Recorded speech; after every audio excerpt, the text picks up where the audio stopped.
Check one, two, check one, two, check one, two. Let's go. Road to 1000. Check one, two, check one, two, check one, two. Let's go. All right, perfect. It works. Let's go over here. Oh, that's why I had it over here. Fuck. I just exited everything out over here. All right, let's go to this one. YouTube.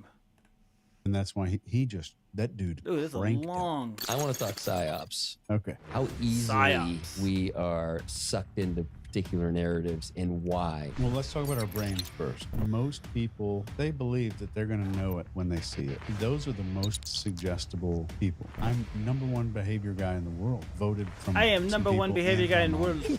world. Most importantly, Teach this stuff for a living, and I'm terrified of it. That's how powerful it is. When it comes to psyops, you're not thinking about human brain. You want to control a mammal brain, and there's four things Mammal that take brain. control, and it spells out the word fate: focus, authority, tribe, and emotion. Oh, If yeah. use I remember those this. four This things, guy's I smart can as fuck. control a We dog, saw this I one can last train time, a remember? dolphin, or I can control an entire population of human beings. Suggestibility is fluid. It is not a fixed trait. And here's the final scary part here. What you'll see also, especially in The news, great bad unlearn. news, joke or good news, bad news, joke or good news, and right on this little high point, right This as guy they is start smart pulling as you down, fuck. your brain has a lot of expectancy. Boom, commercial. Now you're more likely to buy product, and more likely to give money to advertisers. This is the preschool level of this stuff.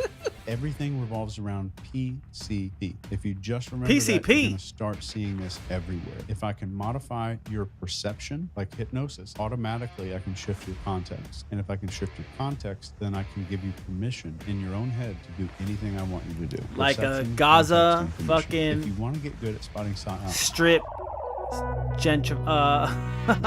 I'm sleepy, but I'm here.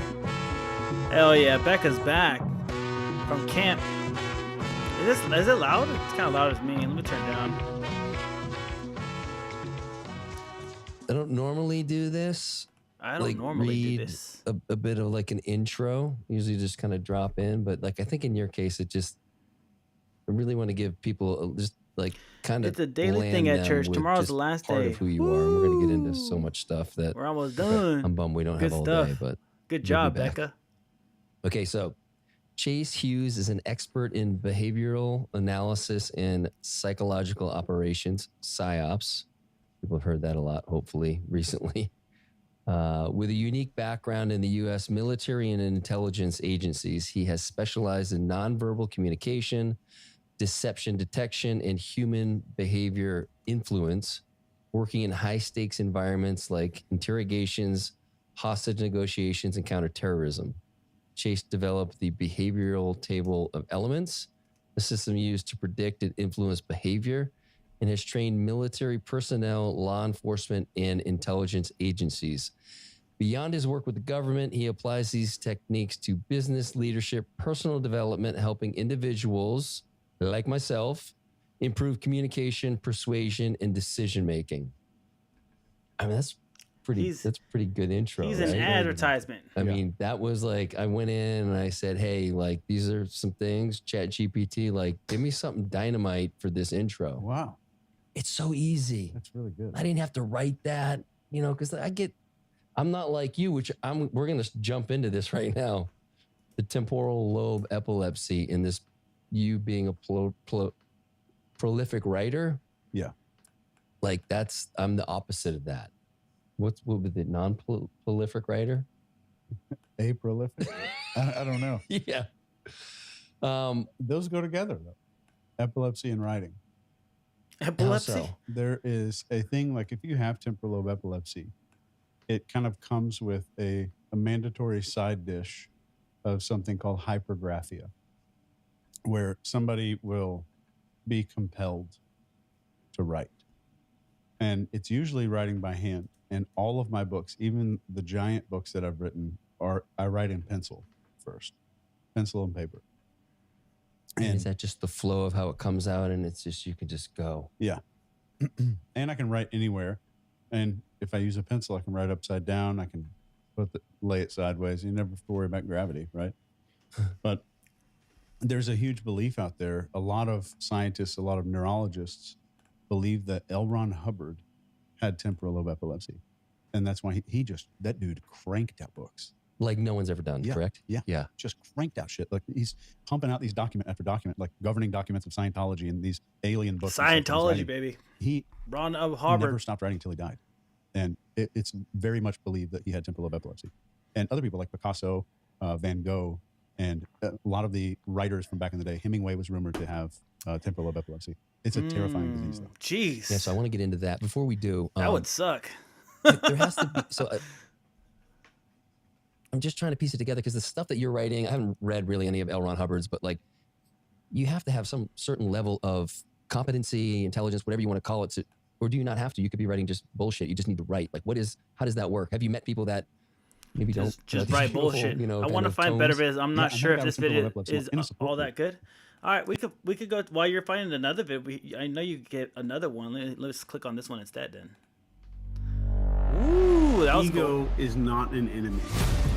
I've seen a million articles say ego is the enemy. Here's how to defeat your Ego death. Viewing it this way is a horrible recipe for failure. I need my If ego, people bro. say I'm all the ego. is the enemy. All they're gas, referring no to it brakes. as being something different than a piece of you. I would want you to Don't think forget the that. thing I sent you about the if I wanna SC shooting. control Oh it. yeah. Let's look that up too. It's on Discord, The right? ego is what we think we are.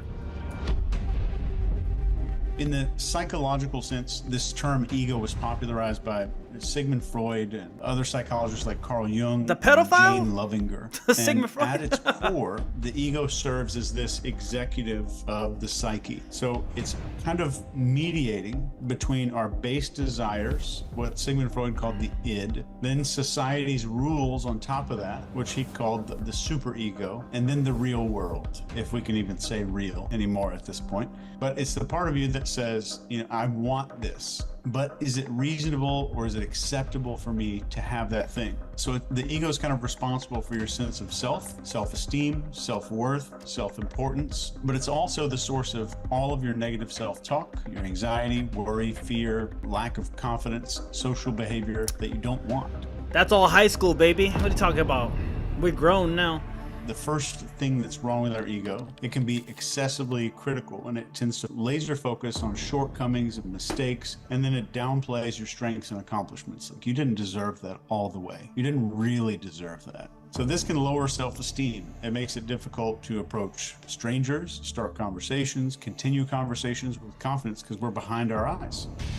I don't have that problem. Ego hates failure because it sees failure as a threat to your identity. Because Watch the I third define one myself based about on Charlie Kirk and external Chase things. Hughes? So Okay. the ego is extremely good at comparing. Yeah, this ego one is not it because fuck that. I'm all about ego. If you don't got ego, you got nothing. Candidly, you can have all the money in the world, but if you don't got ego to back it up, bro, you really ain't shit in life. All right, let's go to Discord just like a backup. Becca's thing. Hold on. Oh, I think she put it under news. Just so I have it up. I'll click it. Oh, I'll click it. Window, and then Visit everybody site. just All right, running, it's and then up. you heard pop window, and then Pop, pop. everybody just running, and then you heard pop, and then everybody kept running. And And all of a then- sudden, there's caution tape everywhere, and Yeah. All right, hold up. Let's do it. Night G. Hold on. Let me got a string. Go. All right. Hold on. I'm gonna put on something while I do this real quick. Here, I'll play this one. This is long. All right, baby. He was murdered while he's speaking in public to a group of college kids. And there's one part of this that I think should horrify you to the deepest parts of your very soul. Instead of a universal outrage, instead of every decent person saying this is insane and this is wrong, the internet seemingly lit up with these celebrations and cheers and memes and people actually laughing and celebrating the murder of a man because he wore a different political jersey. So let that sink in for a second. And I don't think any of this is about Charlie Kirk, the person. And I don't think it's about whether you liked him or hated him or didn't even care. I think it's about the fact that political murder is somehow just another headline nowadays. And we scroll right past it. There is a whole new low for where we could go. And you have people online cheering like it's their team winning a Super Bowl. And what you're seeing is an evil mask slipping. This is a signal, and it's a signal that we, and I do mean we all, crossed into something that is a lot darker than just politics. This right here, what we're seeing, is what happens when violence becomes part of a political conversation. When actual TV networks air over and over clips that encourage people to see the other side not as neighbors that we might disagree with, but as enemies that need to be destroyed, as the threat to society. And you've seen it, I have no doubt. We all have seen this. People in the media saying these people are a threat, these people are dangerous, maybe some violence is justified, and it's not fringe anymore. This is mainstream. And there are thousands of these clips out there aired to millions of people, kind of nudging, suggesting, maybe planting scam in the seeds history. that maybe How old is a this fucking fist, video? maybe a 3 bullet weeks? is a legitimate form of political debate. You resist the temptation to run up and wring her neck. Biggest terror threat in this country. I'd like to punch him in the face. I said if we were in high school, I'd take him behind the gym and beat the hell. Oh yeah. When they were making threats to the President Trump, or no, not to President Trump, because he was president at the time, I think. But the election, during the election time, right? It's like, I'd like to beat his ass, and they're like enticing the violence, and everybody's like inciting violence, but they're saying they didn't later on. And so yeah. Hell out of him. Punch some people in the face. When was the last time an actor assassinated a president? They're still going to have to go out and put a bullet in Donald Trump, and that's a fact.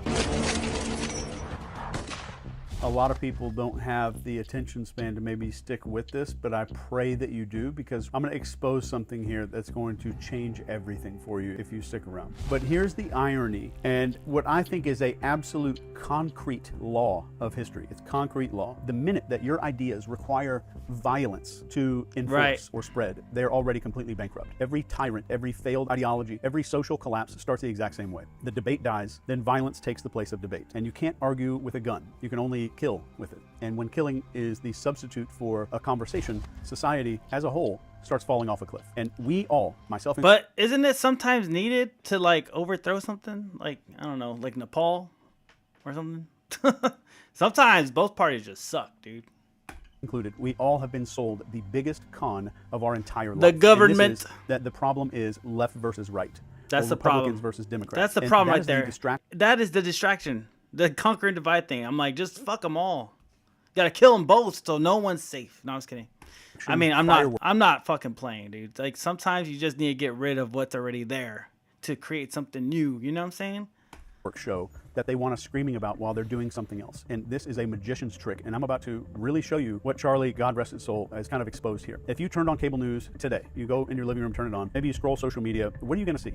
The absolute Nepal. fringe. They're going to show you the loudest, dumbest, most cartoonish people from the other side blasted in your face 24/7. You're not being shown your neighbor or your coworker or the mom next door who votes differently. You're being shown a bunch of professional lunatics that are handpicked to make you think one thing. And the one big thing that they want you to think is, oh my God, these people are insane. They are the enemy. That's the reason that we're going downhill. And none of this is an accident. This is word for word textbook psychological operations. And military psyops manuals literally describe how you isolate a target audience, then you pump them full of a bunch of outrage, you create a tribal us versus them identity. This is straight out of a psyops textbook. So why would we want to do this? Or why would psyops want to do this? Because once you're locked into tribal thinking, you're going to swallow anything. You're going to believe any lie about the other side. You're going to cheer when other people suffer. You'll excuse things that you would never excuse in your own neighborhood if you watched it right in front of you and it was one of your neighbors. This is exactly the playbook on how you get otherwise decent, kind people laughing at a murder on the internet. That is how you radicalize a country without firing a shot. And let me tell you something that you're not supposed to think about there was a right now. shot fired. You share more in common. You share more with somebody across the aisle than with a billionaire donor or some media executive pretending to speak for you. I don't think they want you to see that. They need you divided. They have to have you blind and full of rage because a united, sane, connected public is the one thing that they actually fear. So how does a normal person, just a regular person, a guy who loves his kids, pays his bills, maybe argues politics at Thanksgiving, how does he turn into somebody who cheers at the assassination of a political opponent on the internet? This does not happen overnight. It is a formula, and I'm going to lay it out for you very plain right here.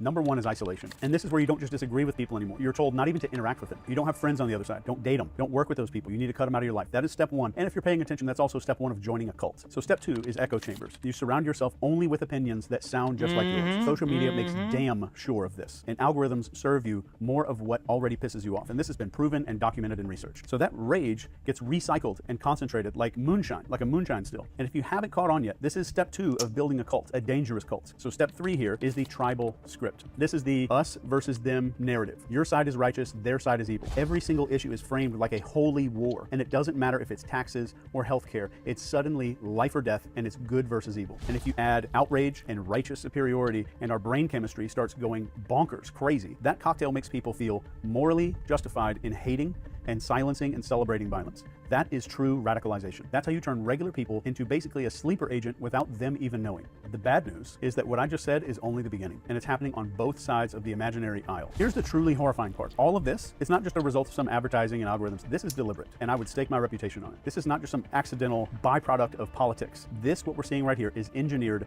step by step to keep you outraged and blind and keep you just kind of stabbing and punching at shadows. All the while, this real power, the people who profit from division, stay completely untouchable. So keep this in mind while we're talking.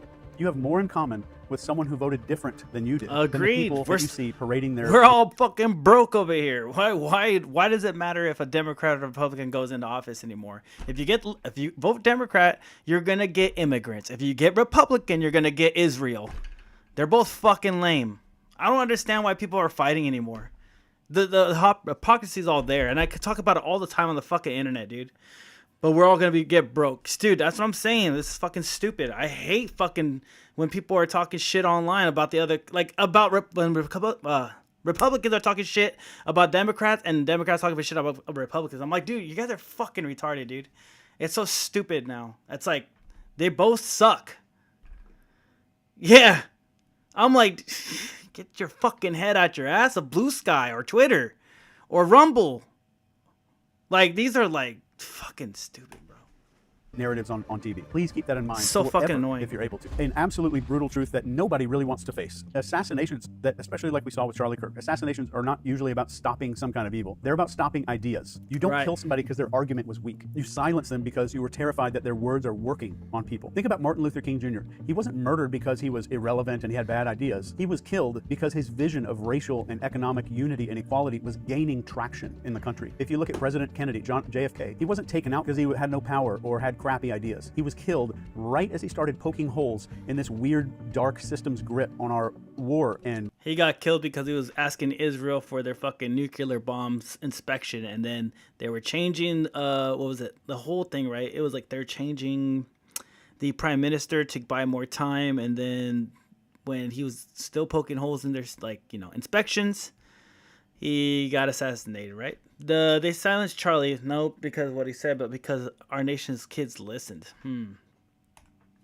Defense and secrecy. Mr. Rabin, this guy, Rabin, I think, assassinated in Israel. Nobody did it because he was a joker, because he was a laughingstock. He was killed because he was pushing in Israel for peace, and peace threatened power. Peace threatened power. History is unbelievably clear on this. If debate dies, when open conversation gets replaced with suppression or intimidation and ultimately violence, society... I'm not gonna lie though, if there was peace, if there was world peace, you know how broke America would be? Let's keep it real. We keep the machine going. Walks into a death trap. There's not an exception to this. So the ideas that require censorship or intimidation or blood to survive, they are 100% of the time poison. An idea that can't survive in the sunlight has to live in the shadows. And that is the death spiral that we are in if we don't stop this shit right now. So let's look at the other hand in this magic trick. Remember we talked about there's some misdirection going on here. For decades, the press, the media was supposed to be our watchdog. They're gonna find all the facts. They're gonna hold the powerful accountable. They're gonna keep people informed. And again, you can see this with your own eyes. It's not right versus left. Look closely at the media. It's not right versus left. This is darkness versus light. The media is a circus tent with a lot more in common to a casino. This is a propaganda machine just churning out outrage. Let me just tell you exactly how this works. Facts are boring to people. Outrage is more likely to sell. It's more likely to keep you looking at the screen. That's their metrics. That's what they get paid based off of. So instead of showing you some kind of reality, they're showing you this carefully curated nightmare reel of the absolute worst of the other side. They're not giving you the whole picture. They're giving you the most extreme clips that they can find because they know that you're going to watch. They know that you're going to get pissed off. We would have the money at least, otherwise come back for more tomorrow. In fact, to me, if I'm very honest, if something doesn't fit their narrative, it is completely ignored. But if a story can be kind of twisted into a blame game, then it is. So they're not showing you reality in any sense. They're showing you a story designed to keep you loyal to your tribe, addicted to whatever their version, twisted horror movie version of reality really is. And what's truly disgusting, what I'm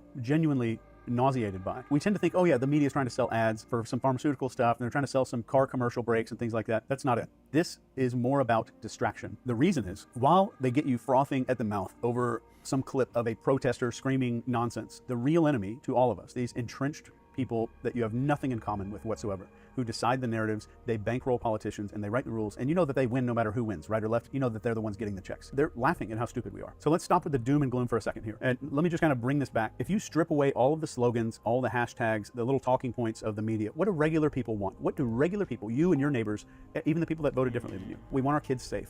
We want a roof that doesn't leak. We want food in the fridge. We want a job that doesn't crush our frickin' soul. And we want some goddamn honesty from the people who claim to represent you, to represent us. And guess what? That guy that you don't like with the bumper sticker down the street, he wants the same thing. The woman with the MAGA hat at the grocery store that you thought was an idiot, she wants the same thing. The mom who was too busy working 3 jobs to even care about politics, she wants the same thing too. Dude, everybody wants the same thing. Just a fucking house, right? Just property they can fucking live in. Basic shit. Groceries, food, entertainment, a steady income. like it's not that hard. And they fucking ring it like a carrot in front of your face the whole fucking time, dude. Oh, it's right there. You just gotta kill these motherfucking insurgents, or you gotta go kill Israel, or you gotta go kill Palestinians. It's like, it's so stupid. Reliable transportation. Yeah, see? Freedom to walk anywhere you want. And then if you give us the freedom to do that, we don't fucking go half the time. we just want to be able to do it, not to actually do it. I don't want to fucking go nowhere, but I want to be able to. But what do they not show you on TV? What is the one thing? It's that you have that much in common with the people who voted different than you. They will never show you that. They show you the screaming protester with the purple hair threatening to burn a bunch of stuff down. They show you this red-faced conspiracy guy spitting at the camera talking about crazy stuff. They show you the absolute fringe because fringe pisses you off. Fringe makes you hateful and angry. Fringe makes you think that the other half of the country has lost its freaking mind. And they do have the time. Real studies on this. And they do. And they does not get it twisted. They fucking do. They do lose their fucking mind. And so we got to check it. You know, like they go and fucking moderate, and then they fact check, and then now they're censoring, and then now they're, they fuck these people, dude. Like every fucking time. Yeah, both parties too. It's like, it's so fucking stupid. I hate this fucking thing, man. Yeah, exactly. Emojis getting fucking canceled. You can't even put a juice box anymore on TikTok. There's hard data proving stupid, that these algorithms and the media deliberately push exactly what's going to piss you off. Because the more enraged you are, the longer you're going to stay hooked. And they're literally feeding you a diet of enemies instead of neighbors. They're programming you to see the world through some kind of warped carnival funhouse mirror, where these loudest, weird-ass 1% of extremists look like 160 million people, and it's not. It is a lie. It is a lie. And if that's a lie, then let me say one thing that's true. And let me give you the truth here. You and that weird uncle that you argue with at Thanksgiving, you're not enemies. You're both being played. You're both being manipulated. And the second that you realize that, the second that you look across the aisle and see a fellow human being instead of some caricature cartoon is the moment that the I like that, the saw in the business. I know what you might be thinking here. So if Weird it's not uncle. left versus right, then who the hell is pulling all these strings? The Who uncle benefits? that touched so let me ask people? you, who benefits from you hating your neighbor? Because let's be honest, regular people don't profit from this chaos. Regular people don't, but someone does. And that someone is what I personally call the covert elite. Uncle Bad Touch. And these aren't like a bunch of Looney Tunes cartoon villains in some underground lair. These are CEOs and mega donors to political campaigns. And you notice how they donate to both sides? These are political lifers, media conglomerates. These are the people who cash big ass checks no matter who wins the election. They operate on both sides of the aisle because the sides pay out. They don't care about your values. They don't care about your family or your future. They care about... We're talking fucking mega nerds. Yep. We're talking...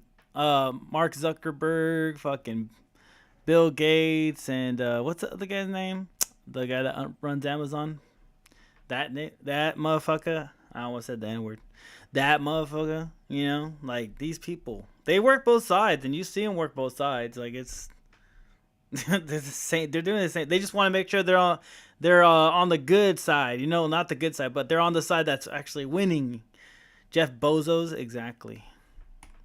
about one thing, and that's control. And let me tell you, division is Jeff the cheapest, Bezos. most effective tool ever invented for that. Look at how PSYOPs are described in military doctrine. You identify your target audience, you feed them carefully selected information, and you push their emotion until their behavior changes. This isn't theory. That's written down in black and white, and it's the same exact playbook that's being used on you and me, my family, my parents, all of us. Except this time the battlefield isn't Afghanistan, it's not some country in the Middle East, it is your living room. But it is the battlefield of the Middle East. Let's not get it twisted.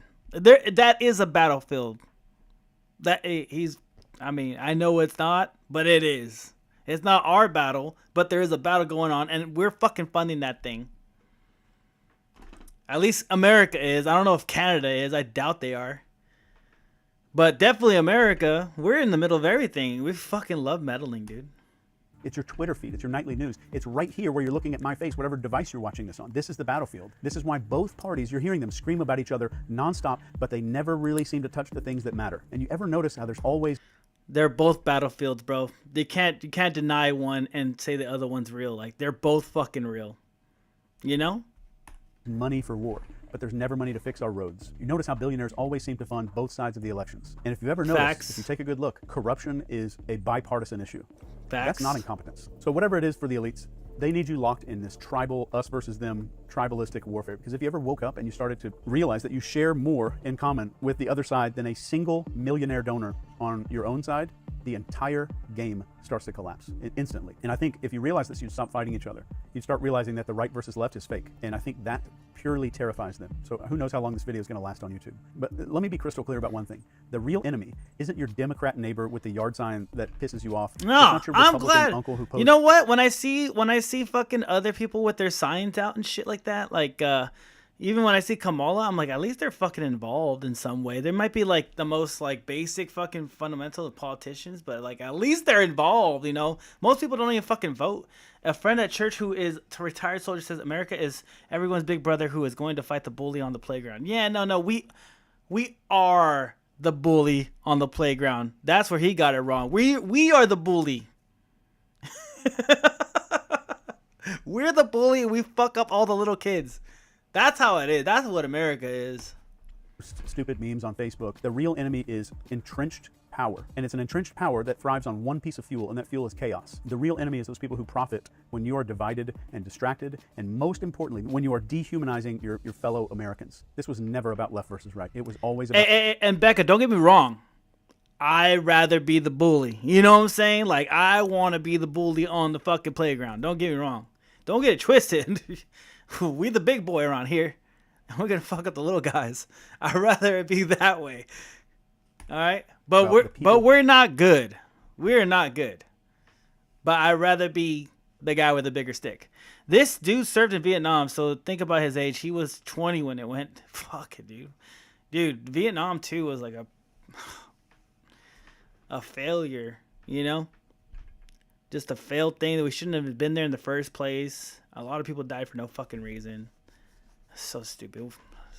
I mean, shout outs to him for doing it, because that's tough. Especially when your country drafts you to do it or something like that. It sucks. Versus the I hope he gets full benefits. I hope he gets full, what do you call it? When you, that's why he went, draft. Yeah. He had to serve his country. And what's it called when you're, disability. I hope he has 100% disability. You know, fuck it, get everything you can and nickel and dime out of this damn country for sure. You served, you get whatever you need. I hope he has it. Powerful. So here's the starting point. It's just sanity. Just plain, everyday, common sense sanity. And ask yourself, do you genuinely want political opponents murdered in the streets? No, I Do don't. you want your neighbor dragged through the mud because they voted differently? No. Of course you don't, because you're Hell a sane no. human being. And that means that you're okay. And sanity right now is the most rebellious act that you can commit in this country for right now. Sanity is refusing to let CNN or Fox News or Twitter decide who your enemies are. It's looking across the aisle. That's probably a... You know what I tell my family whenever they get too one-sided on shit? I'm like, I start bringing up all their bullshit that their party's doing, and I bring up they're bipartisan. They're the same thing. The same bird. Two different wings. I'm like, you guys are getting played. He gets full benefits, but not disability because he didn't become disabled in the army. He worked full-time jobs and all after. But he does get a pension. It's perfect, man. Good for him, man. Shout out to him. Imaginary and saying, you know what, I disagree with your ass, but you're not the devil. Sanity is truly openly saying violence is not politics. Violence becomes the death of politics. And true sanity is seeing just the weird idiots on the news and realizing that's not the norm. That is a cartoon that's curated for you. And the second that you stop playing the outrage game and you refuse to cheer for blood, which I hope you didn't do, you're already breaking the spell. Yeah. I genuinely believe in my heart. I didn't cheer for Luigi Mangione, but I did understand. Like, I was fucked up when he killed the CEO guy because the guy has a family, you know? But I get it. I was like, damn, his back was fucking hurting. He was denied. And, like, he's like, fuck this guy that denied my shit. And he got him, you know? Or someone got him. And it started a chain. So I'm like, fuck, dude. That sanity is contagious. And when one person refuses to take the bait, the echo chamber starts cracking a little bit. 10 people refuse. It starts breaking open a little bit more. And let me be super clear here. When millions of people, if this were to happen, or were to refuse, the machine will collapse. I guarantee it. We don't need permission to stop being pawns on the board. The minute that you decide... And don't get me wrong, it's not about even the money. You know what I'm saying? Like, I'm glad there's billionaires. I'm fucking happy there's billionaires. You know why? Because I have the potential to get there. You know what I'm saying? Like, there's that... Of course, nepotism and all that fucking shit. Like, money's, you know, the more generate you have, the more. So it's like a really low ball fucking thing that I can even achieve. But at least it's there for us. So I don't agree that we have to kill all the billionaires and all, like, no, it's not even about the billionaires. They could take their money away too. The government could take their money away, no problem, no fucking problem. They're just numbers on the fucking screen. So, you know what I'm saying? I think you said that, Resident. I'm not sure who said it, but there's just numbers on the screen. It's all about power at the end of the day. That's all they want. When he came back, he worked at the local hospital. He used to be Catholic. They're all slaves to paper. Think about that. Yeah, exactly. Hey, so you become Billy, don't forget about us. Yeah, the thing is, it's like, exactly. They're slaves to the paper. They have no fucking life to live. They're just, like, they're fully about their money, you know what I'm saying? So they don't get to live. They don't get to hang out with us in our chat room talking shit. They gotta be busy. They gotta do shit. They gotta fuck their AI fucking wives. As soon as Soul makes $100,000, we're chopped liver. Facts, dude. Well, that's not even that's not even a lot of money. That's the sad part. You guys are getting chopped liver for nothing, dude. $100,000 is lowballing it. I need to go higher, bro. We're going high. We're going really high. I know, but it doesn't make it any less true. Nah, you'll stick around. You guys still moderating. Just don't fuck up my chat. You know what I'm saying? Right now, that you will not be programmed. Dude, $100K would be life changing for me too. Shit, $20K, $10K, not life changing, but it would help a lot. You know what I'm saying? Like anything helps at this point. I'll take it all. You know. Shit, I hope my EBT goes in tomorrow. You know what I'm saying? Tomorrow is just supposed to be EBT day, and I hope the government shutdown doesn't fuck that up. Do you know how many burgers I could? What's that guy's name? And Popeye the Sailor Man, his best friend, he was like the hamburger guy. He like loves hamburgers. That's what I got to picture you as. Mine did, so you should be good. All right, cool. Your EBT went through. Shit, hallelujah. Hey, the EBT came through. Hallelujah. That's what I'm hoping for. We'll find out tonight. Then you have started to win, and that's the first step to being sane, and it starts with you. Mr. Charlie Kirk, his death was a mirror for all of us, and it's a mirror showing us how that we have fallen, because when we see murder being celebrated, so when we see neighbors that are treated like enemies, that's the signal. And I think the good news here is that the machine only works if we feed it. It only runs on our clicks and our outrage and our willingness to see half. You know what? I'm gonna be so sad when Destiny gets shot. If he gets shot, I'm gonna be like, damn, that guy was good. That guy was good content. You know what I'm saying? Like, I play Destiny. I know I'm gonna get a good fucking video out of it most of the time. You know, shit. We need these people to fucking farm content. I don't like his content, but I wouldn't want him to get shot. Yeah. I like that he says fucking unhinged shit. Like, he's just crazy like that, because it gets boring, you know. half of this country as a horrifying monster. If you starve this, it's going to die. It's as simple as that. Just think about your neighbors. Look at the people around you. Your neighbors, your coworkers, the parents at your kids' school. Do they really look like these dipshits that you see on TV and on social media? Do they actually match these memes and all the screaming clips and stuff? Hell no. They look like you. They look like me. We're tired and overworked. We're worried about bills. We're praying for a future that isn't just bonkers, batshit crazy. That's the America that cameras don't show you, because if they did, you'd stop hating people. You'd start seeing reality. So here's the pledge. Here's my one thing that I want to give to you here. And you can say this pledge out loud if you need to. I will not let anything electronic decide who my neighbor is. I will not let political violence become normal. I will no longer let propaganda tell me who to hate. I will never cheer for blood. I will choose sanity. I will choose unity. I will choose to see the humanity in people before I see their politics. And if enough of us take that stand, the whole entire rotten, nasty structure starts to fall, because the truth is very simple. There are more sane people than there are psychopaths. What we're seeing online is fake. There are more of us than there are of them. And the second that we remember that, the second we refuse to be divided against each other, which is fake, the game is permanently over. And I say this as the brainwashing expert and the psyops expert. The choice is absolutely ours. Right now, do we keep this programming? Do we keep going? Do we keep letting them program us into sociopaths? Because that's what's happening. My previous video right before this one was about this. Or do we break the script and take back our sanity and just finally remember that we are one people. We're not two tribes. I thought I already want you to remember this. If something online pisses you off, now you know for sure that you are witnessing social engineering. That's all that is. And let me end this with a quote from Martin Luther King. The ultimate weakness of violence is that it is a descending spiral, begetting the very thing it seeks to destroy. Instead of diminishing evil, it multiplies it. Through violence, you may murder the liar, but you cannot murder the lie, nor establish the truth. Through violence, you may murder the hater, but you do not murder the hate. In fact, violence merely increases hate. Darkness cannot drive Soul out makes darkness. $1 billion. He's gonna Only hook us light up, can do Rez. that. I'll buy Hate you cannot drive out 1,000 hate. burgers. Only love can do that. I love you. Please, God, send this to somebody. Man, you guys are really shooting the. Okay, let's see how close I am to a fucking $1 billion. Let's see. Let's go to Twitch. We gotta get these numbers up, guys. We gotta get these numbers up. Let's go to Twitch. Go to creator. They're doing whatever he's doing. Creator dashboard. Let's go to monetization. Where is it at? Where is the monetization? Is it right here? No, analytics, content, monetization. Here we go. Ads? Nope. Where's my setup? I had it the other day where I actually showed how much I'm making, all that bullshit, like overview. All right, here's my stats. So we're doing pretty good for only being a month in. Not bad. We're doing month in, you know, give or take, you know. Where's the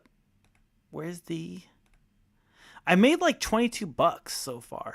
And I don't know where it's at, but I made $22. How much are you making? Not enough. Yeah, exactly. And even when I do make enough, it's still not enough. You know what I'm saying? I need more. I need fucking more. Tim Dillon. Let's see if he got anything new today. Nope, nothing new. Let's go to this. Oh, wait, gotta watch this one. Monday classes cancels as lockdown continues after 2 shootings. One of them deadly at Becca's hometown or Becca's area.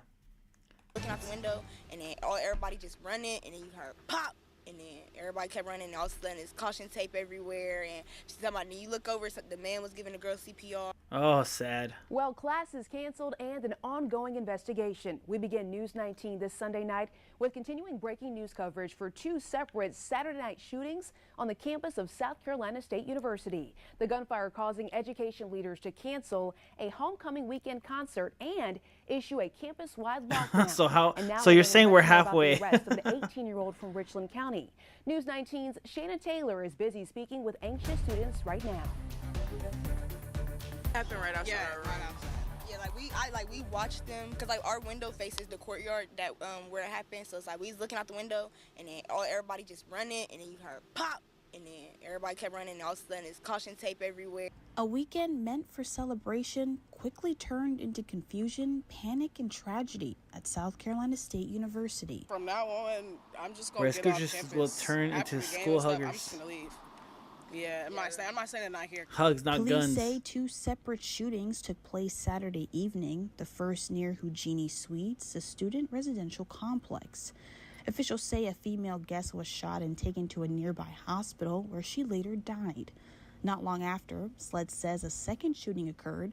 this time involving a male guest who was airlifted to another hospital. What the fuck? His condition remains unknown.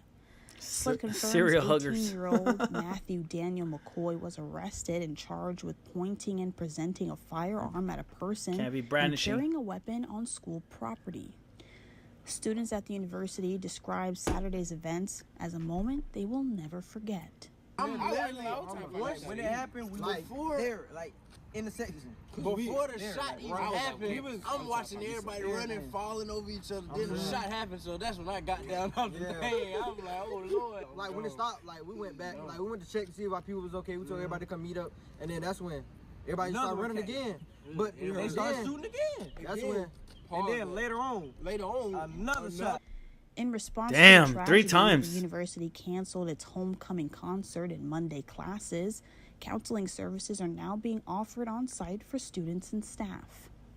In a statement to News 19, South Carolina University issued a statement saying that the investigation is still ongoing and that the campus still remains secured under a lockdown. I would definitely cancel my tuition and just get the fuck out of there at that point, bro.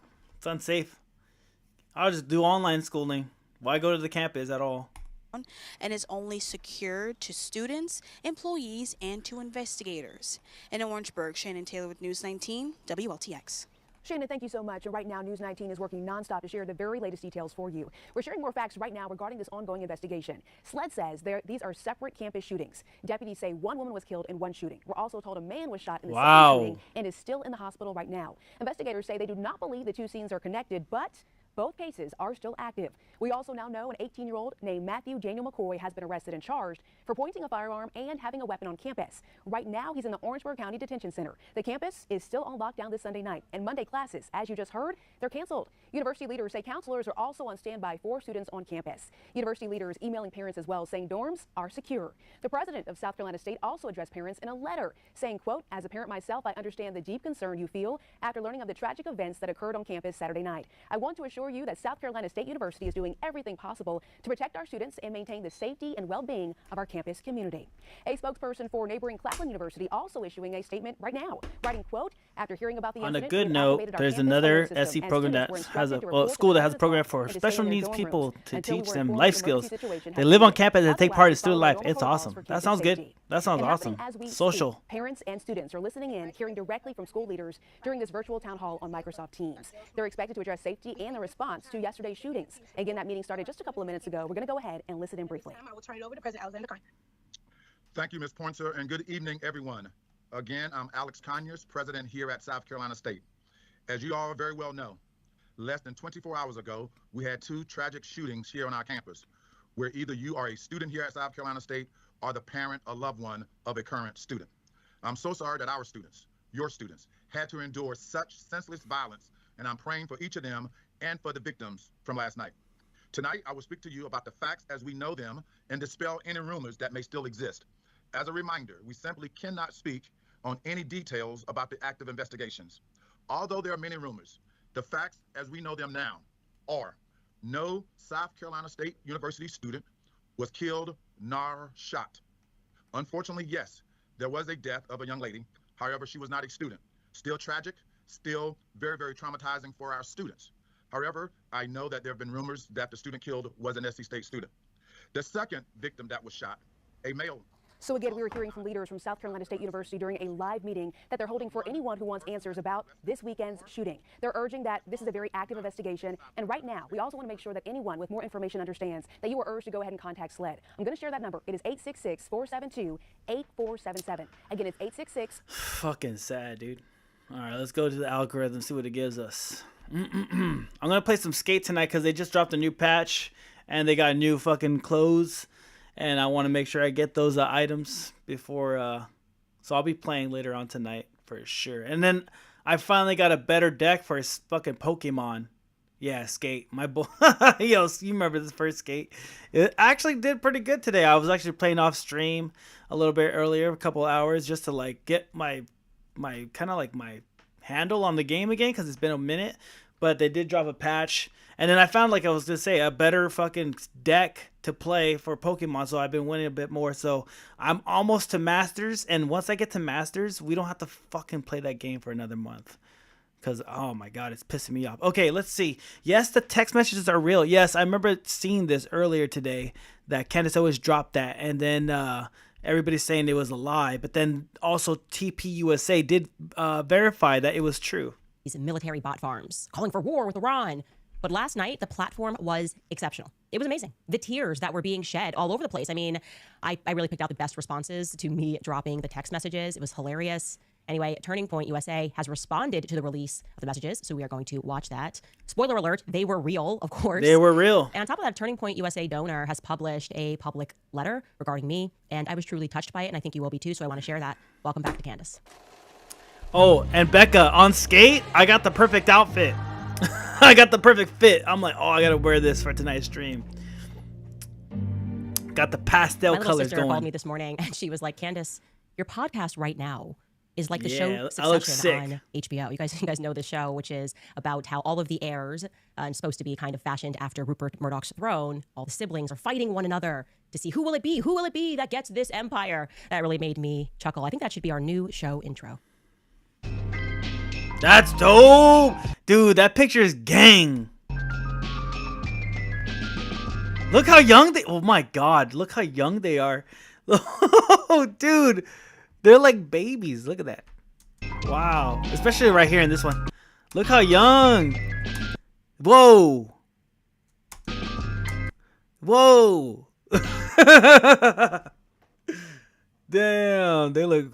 Oh, you could tell that meant a lot to her. It's old, but it shows the program. What is this? It's old, but it shows the program. Just little fellas. Exactly. What's this? Nothing that represents the spirit of Clemson. Oh, this is the thing you're talking about. That's cool, Becca. We are timeless. What I've seen over those years of growth is really acceptance. That's awesome. Inclusion, and I always talk about the culture of Clemson and how it's the Clemson family and just bringing them together. It's not Clemson Life students and Clemson University students. It is Clemson as one.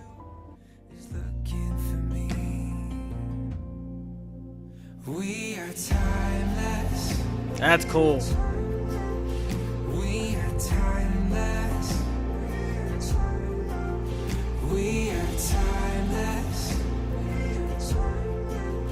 We are timeless. You are water. That is cool. That's my fave school here in SC. Had I been able to go to school, that's where I wanted to go. What's holding you back from going to school? Is it tuition? Because that's expensive. I know. I didn't go to school for that reason too. I went to a technical school. Health, gotcha. Is there no like online course that you could take? The seizures and all. And tuition, perhaps. Yeah. The anti-indoctrination, perhaps. No, I'm just kidding. The seizures. Can't you do home? Do they have like courses online? I feel like everybody has courses online nowadays. If you really wanted to attend, but I know what you mean. You want to get the social aspect that they're pushing. I get that too. Yes. Who will succeed? Charlie Kirk. Who shall inherit the Turning Point throne? You know what, you guys? The best part of all of this for me is, unlike those ill-begotten heirs on the show, I have Honestly, if you could get a job without getting through all that, I got into every school I applied for. That's dope. They do, but finances too. Would FAFSA helped out? I mean, it's been a long time since I did school finance crap, but I know FAFSA was like a thing, right? I'm not sure if that's it for you guys, but I would say don't do it, because once you're in debt, dude, Becca, once you're in debt, like there is no going back. There's no chilling. You gotta work your ass off to get that tuition down, for real. A 0% interest in Charlie's empire. I am not motivated by the idea of carrying on his torch. Not for a single moment did I think any person could carry on his torch. That's what you said already. If you thought you could, you clearly did not know Charlie Kirk. Charlie was, in fact, an anomaly in the system. It happens rarely. And I don't know that I will live to see another person like him. I want you guys to know something. I want to share this with you. You can take it or you can leave it. But Charlie was betrayed. I know this. I've known this really since the first second, but I rarely have vivid dreams. And I did, in fact, have a very vivid one over the weekend. In fact, last time that I had a super vivid dream. You're the youngest you'll ever be right now. Yeah, that's when pregnant. But in that dream from 2023, my former producer of the show and I were standing in the control room, and she told me that she was 26 weeks pregnant. This is in the dream. And she told me exactly what month the baby was coming. I asked her in the dream, is it a boy? Is it a girl? And she said, it's a boy. I hate that. I woke up and I immediately texted my producer in real life and I said, hey, you're pregnant, just so you know, it's a boy. And then she found out that she was pregnant 1 week later. She had no idea when I texted her. And it's something that we reflected on a couple of months later because she was just totally shocked looking back on it. And this is our text chain from, you can see, 2023. She said, you texted me June 16th. And I think I got pregnant June 26th. This is crazy. And it's going to be a boy. It's nuts. I said, I'm telling you, your baby visited me. It was an insanely vivid dream. He was on his way. And she said, that is so bizarre. My mom also texted me that week saying that she had a dream I was pregnant. I said, I haven't had a dream that vivid since. It's been my only vivid dream this entire pregnancy. I believe people can communicate in dreams on their way in and on their way out of this world. I similarly, like I just said, had a vivid Peace dream this University, weekend. all girls And Charlie Christian. came to me and he told me arts that he institution. was Hey, betrayed. boy, it's and nuts. So for me, you don't have to believe that, but I do believe that. And it was the immediate sense. Do you guys believe in that kind of stuff, like spiritual dreams and like what she said? She connected and she said, "Oh, you're gonna be pregnant," and then people get like pregnant and stuff like that. You don't know. What about ESP? Like when someone's talking about you and your ear starts ringing? Yes, very much so. Yeah, you ever hear that? I'm not gonna be pregnant. Maybe you are one day. No, I was kidding. I got actually, and I don't know who exactly it is that betrayed him, but I also felt in the dream that it is soon going to be revealed, that it's actually inevitable that it is going to be revealed, that there is nothing and no one that is going to stop the truth from coming out, and it is going to have international consequences. Take that to the bank. Quote me on that. Women tend to have a stronger intuition about people, I would say. I think it was the writer, producer Conrad Flynn that recently went on to Tucker Carlson's show, and he discussed that phenomenon in the context of the persecution of Christ. He's talking about Pontius Pilate's wife warning him not to persecute Jesus. Take a listen to that portion of their conversation. I already gave birth once each day around 8 p.m., 8 a.m. At some point, he flips and he's like, this guy is innocent. My wife is having dreams about this man. That's another thing that's underreported in history. Wife as soothsayer / dreamer. Yeah. Your wife has many times your been like, sons and your daughters shall prophecy. And her intuition is such that even though there's no necessarily hard evidence, it's your wife's take on stuff. You don't ignore it. But that's I have ignored it. And you're like, I don't listen to my wife. No, I mean, I've been married 34 years as of Saturday, and it's like a joke in my house. I told you he was bad. I don't know. He's hilarious. He's like a good guy to me. That's hilarious. Yeah. So you be the Pontius Pilate where she's like, don't arrest my guy Tuck. And you're like, whatever. I'm doing my work right now. I'm very shallow. So someone who's amusing or fun to have dinner with, I just get swept. I like that guy. You know what I mean? You're like, Barabbas was amazing on that podcast. I gotta have him on. He's fantastic. It's actually really funny because I'm recapping conversations that I've had with Tucker where I'm like, I don't know why you trust that person at all. He's obviously a bad guy. And he's like, really, I like him, but I've really nice dinner with him. Anyways, obviously what they're accurately describing, I should say, especially between a husband and a wife, and definitely my relationship with my husband, I can say that from almost the very moment that I learned that Charlie was not going to make it, I said to George through tears that he was betrayed. And now we're all just sort of on this journey to find out by who. So I released a text message yesterday, dropped it on the world, and it caused, and this is putting it mildly, a lot of panic. As I said, the chatter on X was top tier. Emphasis on the tier, because there were a lot of them being shed by everyone who was discounting me. She's this, she's that, she's lying. Charlie never changed his mind. He was committed to Israel to the day he died. In fact, he almost died for Israel. That was the vibe they were putting down, and I was getting angrier and angrier and angrier. But self-control always pays off. There were moments on X where people were, after this text message was revealed, almost like bargaining. Like, please, this can't be real. Let me show you. They're making fake messages themselves. This is how easy it is to make a fake message. That this cannot be real.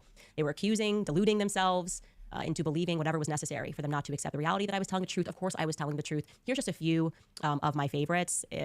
This is Village Crazy Lady, who I love, Mel, who was responding to an absurdity that was being presented by Ashton Forbes. Mel said, these losers are down so bad right now that they are literally using their own attack lines for defense. Ashton Forbes wrote, he's been absolutely maniacal. First off, Candace has no credibility. Second, there's a bunch of Telegram group chat scams that claim to be real people. I was briefly in touch with one, Elon Musk. Oh, really? You were in touch with Elon Musk on Telegram? Oh, yeah, Third, Elon Musk. if you discount the text messages between Tyler Robinson and his trans furry lover, you cannot take these at face value. Lastly, even if the text messages were real, they mean literally nothing related to Charlie's death. I find it scary how Candace is building a literal cult. Soon, they'll be drinking Kool-Aid in sync with, I don't even know what that says, 31 Atlas to be sent to heaven. I think it might be a cult, actually. That's how I'm not a cult at all. So much I don't even recognize. It was probably a very big cult's name.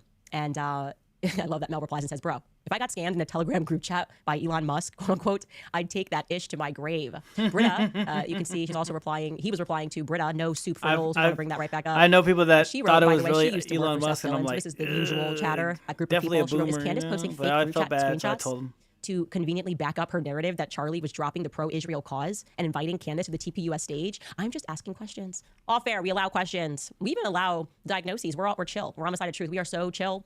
Laura Loomer, who is legally just not allowed to own a gun because she's a literal lunatic, had the nerve to post this about me when somebody called her out. Morgan Ariel said, Laura Loomer hasn't made a single post about Candace Owens reporting on Charlie Kirk's group messages. We all know she's the first to run her mouth, and she wrote, because I don't give an F about Candace Owens and her postpartum psychotic rants. Even if those texts are real, it still does not mean that Israel killed Charlie Kirk. I never said that. How cutthroat Candace Owens she makes is. content for Yeah, low she's IQ pretty people good. who don't understand how criminal See? investigations work. It's going to be hilarious. See, she's kind of like Destiny. We bring it back to Destiny, all right? He's cutthroat too. Not at all. That's when she is sued by TPUSA in addition to the Throne's wife. Yes, bankrupt her for telling the truth. Do it, bankrupt her. Yeah, when you are down bad, just like Mel says, when they're really down bad, nothing is left, you just sue. Anyways, back to how unhinged just chatter was on X, generally speaking. I laughed out loud. Everybody uses the term blitzkrieg. Even and the NFL football team say blitzkrieg. Yes, it relates back to Germany. It's a bombardment strategy, so that's why we use it when you're going to bombard. And so I called it blitzkrieg week because we're just dropping a bunch of bombs. And Britta decided to take that literally. She said, Candace thinks it's cute to use Nazi terminology and make a turning point pun. While she Candace incites isn't a further jerk. harassment of TPUSA employees by implicating them in Charlie's death, it's a sick game for her. And out of To nowhere, some Megyn people, Kelly she's a needs to jerk. Stop making excuses for this vile behavior. the pastor, I have no idea why she's Megyn kind Kelly of a is jerk. being just abused. It's like these people just get drunk and beat Megyn Kelly when they get home. I don't know what is happening and why she's being dragged into anything that I say, but it's exceptional that they're now they're so desperate that German words, you can't even say blitz means lightning, Krieg means war. Last I Blitzkrieg. checked, people are still allowed to speak German, and last I checked, everybody uses the terminology blitz. Uh-oh. Blitzkrieg.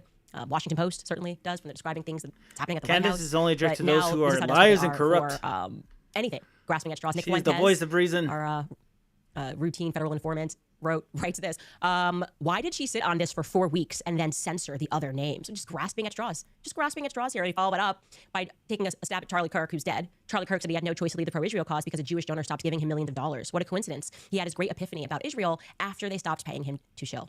Speaking of paying people to shill, it's why I didn't take 1 minute, or 1 sentence rather, of him trying to eulogize Charlie Kirk seriously, because that right there is the real Nick Fuentes. The quartering jumped in. He says, a serious question. Let's assume the texts are real. And I mean, Nick Fuentes is not wrong, though. He only stopped being Israel's friend when they stopped donating. Because he started saying stuff. Charlie was 100% serious and not just being sarcastic, which is totally possible. What exactly does this prove? Think before you reply. What does it prove other than someone close to him was fine leaking his texts? That's been their new talking point. How dare you leak text messages? And finally, this is just funny, so we're going to show you this. Community notes for the win. The Misfit Patriot writes, I will give Candace every single shekel Israel has paid me for my posts if she can prove those text messages are real. Update, says Community Notes. Andrew Colvett confirmed the screen grab was real. Of course it was real. But I mean, I would have to be the dumbest person ever. First off, I'm not even inclined towards tech, but also would have to be an absolute moron to try to figure out how to manufacture text messages for the purpose of releasing them to then probably get sued by every person that was not in the chat. Like, I'm just like, hey, Josh Hammer received this message. That'd be so dumb. But like I said, these people were desperate for it not to be real because they've been lying so hard about everything. They've just been lying, and they have some egg on their face now. And reality hit them pretty quickly this morning when Andrew Colvett, Turning Point's That's not true if you believe the spokesperson, text confirmed message or the that letter, I messages were guess. in fact It real. was It that is Nick on Fuentes the released with the Charlie news Kirk media show. outlet. And I don't know actually, which I don't think one. it's dramatic to New York say Times, I that think. this may Yeah, be the New York first Times one. respectable measure taken by Turning Point USA executives since the passing of Charlie Kirk. Like the first respectable response. And yeah, I thought that was, I will compliment that. Just the action of Andrew Colvett addressing it head on instantly was good. So let's hear Andrew Colvett in his own words. But I want to take the start of the show to address some of the things that have been going around on public, namely about a group text chain that has been made known and released by Candace Owens. And I just want to address it head on because, that was a screen grab that I had shared with people. So it is authentic. And I want to go into it because I actually am really excited that the truth is out there. I first want to say the reason I didn't share that screen grab publicly is because it was a private a private exchange, and I felt like it didn't necessarily comport with things that were already public. I wanted to not betray my friend's trust in that way. But I did share it with some people in government because it happened really quick. It was, it took 33 hours for authorities to get their suspect. And in those first moments, we wanted no stone unturned. We wanted to leave nothing unturned. So I shared it with a few people. Don't know where it went from there, apparently. But here we are. So he's like, I got caught up. I'm glad to have this now public. It was not mine to share publicly. New Dork Times. One of the criticisms we've received is that we don't care. We're not investigating every lead. We're not looking under every stone, and that somehow we're just like sweeping things under the rug. And when I say that we want justice for Charlie more than anybody else, I really mean it, and no stone unturned. I mean, I don't know if you want to chime in on that part alone, but I have more to say. Yeah. So it has been so frustrating to have people blow up about this, and I've certainly stated publicly the reason I haven't weighed in on things is I am an eyewitness to events, and they've said don't comment on things because anything you say can mess that up. I don't want to mess up any trial for the person who did this. That's 1,000% right. And I will say I wasn't an eyewitness. I was not there. I flew to Utah immediately to be with the family and the team, but I was not an eyewitness. So there's that. But I am aware that in my role as spokesman for Turning Point USA, which is another hat I wear, the things I say, I'm cognizant of the fact that things I say could negatively impact an ongoing investigation. All right. But I will weigh in specifically on this issue of Israel because I know there's a lot of fascination. And I just want to say that, we have to let free speech be our North Star here, okay? Charlie was adamantly free speech, and I am not personally going to impugn anybody's character who is asking questions and looking for answers, all right? And I will say that text chain is consistent with public frustrations that he voiced many times. And I know, Blake, you were in the trenches on a lot of this stuff because we were workshopping how we were going to do the tour and what he's going to get asked about Israel, what he's going to say. And this is consistent with things that he told his friends, people that are, in the wider movement about his wrestle that he was going. And so I just want to say, what is the truth about the way Charlie felt about Israel? Well, it's complicated and it's nuanced, and it was a wrestle that was going on for months. I still and it's probably think somewhere they between could have the figured it letter out. And don't get me wrong. I still think they could have figured something out because they were still working together. You know what I'm saying? It wasn't like he was totally off the rocker with fucking Israel. He was like, let's figure this out. Eventually, they're going to mend their ties together. They were going to get Tucker Carlson on and Candace on. Yeah, but he wasn't going to drop them in a hat. He's been backing them forever, The text. So what do we think? Okay, obviously, you can tell he's anxious. You can tell he's nervous speaking about this. I am sure it was positively frantic at Turning Point USA yesterday. I am sure he had very little sleep. And like I say, never the fun thing to be the spokesperson and also to be involved in the story. I can tell you right off the bat, he is telling the truth. He was not the person who shared that message with me. He also should know that he was not the only person who sent that message and sent messages around. So there are a lot circulating, some videos that are circulating. And he's being honest about that portion. I personally, as someone who knows Andrew Colby, I want to express how I feel. I hold it against him, actually, that he didn't share it with me. He knew I cried on the phone with Andrew. He knew how I was feeling. And then I went under a very, you could say a blitzkrieg, right? A heavy bombardment from people who he knows hated Charlie, who tried to stop Charlie, people who had no issues showing up to his memorial. I mean, really gross stuff, who were attacking me. And he could have at least provided some cover. Now, I'm not saying that I need help, but sometimes it's nice to offer somebody a lifeboat when they're being attacked for telling the truth, right? So I do want to say that. Also, I'm glad that Andrew responded correctly because I was going to say this when Blake's like, well, the investigation's ongoing. That text message has nothing to do with an investigation whatsoever. It has to do with the broader question of people feeling that Charlie's legacy is intentionally being hijacked by Israel. I never stated that Israel killed Charlie. Anybody that's been watching this investigative series, we've come up, there hasn't even been an Israeli name that's popped up in this investigation. There's only been one Jewish person, I think, that's popped up thus far in this investigation, which is George Zinn, Decoy Boy. So they're just saying that. I just wanted to say that he was under a tremendous amount of pressure.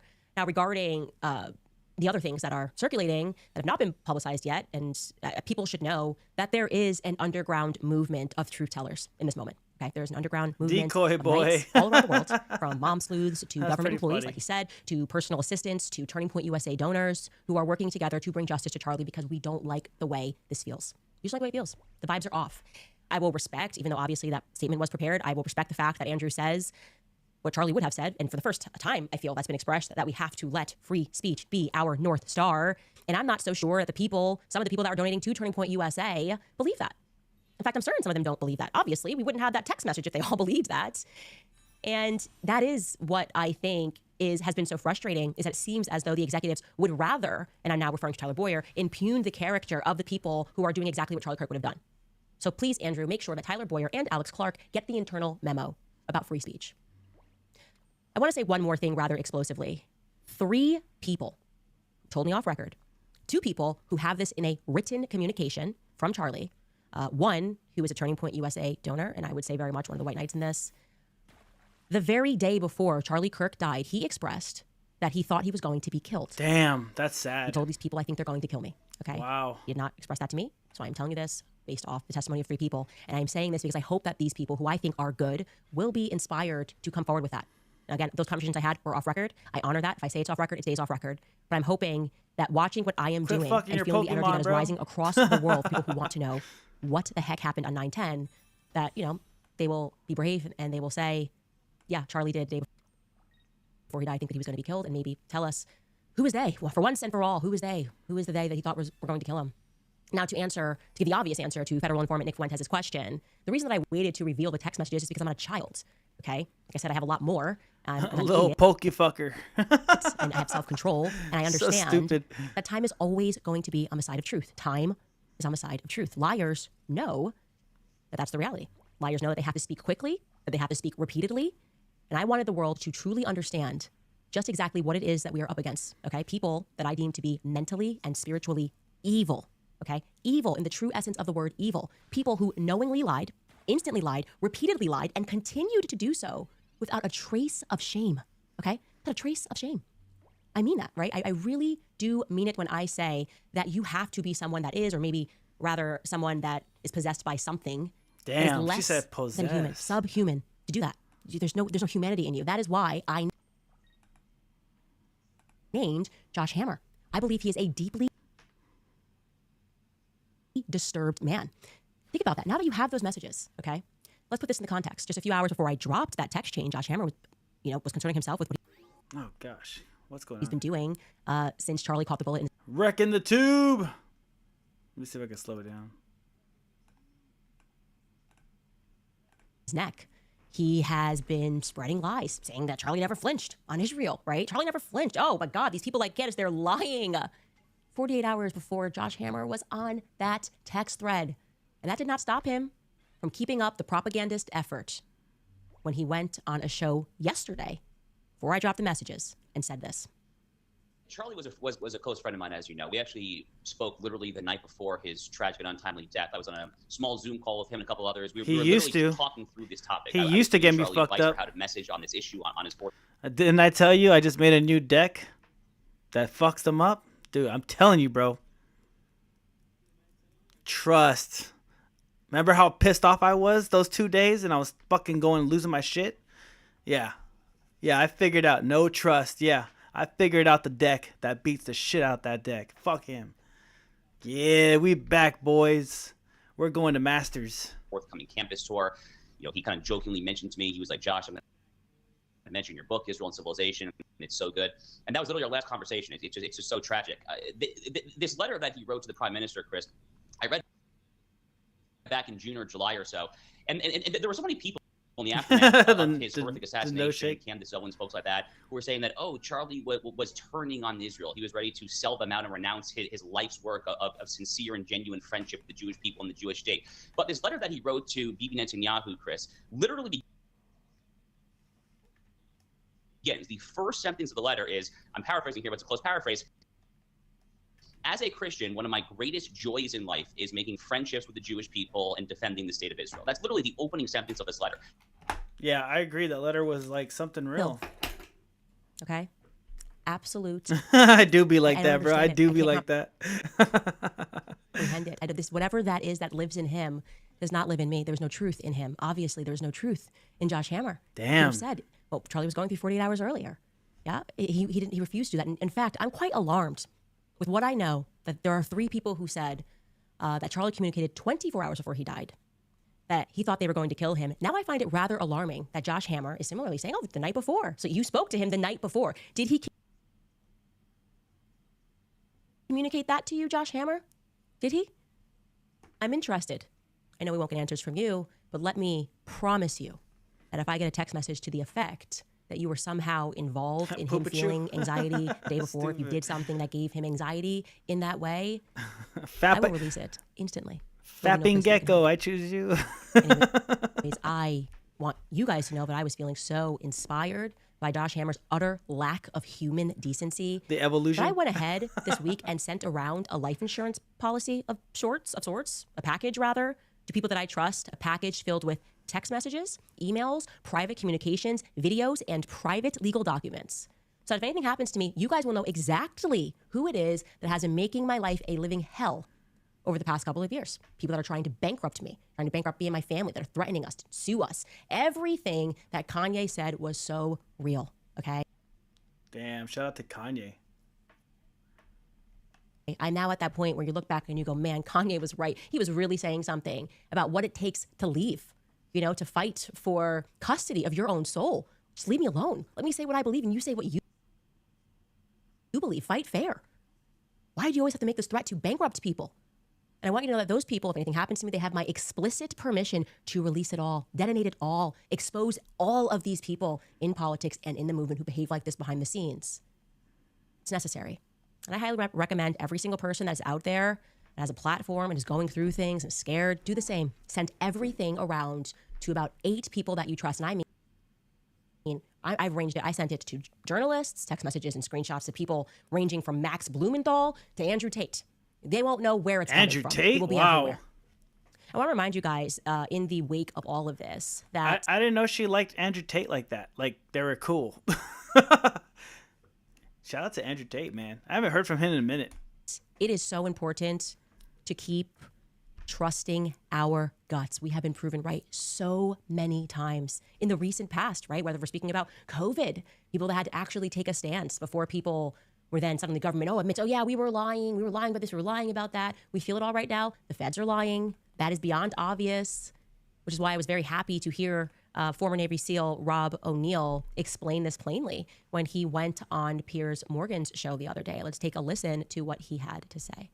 Me, I mean, it was off it right from the beginning for me. Do we not guard rooftops anymore? There's been assassination attempts all over the world. Right. Why aren't we looking at rooftops?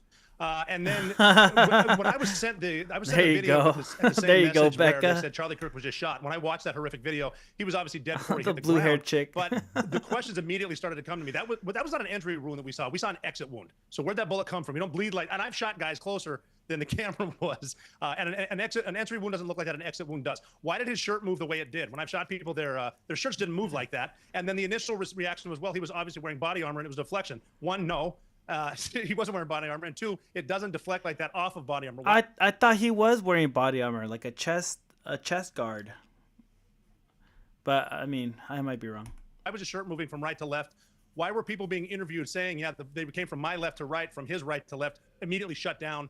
And then did they tear the crime scene down immediately? Just right off the bat, from seeing it, knowing he was dead, saying a lot of this is bad. Not even getting into the soliloquy of text messages that 22-year-olds don't send their trans lover. So immediately, the official story sounds like it needs to be investigated. But now, the whole crime scene's gone. They paved over it. Nothing to see here. You just have to laugh. The soliloquy of the text messages that 22-year-olds. They're canceling the Tyler Robinson trial, right? That's done. Is that still going on? Like, no one believes that shit anymore. They're just wasting our tax money at this point. Just let the guy go. Is Tyler Robinson free yet? Because I know he's not the shooter. Do not send their lovers. Yes, that's kind of the main point, guys. We have been working off a lot of tips and so much more. No one believes he's the shooter anymore. We're going to get into that more tomorrow. I do want to give you a quick update on Lance Twiggs. And like I said, we know that the feds are lying to us. The question is, why are the feds lying to us? The answer is always the same. The feds only lie to cover their own tracks. They are protecting themselves and their bosses. Who are their bosses? Who is they? Who is they? Anyways, take a little bit of a break here because I want to read some sponsors. First and foremost, Riverbend Ranch. I tell you guys about them all the time. I've been talking a lot about them because I love their steaks. I actually was on Instagram making them. Gotta get some steaks. They ain't no fucking damn lion food. That's for damn sure. Yeah, it's the juice. You already know, bro. That's all. They're still going. Fast forward, fast forward, fast forward, fast forward, fast forward, fast forward, fast forward. There it is. All right, here we go. Food Lion. Damn it, dude. I'm fucking up the sponsorship. It's just because lion food sounds just like off the tip of the tongue. But Food Lion is the real food for lions. Food Lion, hate you. At checkout. The worst sponsorship. I'm the worst sponsored person ever. Let me tell you guys something very, very interesting about this investigation. Investigation of Charlie Kirk's murder. I don't think the majority of people in the world feel that we know what happened. And I want you guys to know that we have not for a single second ceased our investigation, right? What actually happened on 9/10, we don't know. And we are still working through a ton of the tips related to what happened. But I want to tell you that I know what happened. I maintain. What's your theory? I actually believe that this was a military hit. Ooh, that involved foreign military actors hit. And also literal actors. I believe that day ran something akin to JFK's assassination. I believe that there were therefore multiple decoys on the ground. I do not believe, just so I'm clear here, that the person who was walking up the stairs killed Charlie. In fact, my suspicion is that photo was not even shot on the same day. They told me so in a dream. I do not believe that the person who ran across Losey rooftop killed Charlie. I think that was another decoy. I do not believe that shot came from a Losey Center at all. And we all know that decoy George Zinn in that movie, Charlie Kirkland. Yeah. I received an interesting tip about him as well, that he's much more connected than what meets the surface. And he potentially has connections to the federal department, familial connections to the federal department, and we are prodding that. It's getting interesting. Anyway, that would suggest that there are thus a total of 4 decoys, like George Zinn, staircase guy, maroon shirt guy, and Losey Center guy, none of which I believe actually pulled the trigger. Call it a hunch. I think it's much more likely that Lance Twiggs is the one that is walking in that maroon shirt. His build is nothing like Tyler Robinson's build. Lance Twiggs is thinner. And obviously I'm speculating here, but I believe Tyler Robinson was involved, and he was in fact driving around campus on that day, therefore assisting in the costume changes, likely picking up clothing. And as we broke the story, Tyler was seen at Dairy Queen. And what was he seen doing, as I told you? Dumping clothing in the cemetery beside that Dairy Queen. So I think that is what his involvement is limited to. That was his job, to get rid of clothing. It's completely a nonsense to think that a person who had never killed anyone was high on adrenaline after a kill and decided to eat Dairy Queen. That doesn't even make sense biologically speaking. There was going to be an adrenaline measure that kicks in after you kill an animal, let alone a person, let alone having it be your first kill. And you're like, he just decided to go to DQ, sit down, write some poetic text messages. It's why they're freaking out about that Dairy Queen leak, because it disrupts their narrative. I'll Many things screenshot. disrupt their narrative. But what about Lance Twiggs, right? This roommate, man. Something about him. The roommate of Tyler Robinson is, I think, federally protected. I especially think that because we learned some more interesting facts about him. So I feel confident, or I shouldn't say completely confident, but I feel like it's okay to venture a guess that he is a federal asset of some description. Could be related to his online work on Discord chats. It's the only thing that makes sense to me. Anyways, I can tell you guys, I can break this for you, that the government, and this would implicate Governor Cox and whoever else was a part of that press conference. She said Cox. The morning after, the 33 hours after they apprehended Tyler Robinson, the government lied when they said, Lance, I'm obviously paraphrasing here, he came in peacefully, he handed over everything. I mean, the whole depiction was like he was just so shocked his boyfriend could do something like this. And so he handed over everything. Well, according to his family, that's just not true. According to his family, he was raided, and he was angry about that raid. And yet he was instantly released back into their care within 6 hours. Isn't that something? They had no idea what was happening. They were going off of the mysterious detective Mike Mitchell's tip. They had no confession. They have Tyler Robinson walking in peacefully because he doesn't want to die. And you're telling me Lance Twiggs, for whatever reason, you released him immediately back into custody? No, they lied. He was not being compliant and walking in and showing them everything. Something else that was interesting, we had told you guys that Tyler's family thought that there could have been something weird going on with that raid, that perhaps the feds could have been staging that apartment to fit into their narrative. Now, the feds are staging this entire operation, so that would follow that if you're trying to get a conviction, you got to be like, and we found this in his house, the note underneath the keyboard. So convenient, but he destroyed it. He took a picture of it, but then he destroyed it. Because everybody knows if you want to destroy something so it never sees the light of day, you take a picture of it so it lives forever in the iCloud. Anyways, we were told by Lance's family that, who, by the way, own the apartment that the two of them lived in, that Tyler and Lance lived in, we were told that somebody illegally changed their locks on the home following the raid. Obviously illegal. They were not informed that the locks were being changed. So it gives us two options. It was either Lance or it was the feds.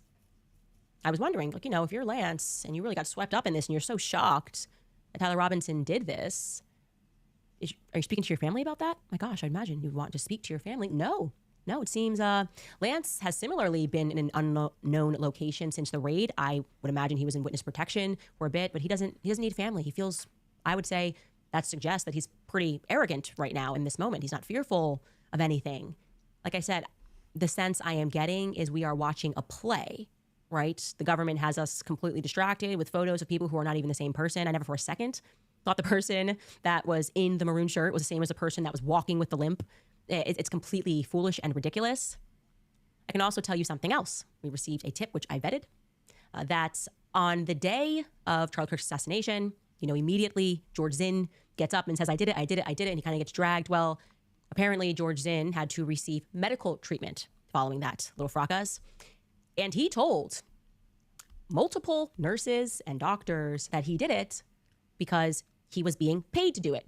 He said he had not been paid yet, but he was going to receive payment. He didn't know from who. That's interesting.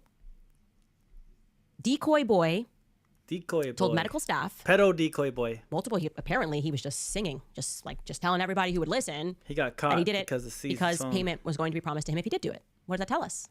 We should definitely dig into George Zinn. We should definitely try to confirm this relatively strong tip that he has connections to the feds, because it would be very interesting if the feds were going to pay George Zinn. I'm not saying they are, but yeah, why wouldn't he know? I mean, make that make sense. Why wouldn't George Zinn know where the payment was coming from? Yeah. Anyways, you guys, we are on the case. I wanted to share that with you. Some other explosive things that we have found out that the feds have not shared. Other people that they were questioning that they did not share. People that similarly have been told to be quiet about everything. And let's be clear, they are not asking everyone to be silent because they are seeking a conviction against Tyler Robinson.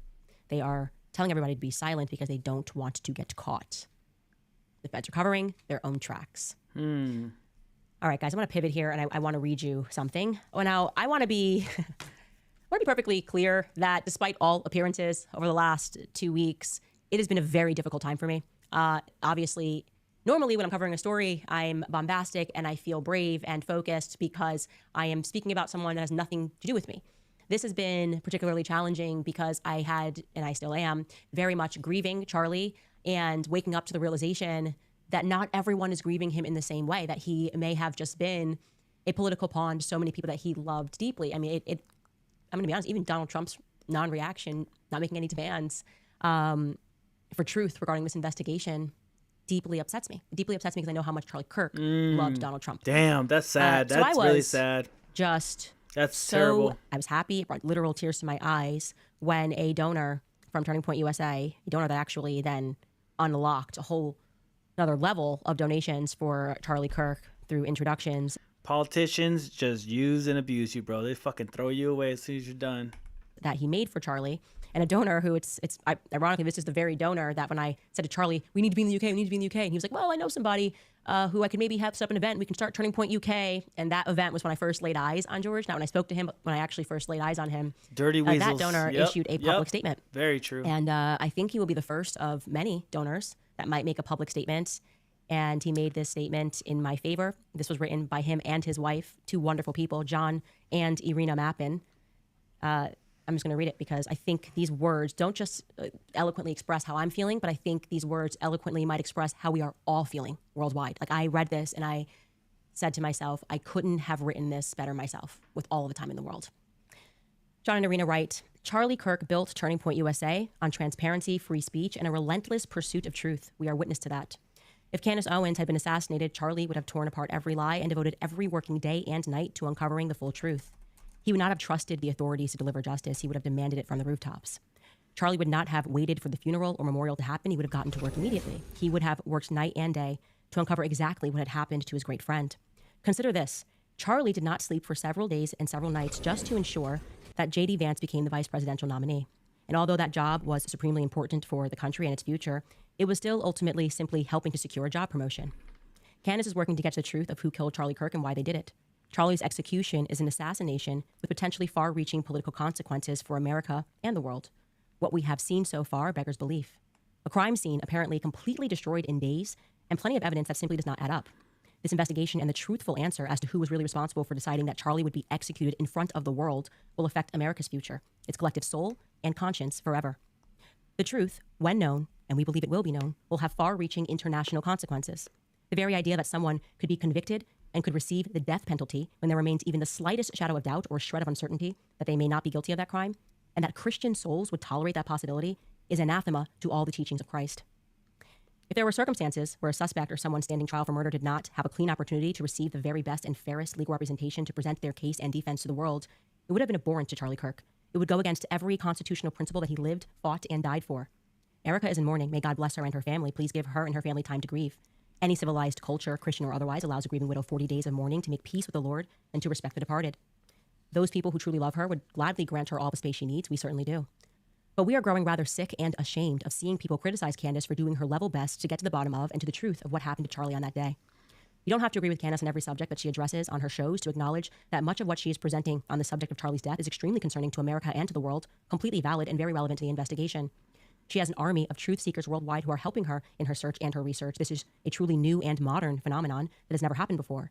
This is not 1963, and boomers need to get used to it. In our view, the official investigation should be immediately ordered by the appropriate legal authority to proactively share everything they know with Candace and her selected team. That is, if truth and real understanding of who decided to assassinate Charlie and why is the sincere objective. That would go some way towards restoring public trust in the system. It is our view that her actions are not just the actions that any real friend would take for their friend. They are the actions of the highest order of patriotism. Candace's actions are service to the whole country and to the world. Beyond that, they are truly providential, divinely inspired, and metaphysical. There is a relationship between truth and all living things. Sorry, I thought I just felt an earthquake, but I didn't. I don't know. There is a relationship between truth and God. Right now, Turning Point USA is at a vital moment. If we continue to witness the mistreatment and the suppression of a young woman and a mother of 4 young children who's doing everything she can to help get to the truth about who decided that her friend and fellow freedom fighter Charlie had to die, they will lose the country and the world. And America will have lost one of its greatest living patriots only to see those factors against which he fought and died for win. Candace's extremely valid point that hers has so far been one of the only public voices from Charlie's closest friends questioning the absurdity of some of the communications regarding what happened and demanding clarity is well made, and frankly, that point alone is shocking to the world. We have been receiving calls from senior Republicans and from Turning Point donors who agree with her all last week, and they started up again this week. They agree with Candace, but seeing the attacks that she is experiencing, they are terrified to voice their views publicly. Is that really where we are in 2025? Few people following the matter believe the official version. A low minority believe that the current suspect is guilty. That statistic alone is an awful commentary on the state of the official investigation. The world wants truth. The world, Charlie, and those who truly loved him and knew his purposes certainly deserve justice. But justice needs not just to be done. It needs to be seen to be done justly. I want to read that sentence again because it's very powerful. Justice needs not just to be done. It needs to be seen to be done justly.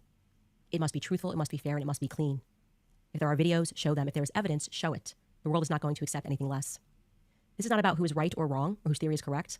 Candace's investigation is about actually getting to the truth, whatever that truth is. If the current theory for the shooter is truth, then okay. That is a lie, then we need to know. Every episode of Candace's show since Charlie died, from her heartfelt emotional tribute to her exceptional journalism, has been incredible, and anyone who cares for the truth and who wants to know who killed Charlie for real should watch every episode in its sequence. The fact is that we are being told as his friends, or simply as people who had never heard of Charlie Kirk before his assassination, simply does not make sense to the vast majority. It feels like gaslighting. It feels like we are being lied to. It is not hard to tell the truth to the public or to present the clear facts that illustrate the truth clearly. Many extremely ethical people helped to build Turning Point and all associated groups, Turning Point Action and Turning Point Faith. Many of these people are existing and potential future donors. We know many of them. Ethical people will not stand for lies or injustice, either privately or publicly. The existing and future donors who were friends of Charlie's and those he loved deserve no less. But please spare us the absurd and evil suppression of suggesting that Candace should not be doing exactly what she is doing. She is doing no more and no less than what her friend Charlie would have done for her. Her actions are far more reasonable and experienceable than an assassin's bullet to the throat. Consider for a moment the evil of possibly allowing the conviction of a potentially innocent party with the death penalty.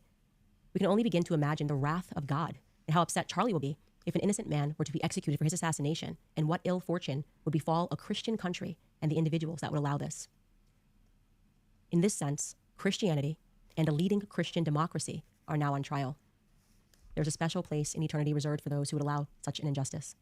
If Turning Point and Charlie left in charge, if Turning Point and those who Charlie left in charge failed to stay true to the principles and purposes on which Charlie founded it, and with which he and Candace originally breathed life into it during its formative years, then Turning Point will end up like MySpace. it will become just one more ineffective and rather dull has-been activity. I believe that God has other plans for Charlie and for his legacy.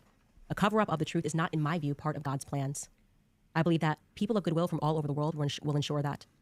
Keep going, Candace. Charlie is walking with you every step of the way. He loves you deeply, and you are right about your friendship with him. Never at any time, through all the challenges that the political arena and life brought, did he ever withdraw his friendship from you, Candace. You are an eternal cornerstone in his life and his legacy. What a great friend you are being to him. We're all witness to that. All of our love, John and Arena. Oh, it's gonna make me cry again. It's just like, I really needed it. Yeah, that's pretty brutal. I just really needed it. That's like, sad. It's just, I feel like I kind of went through a process where I was going, like, in those 2 weeks following, was any of it real? You know, like when I expressed to you that I felt that Charlie's life was like the Truman Show. And then I know that's how you guys felt, because we were just expecting a fight. We were just expecting a fight.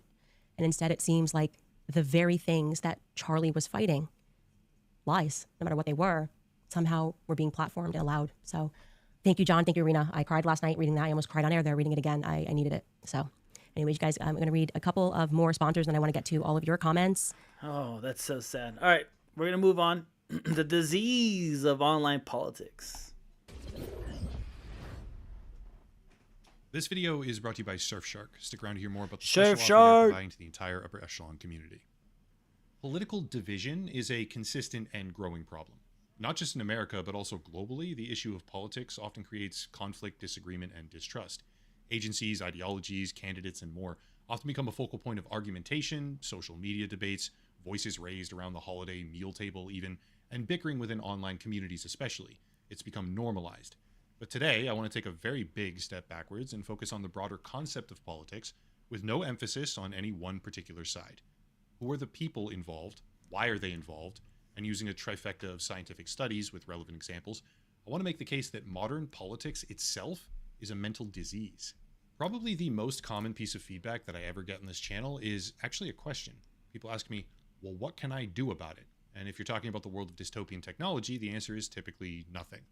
If, for example, you plug your phone into your car and all of your messages get instantly scanned, you can either buy a completely different vehicle from 20 or 30 years ago, or you accept that the practice has been normalized by almost every single major manufacturer, and you continue with your day.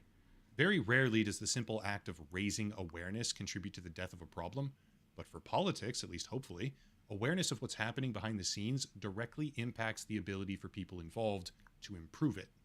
Just to reiterate this point, because I think it's very important, I will not be discussing any particular ideology. This is not us versus them group dynamics. It's an examination of everyone involved with the online world of political discourse. All right? This is not something to freak out about. It should be very enlightening, I hope. Let's get to it. Puzzle piece number 1 is a simple demonstration of the schism between political belief and economic reality. According to polling data from YouGov, this right here is a visual. What's this? Oh, this content isn't available right now. What's this? Go to feed? Go back? Oh, 1 sec. All right. Demonstration of political party voters in the United States and how they believe the economy is currently performing. There was something on Discord that I put just because someone sent it to me. I just want to see real quick. It's about Bill Clinton. Let me see this. Oh, no, not that. Hold on. Where's it at? Let's see. What's this? Bill Clinton. Oh. That I know of. For example, Hillary Clinton. Let's see. The Clinton Foundation is the biggest organized crime family in history. So evil. Her public downfall will be spectacular. We cannot wait. What's this? Organized crime family that I know of. For example, Hillary Clinton took money from the Russians to sell American uranium to Russia. She took money from the Saudi Arabians to sell Syria and Yemen to Saudi Arabia and to justify ISIS and protect ISIS. Hillary Clinton is probably the single most corrupt politician in U.S. history since Lyndon Baines Johnson. And as Secretary of State, money would come into the Clinton Foundation and U.S. support would go out. And by the way, the reason we have 1,000 military bases is not for military power. They're lily pads for smuggling. That is how CIA smuggles gold, guns, drugs, cash, and small children for the elites in the United States. War is a profit center, not just for oil. War produces body parts. It produces orphans. It produces all kinds of human goods that can then be trafficked. And the banks rely on war and drugs for their cash flow, for their... Damn, this guy's spitting bars. What's this?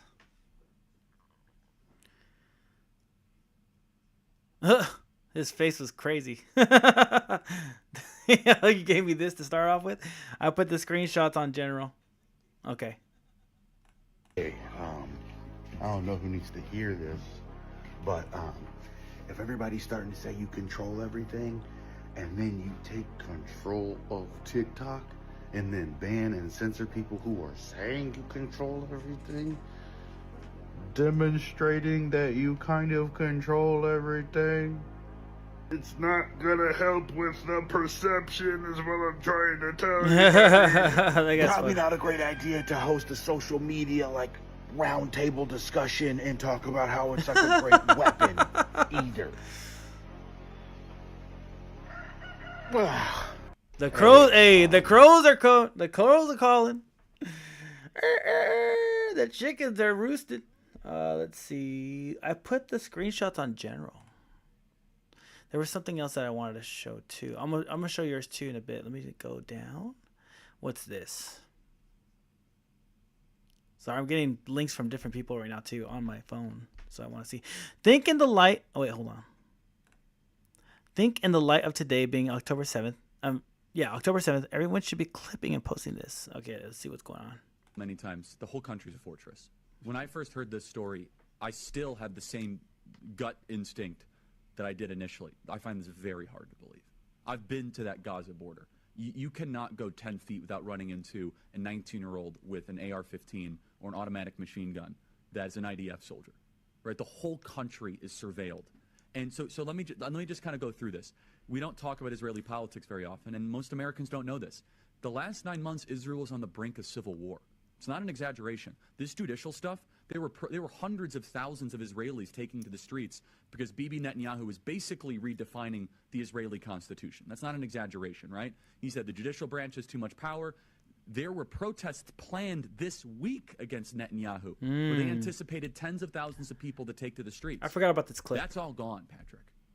Netanyahu now has an emergency government and a mandate to lead. I'm not willing to go so far that saying that Netanyahu knew or there was intelligence here, but I think some questions need to be asked. Was there a stand down order? Was there a stand down order? 6 hours? I don't believe it. Israel's the size of New Jersey. When I took a helicopter ride from Jerusalem to the Gaza border, it's 45 minutes. 6 hours. They're live streaming the killing of Jews. Did somebody in the government say stand down? That is a legitimate, non-conspiracy question. The whole country is the IDF. The whole country is. Yeah. And you're trying to tell me that they're going to concerts and kibbutzes and schools and by reports 6 hours. Let's say it's 3 hours. That's suspect. Go ahead, Rob. It's also not like a right-wing reporting. This is from the New York Times. The long wait for help as massacre unfolds in Israel. 9 I can't think of a more liberal news outlet than the New York Times. And by the way, I'm actually very pro-Israel. So let me be very. So I'm not exactly. Well, I think we all are. No. I just want to make sure my position is clear here. But So Patrick, there are other explanations. It's possible that the Netanyahu 10 seconds government ago was double-crossed by. Give me the link. Give me the link. Give me the link. That's dark, but it's not as dark as what we're talking Chase about. Huge. Another aspect is that Netanyahu might have traitors in his government, like legitimate traitors that have or Hudges, whatever you want to call it. I was texting with some senior people in the IDF, and they said, Charlie, I can't say too much, but let's just say the same problem you have with the left in America we have here in Israel. Wow. There's something to think about. Just something it's to think short. about, right? It's a short. Oh, it's a short. We'll watch it. Those intel agencies that aren't as sympathetic. Or maybe, Patrick, maybe they might have gotten a tip. They might have gotten whispers, but no one thought it would be 1,200 Jews dead. That's a potential, right? So they knew. They knew that October 7th was going to happen, so they let it happen. Kind of like how we did the Japanese Pearl Harbor bombing and then also 9/11. Same thing, right? Let's see. Let's go to the Discord. Let's see what she popped in the texts. Oh, you're talking about the coupons and stuff. That's pretty funny. Hell yeah. All right, let's see what he put down. And then I'll watch the Facebook one afterwards. One of the fastest ways to get somebody off of one track of thinking and start getting them to start believing something else is, you've heard of the Kubler-Ross grief model, where it's like denial, anger, bargaining, depression, and acceptance. And those are like the 5 stages of grief that we all go through. Deals, baby, deals. You can walk someone through those 5 stages of grief without them even knowing that they're going through that process, and get them to like relinquish control over like a previously held belief. Let's say I'm a door-to-door sales guy and I'm selling you. I was gonna say, yeah, I do this. I mean, my boss did this all the time as a sales guy when he pitched shit. But I was like, I don't really give a fuck about like putting him through the motion. But he said pretty much putting him on an emotional roller coaster to get the sale. And I was like, that makes sense. But also, you could just tell them straight out, like, this is the right way to do it. And then to look into it yourself. If it makes sense, it makes sense. If it doesn't make sense, then why are we talking solar? You know what I'm saying? But usually it made sense. It's saving them a bunch of money if they used a bunch of power. But if they didn't use that much power, it didn't make that much sense, you know? You solar. I want to get you out of the mindset that, like, solar is for X number of people or this. Pretty much the whole thing with solar is, like, the electric companies are the enemy and solar is your friend, is essentially what the whole, you know, divide, making them angry at the rise in prices at 10% rise, increase in the yearly of your utility bill. Type of person. All I have to do is get you to denial. I say 1 or 2 things to get you angry. Then I start talking about like the different options that you have and get you into a bargaining mindset. And then talk about how all of your options are limited and like everything is so far out of our control and like push you into depression. And then I get you into acceptance 1,000 times easier, 1,000 times faster. I know people that got it, then their roof started leaking, a 1-year roof. So with that, I'm not sure what they would what our company did when I was slanging that shit. If your roof got damaged with an install, then we would put the roof on us. You know, like we would pay for the roof, but like they're really good at installing, so it never really happened. But I mean, a roof started leaking. Where was the leak at? That's one thing they need to look into. But yeah, that sucks. That sucks. Let's get electricity. Faster. One of the fastest. Oh, that was it. Okay. Let's go to... There was something else I was going to click on. I think it was this. No, was it that? Oh, we already clicked on that. Okay. Let's go back to Echelon. Aside the very obvious discrepancy as a result of the COVID-19 pandemic, what we see, very clearly demonstrated here, is that when the party controlling the White House shifts, so does the average interpretation of how the economy is performing. From November of 2020 through January of 2021, party control of the White House flips, obviously, and during that exact same 3-month period, voters belonging to those parties suddenly shift completely to the opposite side of the spectrum on whether or not the economy is getting worse or better. This monumental change has absolutely zero basis in reality. If you look at average inflation, there's no correlation whatsoever. Growth of GDP, same thing. Even the unemployment rate, once again, outside the obvious black swan event of the COVID pandemic, even the unemployment rate has absolutely zero correlating fluctuations that could ever justify half the country suddenly believing where it mounted to the roof and they wouldn't come back to do anything, so it's a mess. The same thing, they're older too. Spontaneously believe this one is interesting. Better. Weird yet undeniably it's true. A very simple concept. Yeah, they should be able to cover it with their insurance, not with the insurance people that the installation team has. People are in control. Things must be getting better. But of course, you got to be on their ass. You know, you got to be calling people. You got to be fucking. You better fix my fucking roof, or you need to go sue their ass. You know, just do everything you can. But they're old. They're not gonna want to do it. So I get it. When your people are in control, they must be getting worse. Sadly, it's a very common human perspective, it seems, but it's also laughably wrong because economies at scale. Let's see. This is weird, undeniably yet true. Oh, I don't know why, but whenever I click on the Facebook thing, it says this content is not available right now. What the fuck? Yeah, I'm not really a Facebook guy. I'm not sure if that doesn't help. Sick. Simply do not work that way, let alone at that speed, during a 6-month window before and immediately after the change occurs. Point being, as per example number 1, political party voters are often completely disconnected from reality, believing that things are magically getting better or worse simply as a function of whether or not their party has control of the White House. Puzzle piece number 2 is where it starts getting a whole lot more interesting, because it begins to explain why and how that disconnection occurs. What if I said that ideological loyalty directly impairs your ability to understand basic reason? Canadian stuff can't really be shared outside Canada, according to a friend. Oh, okay. Let's see. Dang, you really love this dude. When money is on the table, social... There we go. When money is on the table, social norms disappear. Let's say I called you over and I need you to help me move a couple of couches just from one room to another. Of course, you'd say, yeah, I'll help you out. It's not a big deal.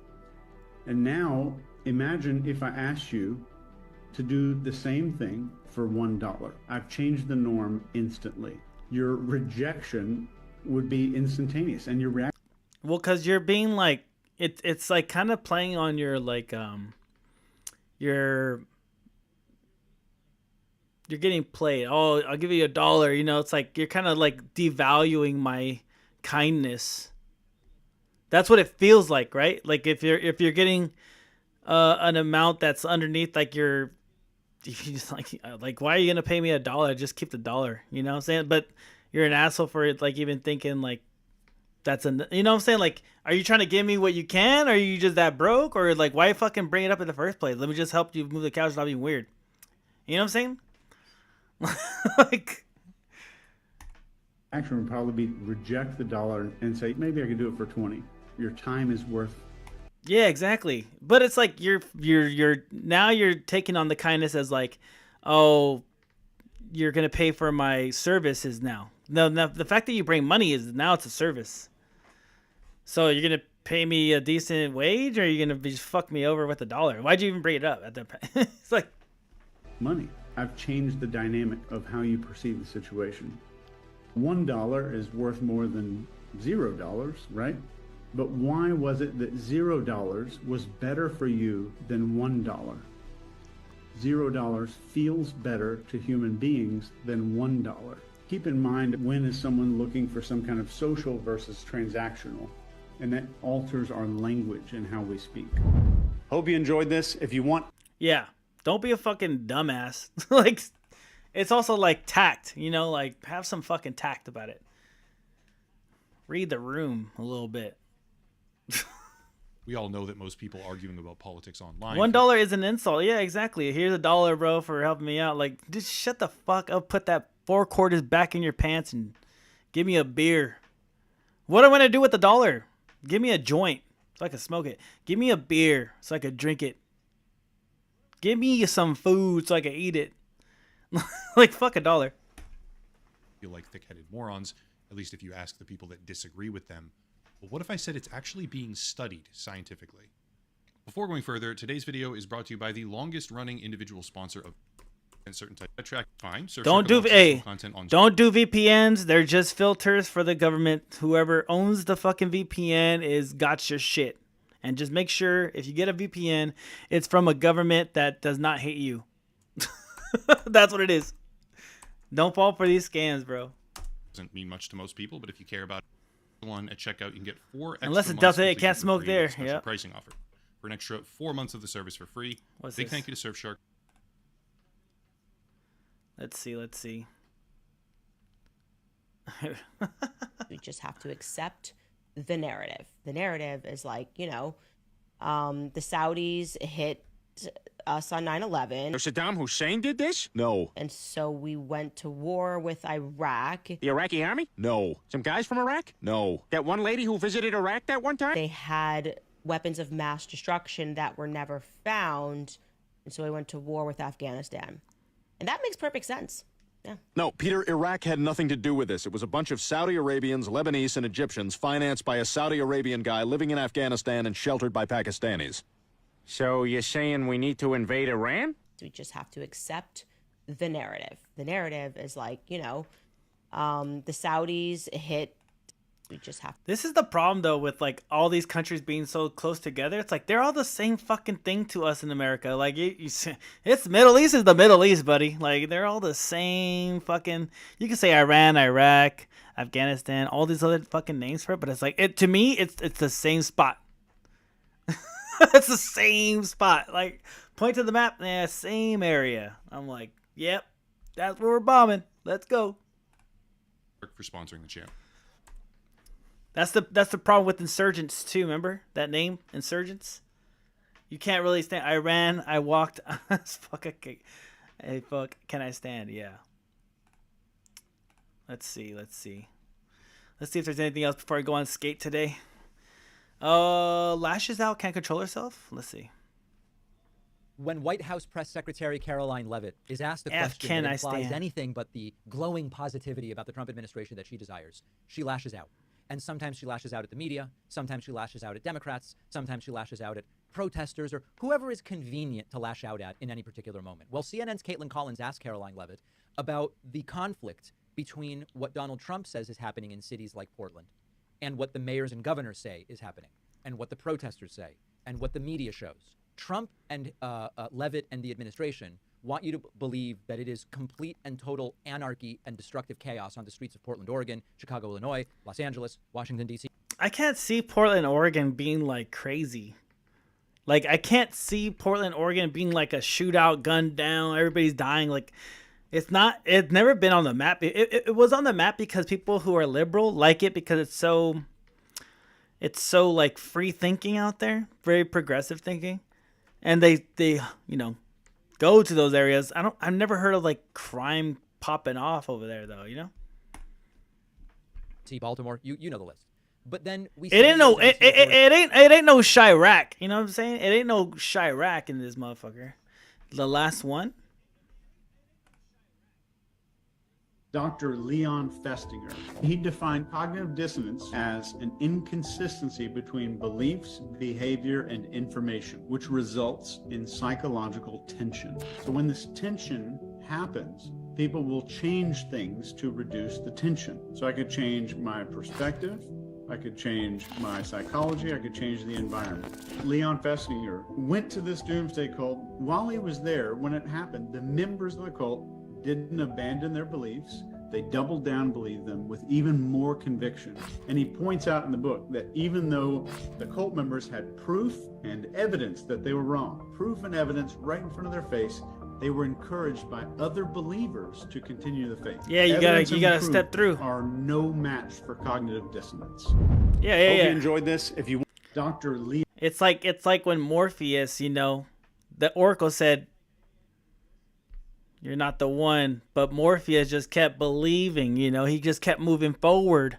Geography class was rough during the Middle East. I was like, tiny countries in a tiny spot. This is dumb. Exactly. Yeah, I'm like, oh, that's where we bomb everybody. That's where the people with the turbans get shot and die. That's where all the terrorists live. Growing up, that's what I was like. All right, we're going to war in Iraq again. Desert Storm. Remember that? Let's see. Desert Storm. Google. Desert Storm. This was like a big thing during my time. The Gulf War. Like when I was in high school. Yeah.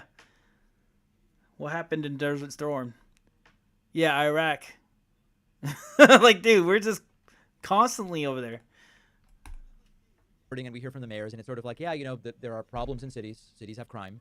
Sometimes chaos breaks out in like this little area, but it doesn't really justify sending in the military. Caroline Leavitt doesn't like it. A kid got spent saying that the country did we bomb today. About that. What country did we bomb today? And checking it off the map.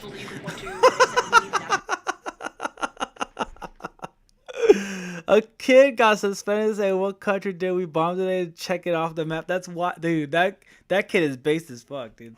That kid is onto something.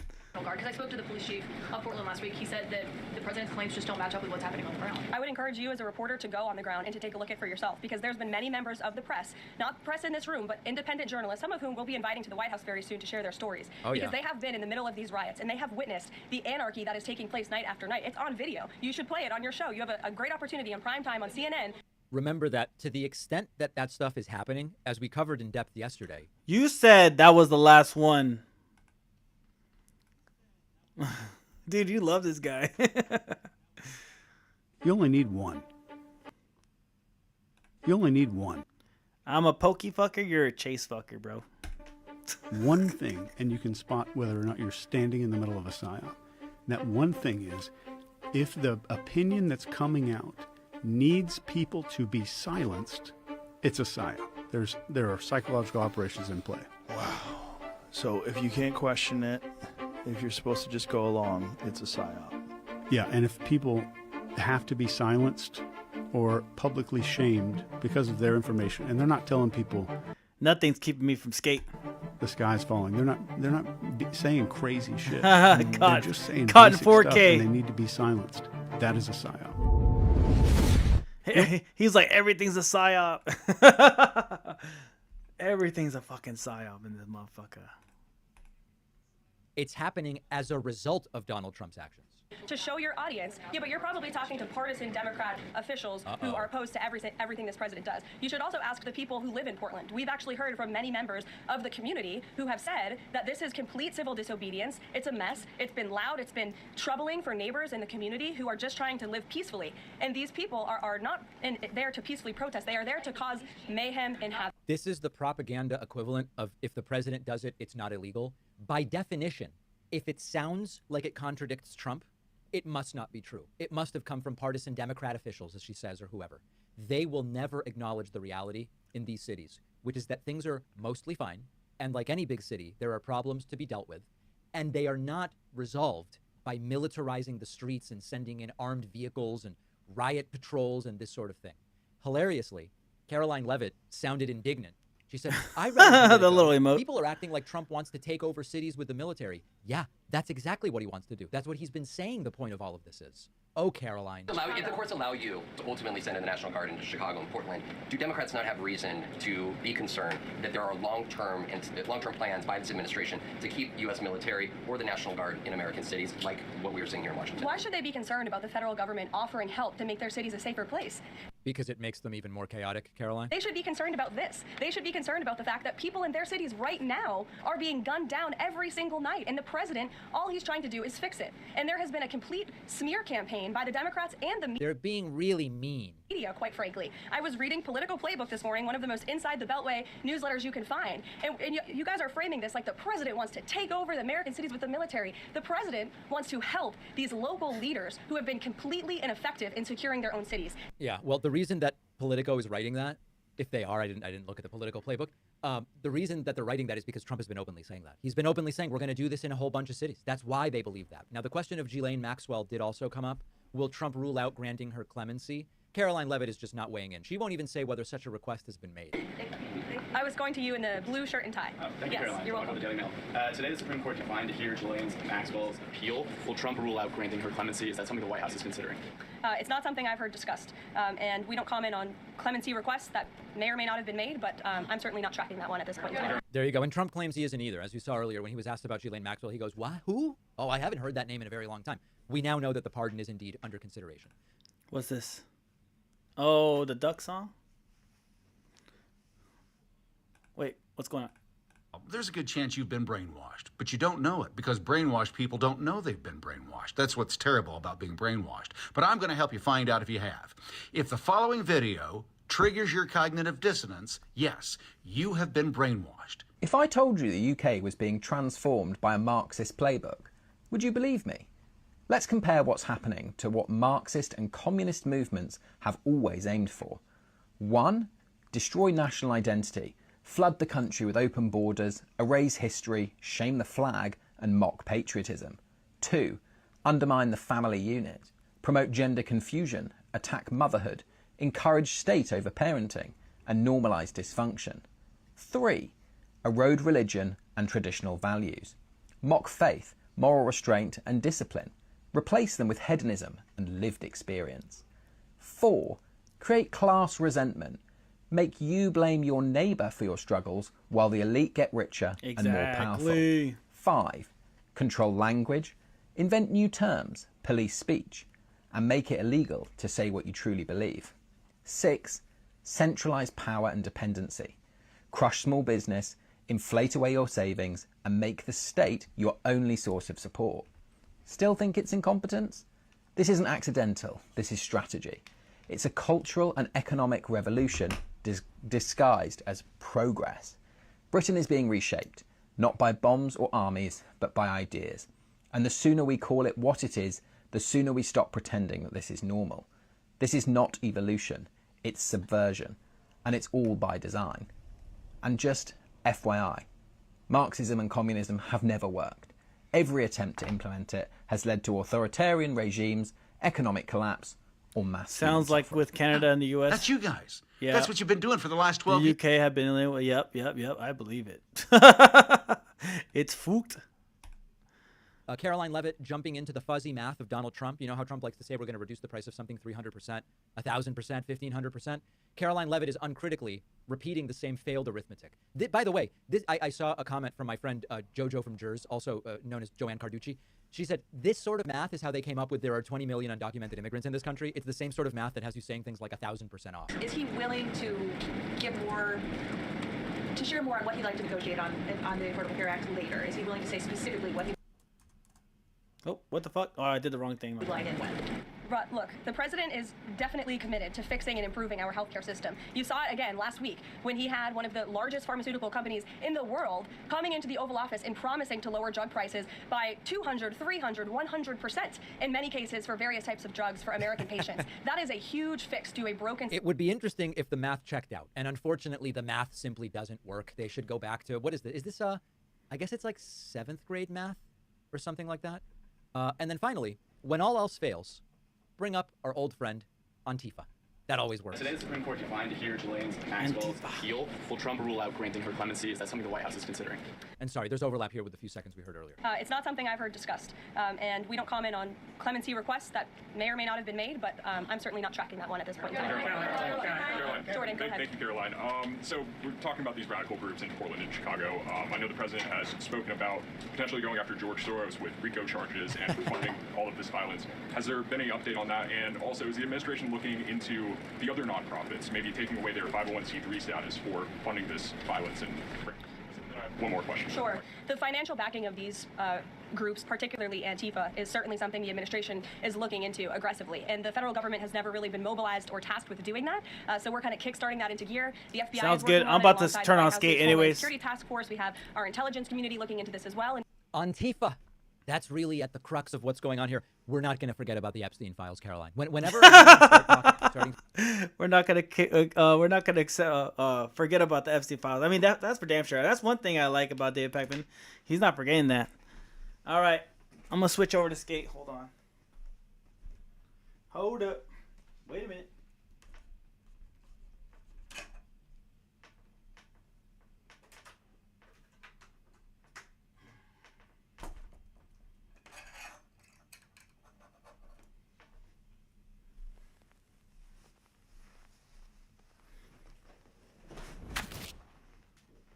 Did it work? There it is. Resident Evil. Trying to slip one more in. Here, I'm looking on right now. You should have been faster, bro. I'm watching it off stream. Hold on. Let me see. No. How's the election made you feel on a scale from 1 to 10, with 10 being Nazi? My name is Dr. Nick Peterson, and I specialize in those suffering from TDS. TDS. Oh my God, TDS. I'm Dr. Peterson. How are you? Well, Donald Trump is a felon. Nope. The majority of Americans... The blue hair dude with the red lipstick. On both sides of the aisle. However, there's this small, albeit growing... Yeah. I don't want to say Americans, but people that are just disconnected from reality. Fascist. And honestly, diagnosing these people a whole lot easier. I just checked their social media. Oh my God, the social media, bro. Your symptoms on WebMD at home by yourself. Now they record their symptoms and post them for the world. Oh my God. The haircut is also a dead giveaway. So the hair color. Oh, I don't know. Maybe it's the orange democracy destroying Putin loving dictator. Alright, so mental illness. You said mental illness. To the fact that their absurd actions and ideology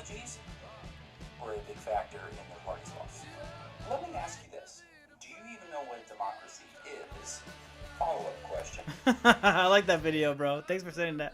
Sorry, I clicked on it before I could get to it. Hey, long time no see. All right, let's play some video Maybe. games. What's on the agenda? All right, I'm on. We in. Texting my boy that we in. All right, let's do it. Let's go to this one. Let me get these missions done. I need to get this shit done. Where's that? Oh, it's way over here.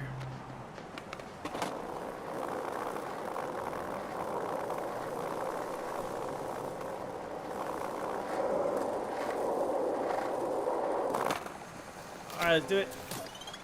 Rolling lines are a good time. Let's do it. Let's do it. Pulling with this skill testing line challenge. Has left the party? Has joined the party? You got this. Hold on, my boy's trying to come up right now. Maybe come back later when You put off playing for so long. I know.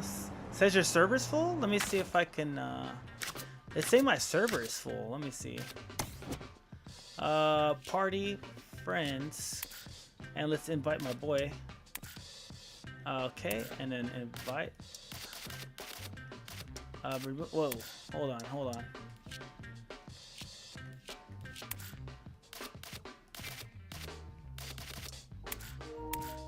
There it is.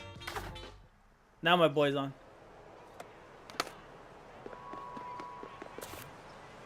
Yeah.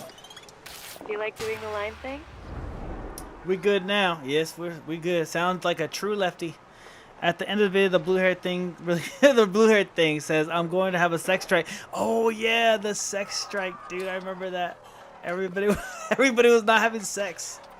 That's a good thing though. That's a celibacy. You know, I approve of that. This song is crazy.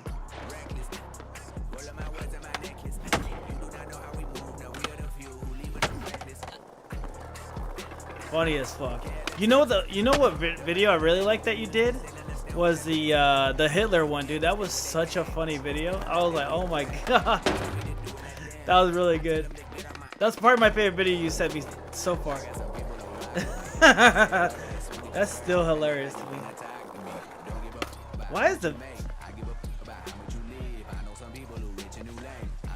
Uh-oh, I think I'm glitching out on the game. Let me restart it.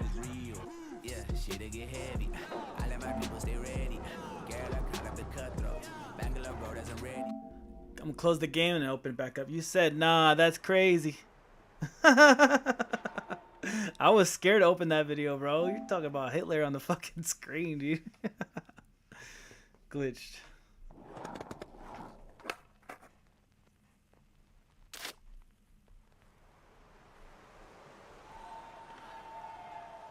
All right, let's try to get my boy back in the party. I'm not sure why I didn't. Nah, you said that was crazy. All right, so it's 3 days until Battlefield 6 comes out, guys. So once Battlefield 6 comes out, no more politics. We're playing straight games. No, I'm just kidding. I'll do a little bit of politics or whatever comes up, drama, news, whatever just happens to be that day. I'll do like an hour of it, you know. We'll cover an hour of it, and then we'll get into Battlefield 6. Hopefully nothing happens that day, but you know America, always something always happens. Something always comes up, so I just want to be a little nerd that day. I'll kill you. You don't want to F with me. Yeah, no. I definitely don't want to mess with Canadians. Canadians are crazy people. No, I'm just kidding. Oh man, I can't load now.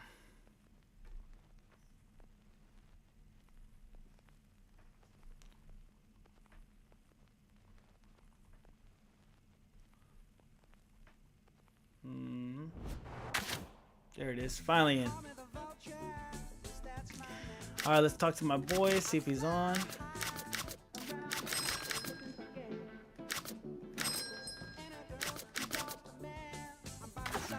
Hi there. Good to see you. Where's my Have anything friends? planned, or There it just is. a free skate?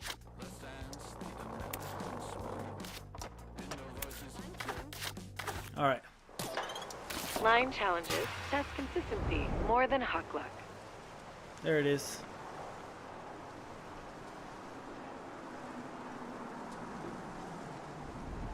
There we go. I don't know who came up with this one, but get ready to get your line on.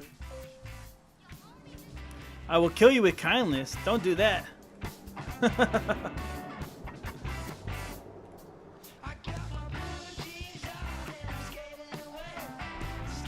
All right, quadruple flip. Yeah. Damn. All right. Grind the rail.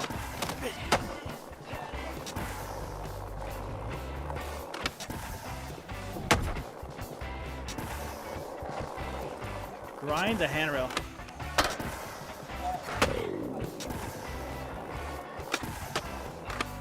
Oh shit! I fell off. Do over. Damn. Alright, gotta hit this quadruple kickflip. Oh, I didn't even hit it. Come on.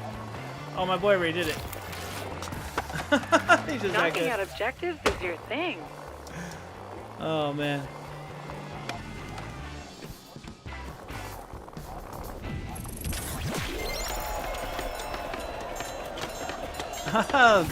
the cut shirt? Hell yeah. That's sick.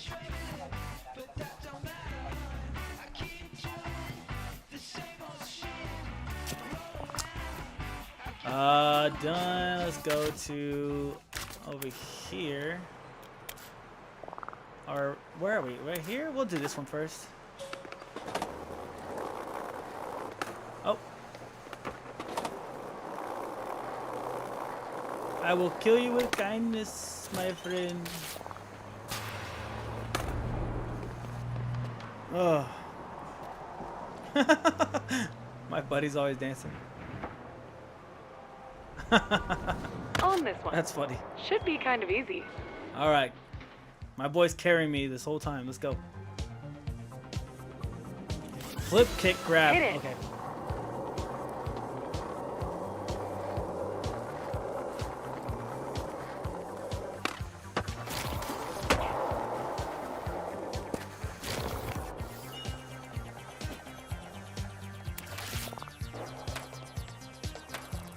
Yeah, knock those objectives out.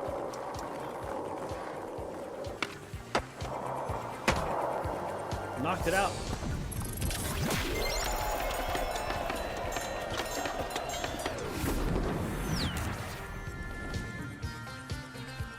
The music's pretty good on this game.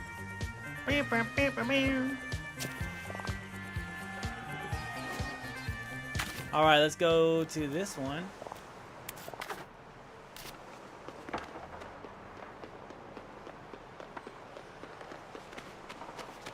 It's glitching out right there. Oh my god, there it is.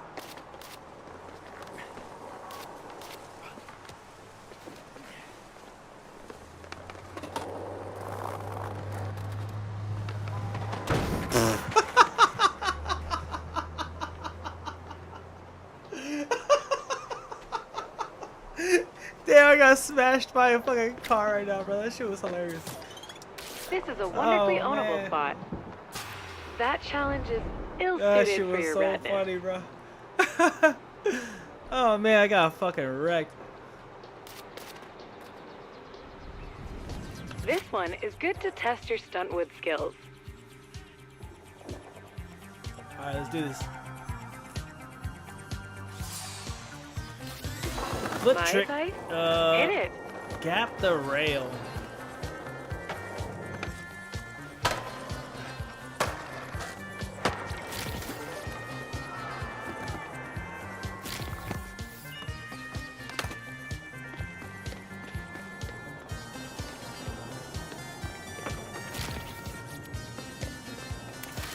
Get it and got it. Nicely done. Good shit. We good.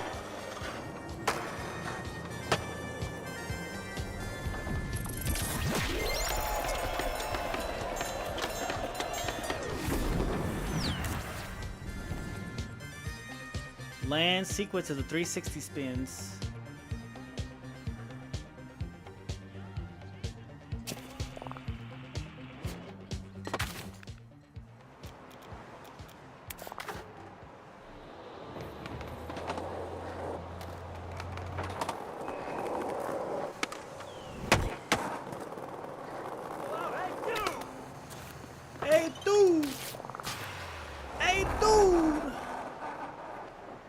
Oh, that was dope. That was actually sick. My boy was spinning. This sesh sets the bar a bit higher. Have fun. 360 That's spin your cue. Into the fountain.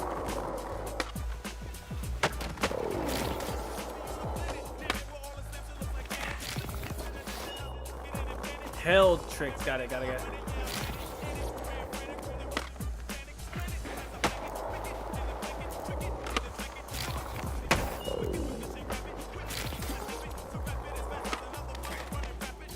Reload. Grinds. You gotta grind it out. Don't make me wake back up. You don't need to see what I'm about to do. Quit crying, soul. Why you always make me shout at you? How could you just leave me and I love video games at the blue? Oh, what's the matter, soul? I'm too loud for you. Too bad, bitch. You're gonna finally hear me this time. I'm like, alright, you want to throw me out? That's final, but not for games. Take my place. Are you going in your mind? This content, this stream, this chat room is mine. I need to take your moderation powers away, bro. You're getting too crazy. Woo! Oh shit! I actually landed that. That was surprising.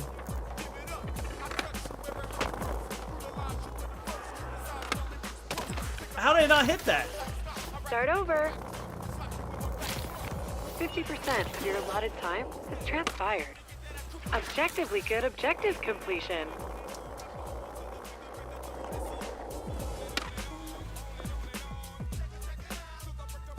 To the break of dawn.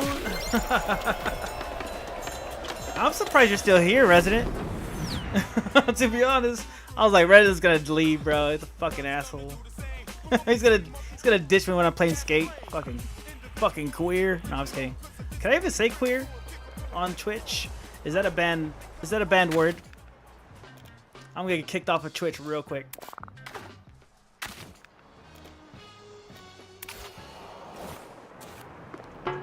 Ooh.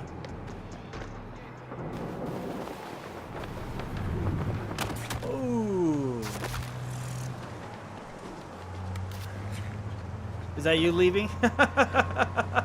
Dude, that fucking emote, bro. You love that fucking one. You love that Ebro. Express route. Uh-oh, it's glitching out. One man's dumpster, another There it skater's is. super high ledge. Express route out.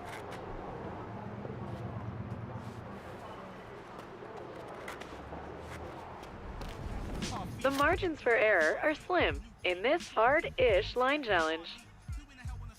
Ooh, that looks pretty good. Looks fun.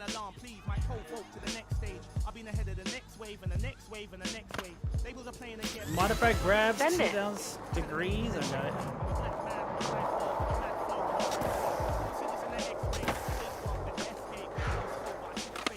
Oh shit.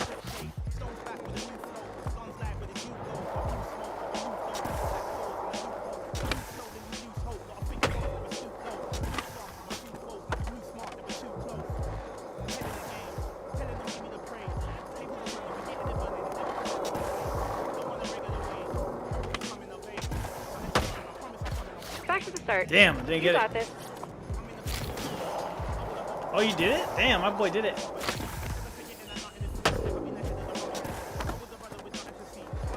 if I can do it. Grab over the gap. Okay.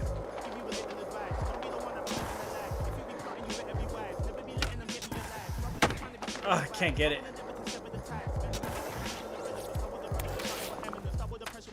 You are the objective assassin.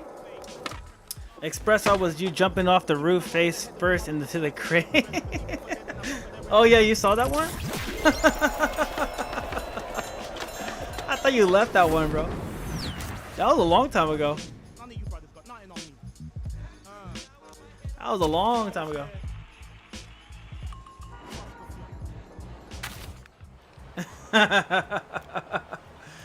Oh man. What are you gonna do? What are you gonna do now, resident? There's no politics on right now. Actually, there might be this liberal named Sad Girl. She does like liberal politics if you want to look at her tonight. I think she's on right now, but she's like a leftist for sure, like a Hassan Abi enthusiast. She's pretty cute though. In the mood for an easy sesh? Then this is the challenge. That's for where you. I got this. Oh, that's where you got that from? I need to get that from her. That's actually a dope emote. All right, grab 360, and modify go. grabs.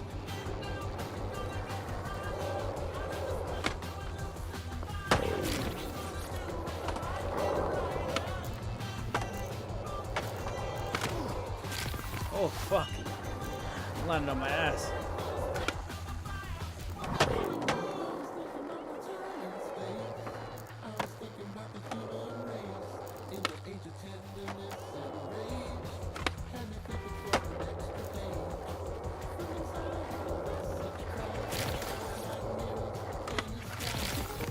Body flips.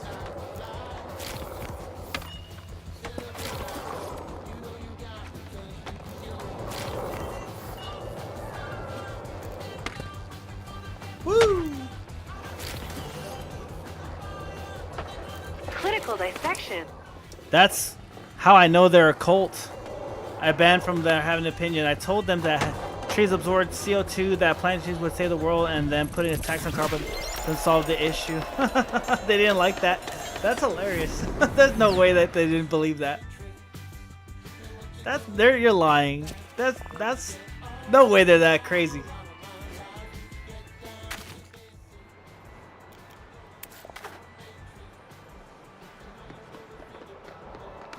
You're lying. On God? Got bro in my backpack right now. Big carries. Because I'm talking to chat, bro. I'm distracted. Resident Evil's distracted me from my my gameplay. Here we go. Here we go. Let's do it. Here's something. On God. Damn, that's messed up. Your gameplay? Your stupid gameplay. You're dumb. Your fag play? Prepare us for our inner journey, but skate challenges. Your get you rip tips and stuff. transgender queer They're game? The Jews made me do it.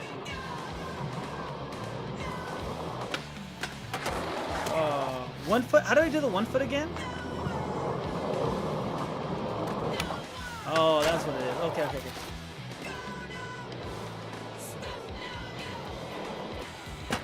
Shit.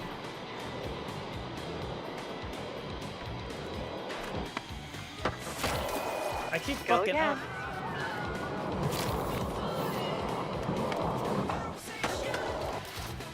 360 spin out. Woo! There it is. Hell yeah. That was a good one. That's going to get you noticed. Go now, stop. That was a good one.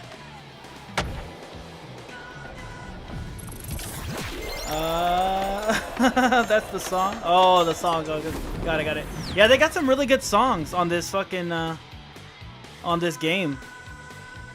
Really good songs. Let's go to this one. Let's go all the way over here. Fuck. All right. Pulling up. That's the song. Buffalo Gals.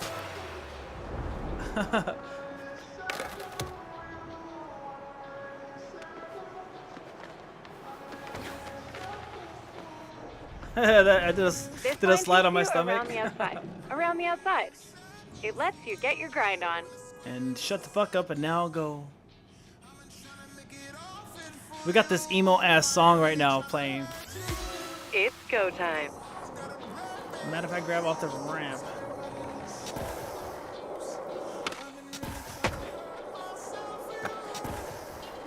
Oh, fuck.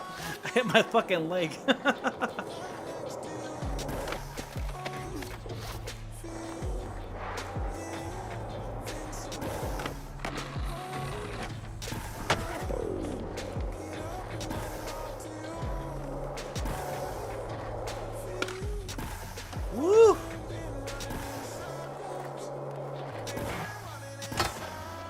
Let's go.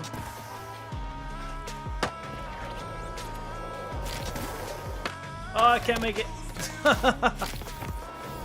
Damn. Soul playing Pokemon like... Hey, I was not crying. I was pissed. Dude, way big difference, bro. Way big difference.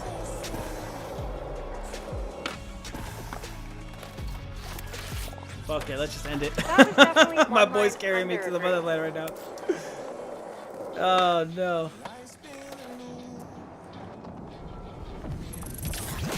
Hell yeah.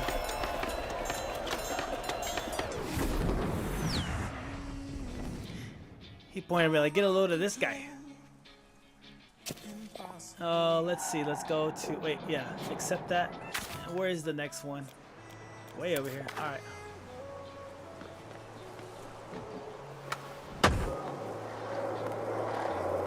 Big teams. Bro, finish the line so I can get my bonus. Fine, I'll finish the next line. I'll finish the next line. My bad, bro. I thought it was glitched out anyways, man.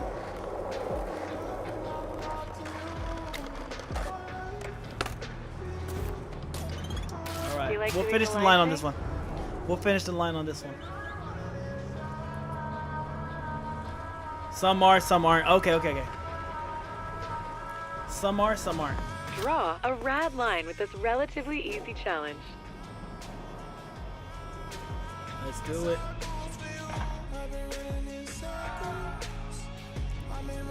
Four grabs. Go. Okay. Crush it.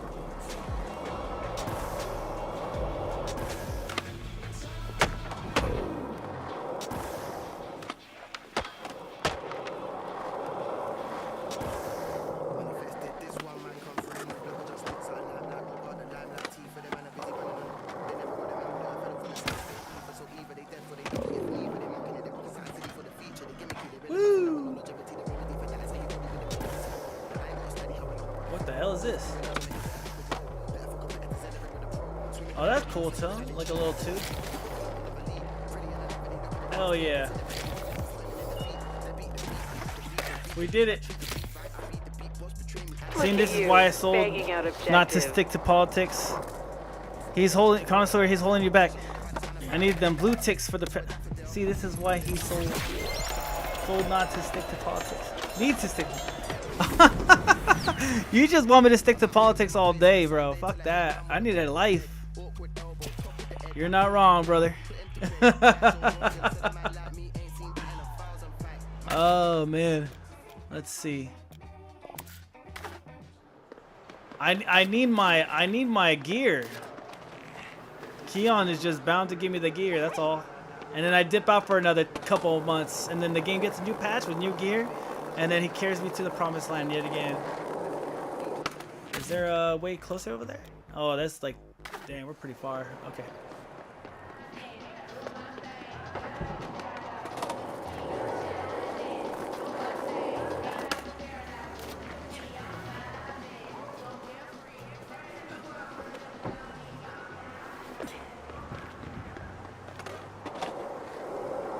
It's gonna take me a while to get there.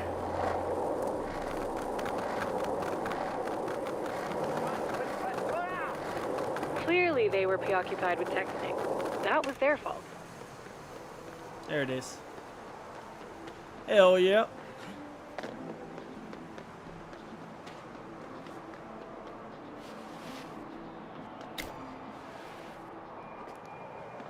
Let's do it. Stunt it up. Let's go. Not sold. I need money. I need money to be sold. The Big M's are a Spread new out. addition Oh, to the shit. San Van waterfront. All right, here we go. Welcome them to the scene by spreading your eagle through each one. You got a caveman that? Spread direction, flip trick. You got this. Fly to the holes.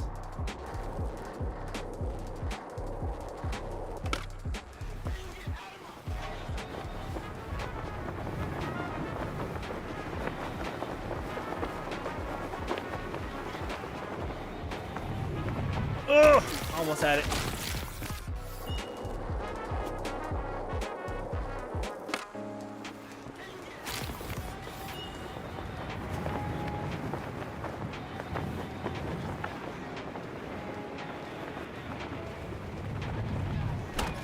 I got one. There we go.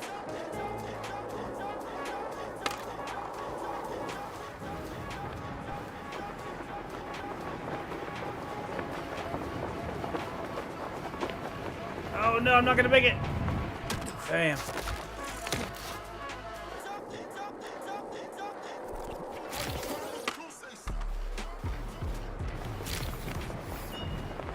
Oh, you gotta press triangle. Oh, okay, got it. I was like, how do you get off the board? There he goes. There it is. Got it. Yeah, she is kind of bad. Sad Girls is bad, dude. That was money. Also, Sad Girl is pretty bad for a white woman. For a white chick.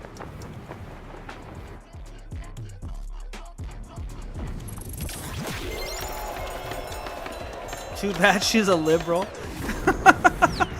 The liberals are always the hot one. The fuck you mean for a white chick?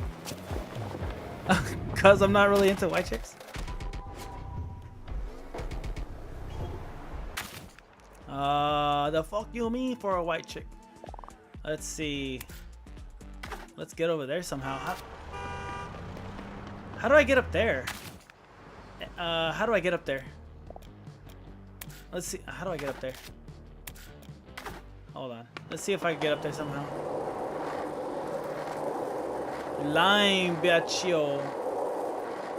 Lime biatcho. I like Asian girls, dude. You just teleport to me? Alright, bet. We'll do. Spot hunting? Teleport. How do I do this again? Yeah, there it is. My boy died. Let's go. Like using a lifeline? Oh yeah. Bro, you liked white chicks on Thursday, dude. I like white chicks every day. Whoever gets my dick wet, even though I like skate, I gotta go. Pulling with this skill testing line challenge? Sounds good, Becca. Get that rest. You got that church camp to go to tomorrow. Oh, what's this? Power flip tricks, powered slide distance. Oh shit.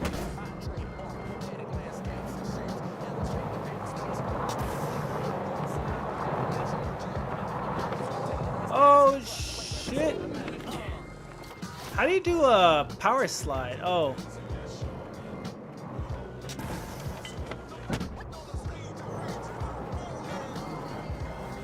There it is.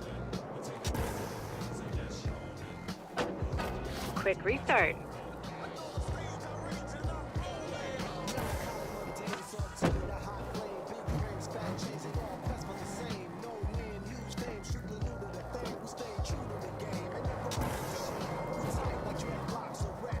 How do you get more power slide?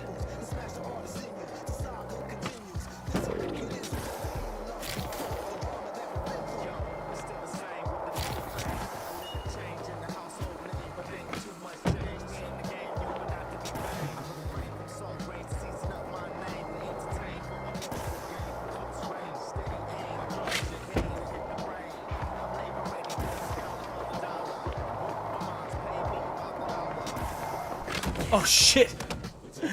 Oh shit! I did not see that one coming. Should cosplay as Brock? Do you cosplay Brock? The Pokemon guy? The gym leader?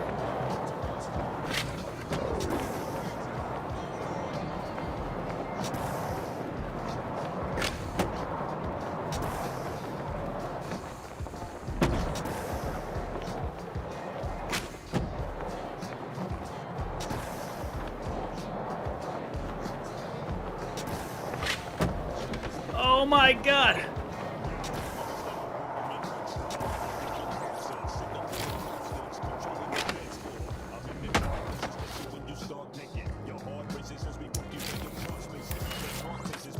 Fuck this. Get that work done. Brock Ashes fan. Yeah. No. Do I cosplay? I don't cosplay, bro.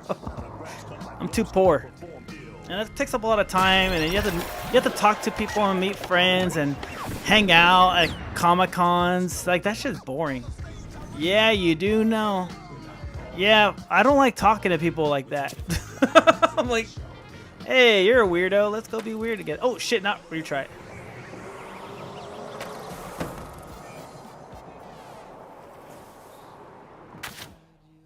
no, I don't like that shit. Did I fuck it up? Okay, I didn't fuck it up.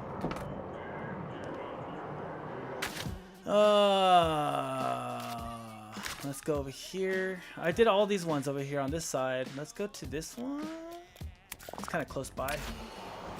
That bus You don't need to go to an R vent. What's an R vent?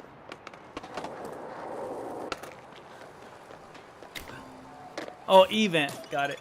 Don't let the spot own you. Own the spot. Oh, like just cosplay on the stream? Just be a weirdo by yourself? Just be a furry. Good luck owning this one. Says it's tough, if my spot guide is correct. Ugh. Looks like a manual. Gap between the rails.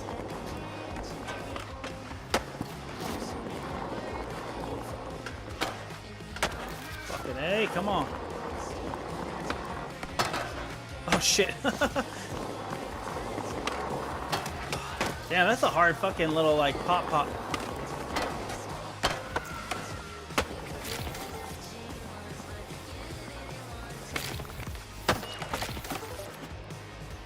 I did somewhat.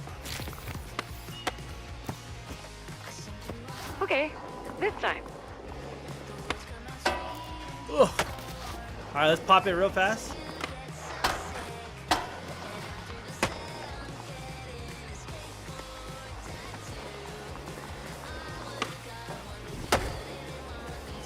Damn. You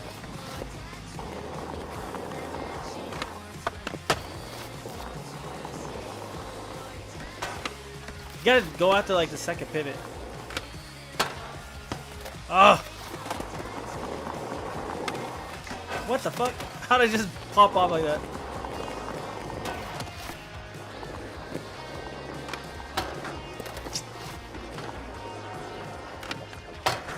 God damn it. Why did it jump? Give it another try. God, I'm not even hitting it right. I'm fucking up.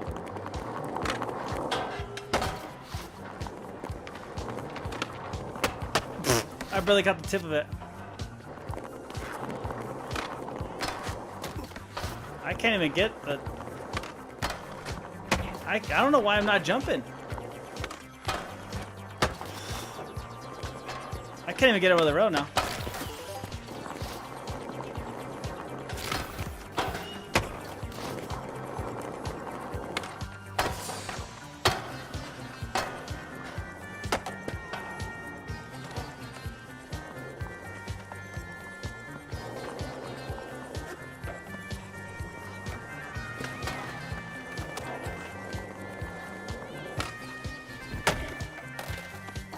Let's give it another go. Oh my god, dude. Come on.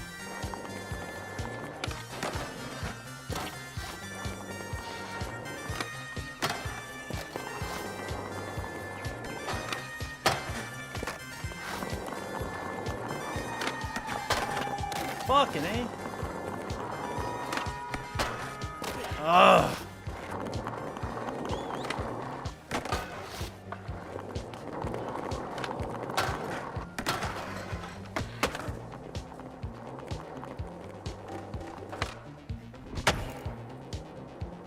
That's the best I got, bro. Taking care of necessary That's business. the best I got. Diligent. You're out of here, resident. That was the best I got, dude.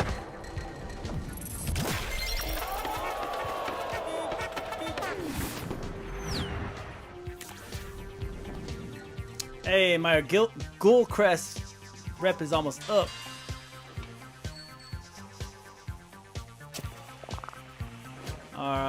Let's see. Let's go to this one.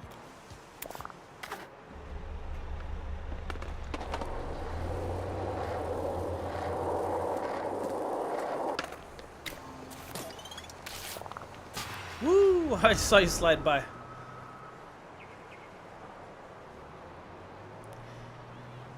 You people cosplay on stream, you dingle. I ain't those people, bro. That's just weirdos. 180 flips.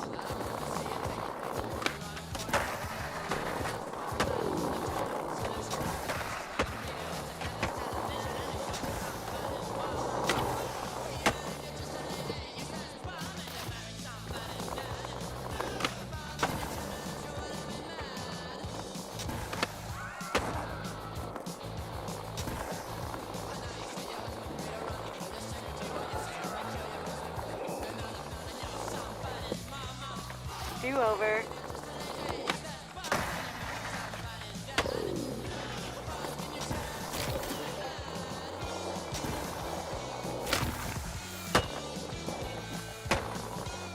Oh shit, it glitched out. I'm like, yo. There it is.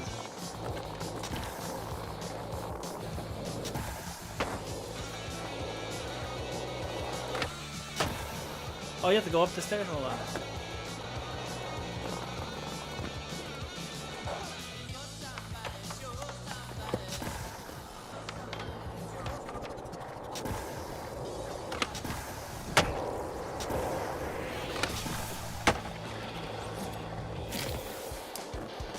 That little inch is pretty tough.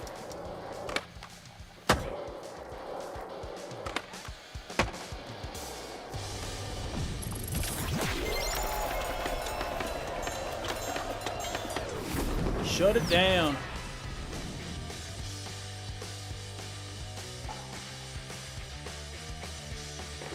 Let's go.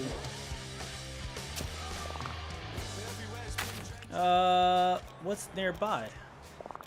I guess this guy? Way over here. Is there something closer?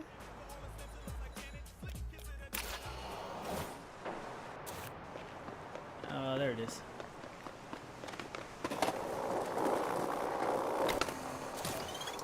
Sweet, a freshie.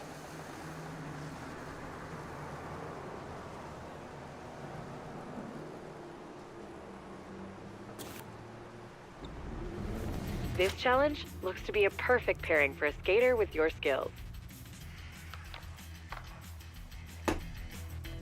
Alright, grind distance, let's go. Nice. Hit it.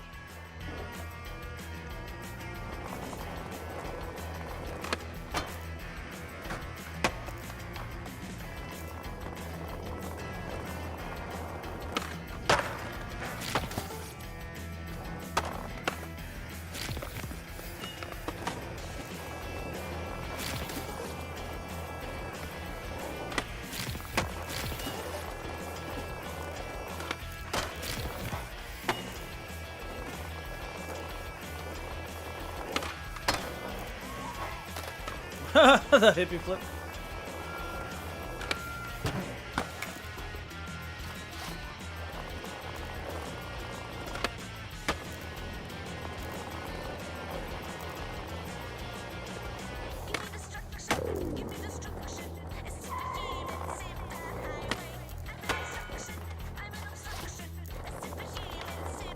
It says I did it.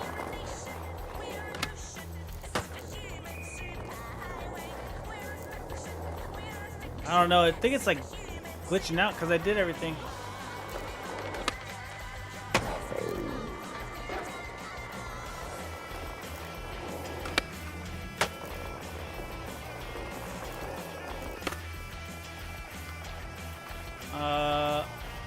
Looking good for time.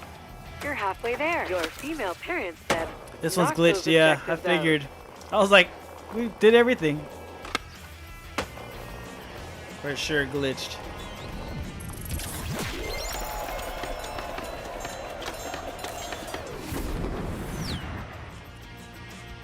Knock it out, knock it out.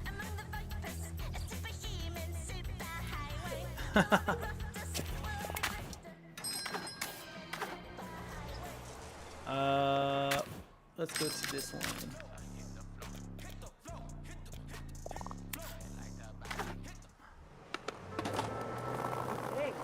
Move, nerd. You'd think people would have their heads on a swiveling device.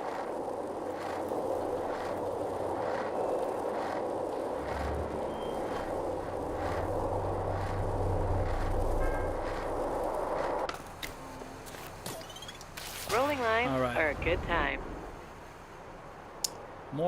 Haul more butt. Oh fuck, I fucked up. Procrastinate. My fault. I fucked that one up.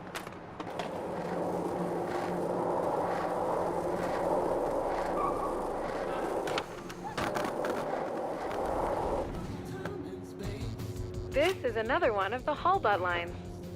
It's mid difficulty, but you're going to want speed for that ender.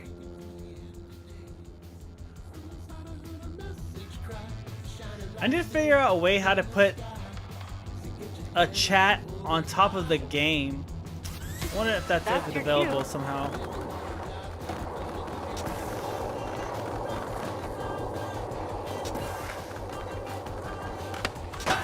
What the fuck? How'd that glitch out? That was weird.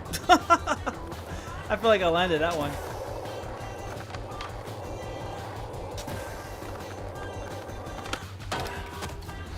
What the fuck is going on? All of a sudden, I don't want to grind. There it is.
So dumb.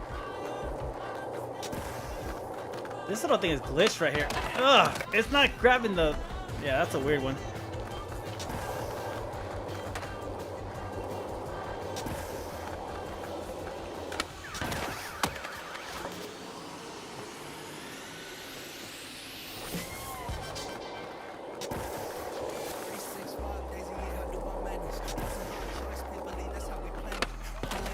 I don't know why it's not grabbing this fucking grain right here. It's crazy.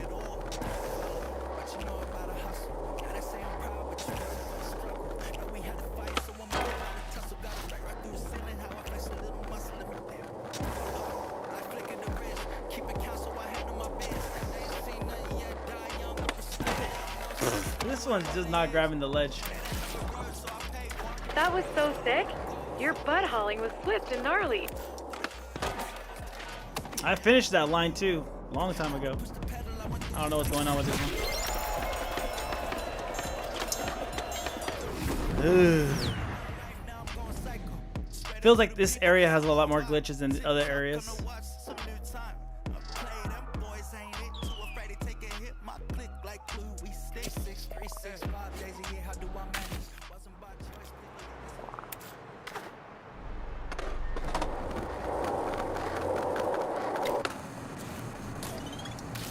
You got a gap.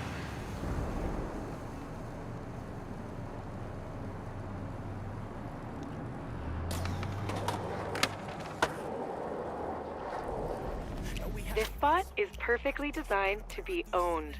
Was that too assertive? Sorry for shouting.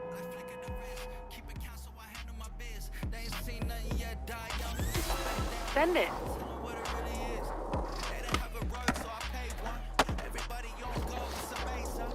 Grind flip trick.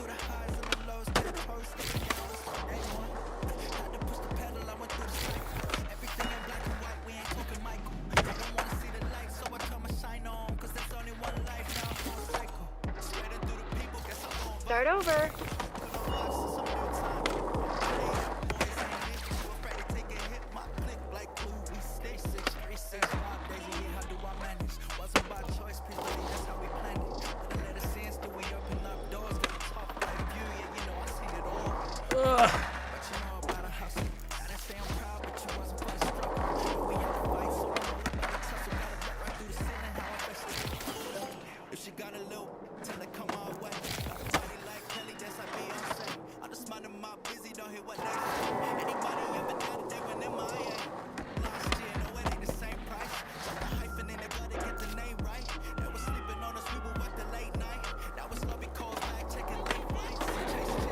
Oh, what the fuck?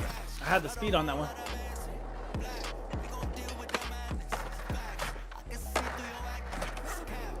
How did I not get that one? Stupid, dude. That was it right there.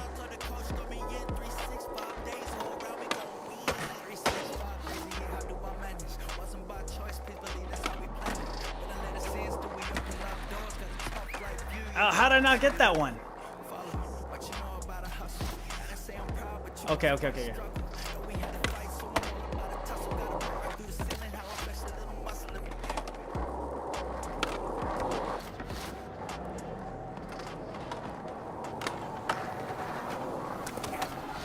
Fucking A.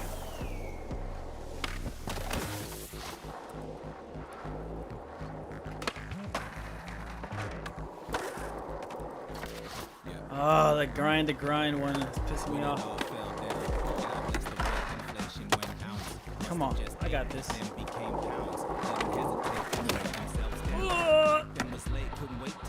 There, I did it. It's just glitching. I see you completing those objectives. Are you a completionist? I did it like 3 times.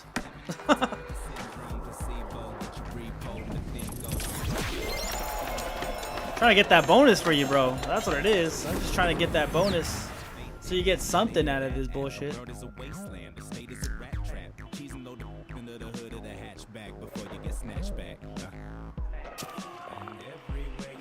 Let's see what else we got.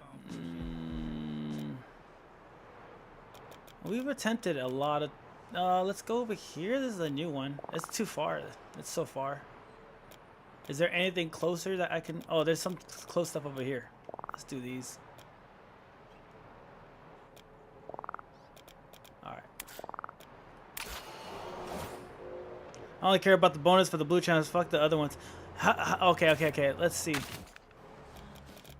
I only care about the bonus for the blue challenges. Okay. Fuck the other ones. Got it. I see. Let's see. The little ticks, right? Is what you're talking about? The new mechanic? Okay. Let's do it. Did you know so there's only certain missions that do the ticks. Got it. I didn't know that. Yes, sir. Are you practicing your switch push? We only do blue ticks only. Oh, it's way up there. Oh, there's a little ladder over here. Ticks how you get stuff from the skate pass. And that's the one that costs like a seasonal pass, right?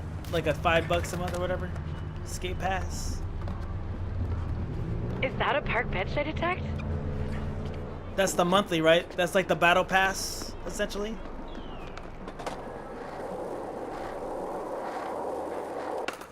All right, let's do it. There's a free version and a paid version, but yes, got more it. More than Huck Luck.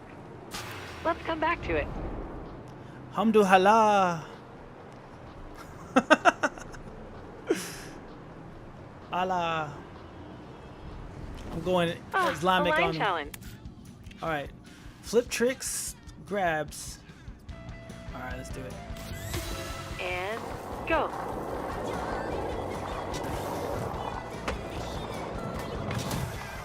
Oh shit, did not mean to go that way.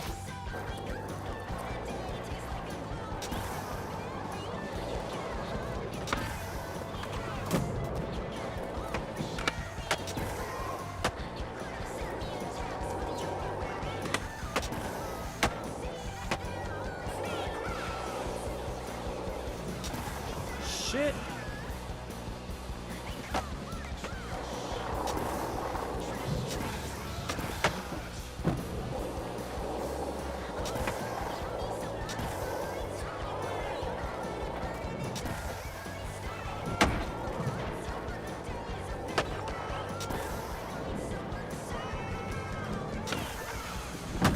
That was a pretty long one. Oh.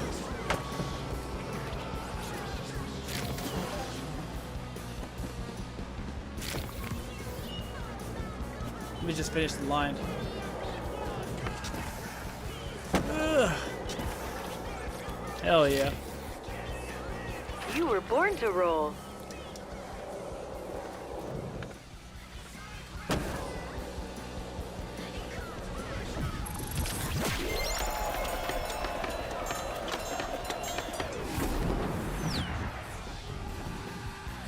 Land health flip trips. This song is crazy. Blue ticks, blue ticks. Oh wait, I can't see the missions. Oh, there's one over here.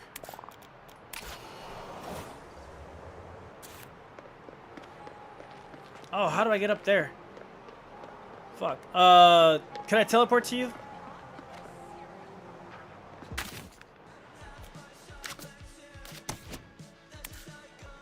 You are a special spectator. Yeah.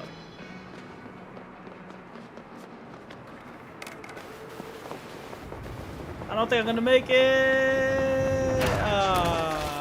I don't think I'm gonna make it. Oh shit. This is a mish just to get there. I love watching you cook at the Tri-Towers.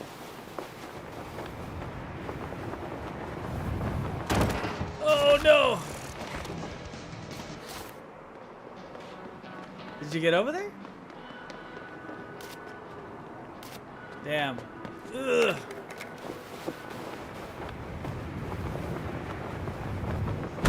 Oh, I just slid the fuck off, bro. Let me see if I can just... If you're there already. Oh no, you didn't make it. I thought that was you. Friend. I thought that was you skating over there. That's why. Someone was skating over there already.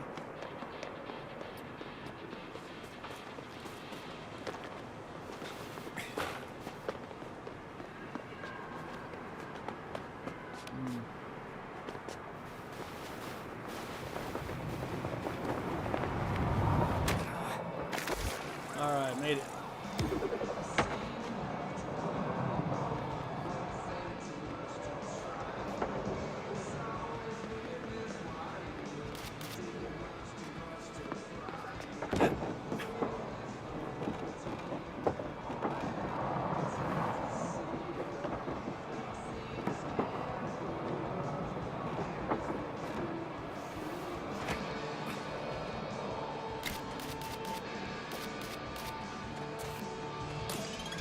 You can't see me, but your time is now. All right, let's do this.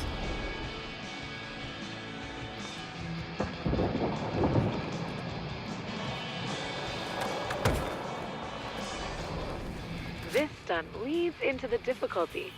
Good luck. Oh shit. Oh, you gotta jump off? Okay, got it. Oh wow. Okay. Torpedo into the Let's pool. go.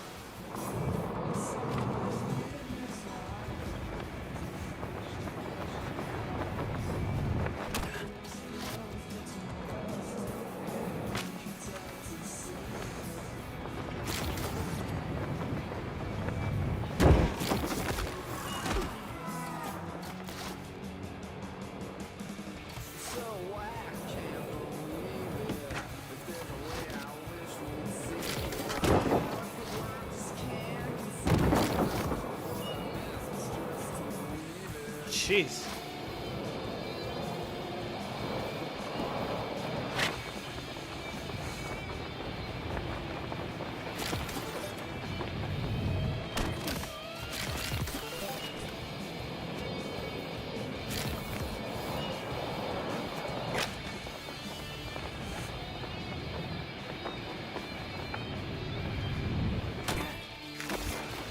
Okay.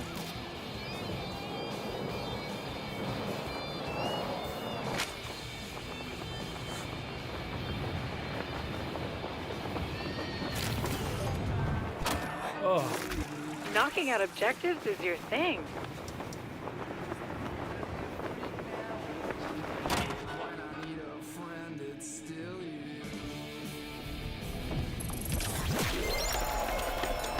Is there any blue more ticks one? Let's see. More blue ticks.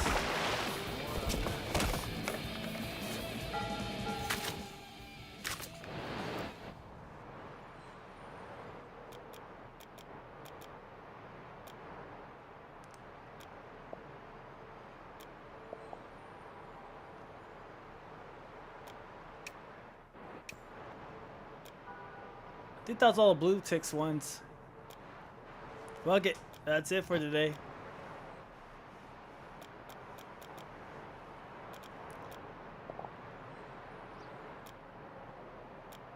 Yeah, that's it for today.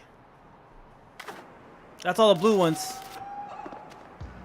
Let's see what we get from the shops. Fuck it.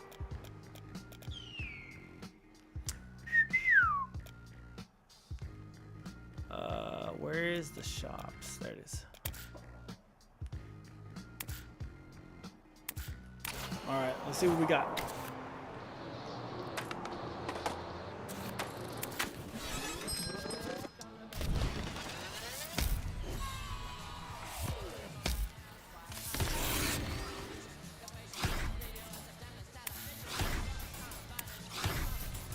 I'm gonna try to see what the skate pass gives me.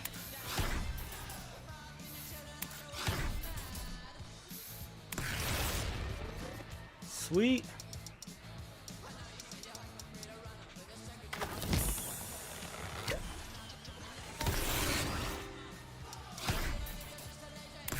That's a pretty sick one. All right, let's go to our, how do I go to my, let's go to this and then skate pass. How do I access the skate pass? Where is the skate pass stuff? No, that's the paid stuff. Where's the skate pass? Nope, that's not where it's at.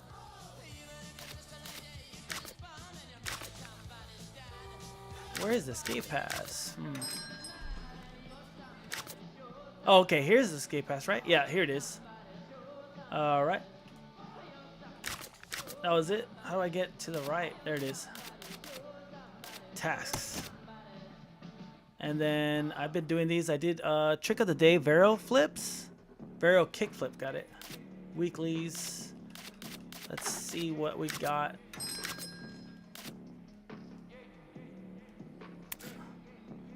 Okay, got it. That's that one.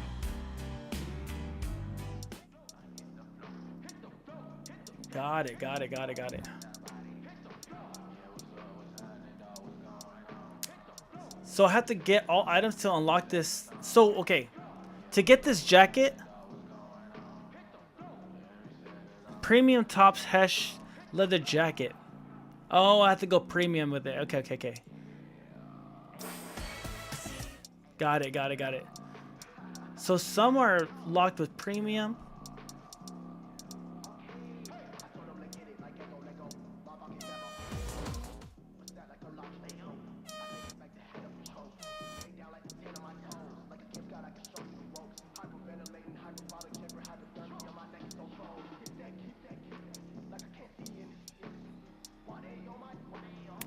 It's hard to navigate this shit.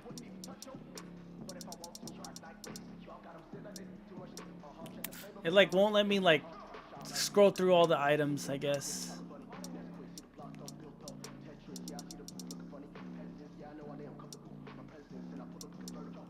Like I can't pick the one I want to look at.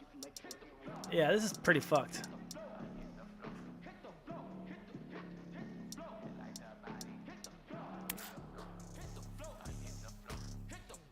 $1,000 more?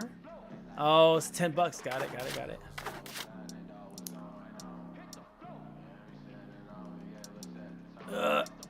Oh, you could kind of get the premium stuff if you accumulate enough.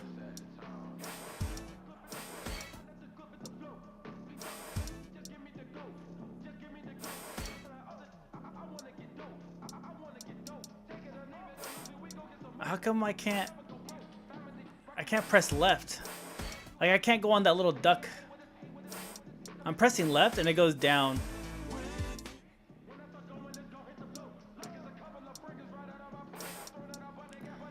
Huh. There it is. I could buy this one for 50.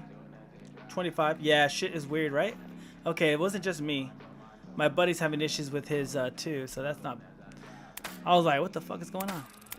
So I could save up to the premium for one pass like later on if I choose to. It'll take forever, but it could be done.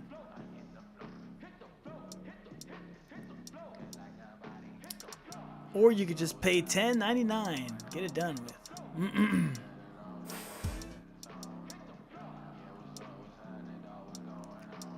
This shirt is fucking funny. The crop top with the this shit is hilarious. Let's see. Oh yeah, that's a dope gesture. That's the one you were doing earlier.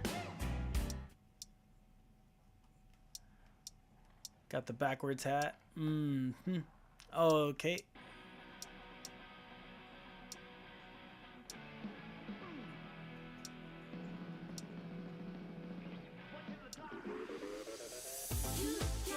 Oh, they got the K-pop version? That's hilarious. Oh, those cargo pants are sick. That's the shit I used to wear. Alright, let's go.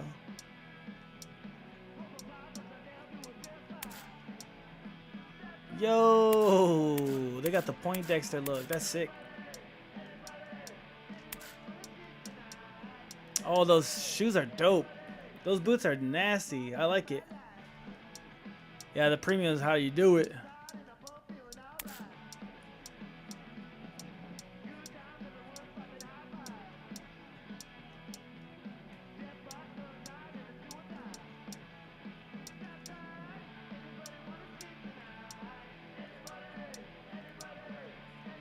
I want to get that gesture.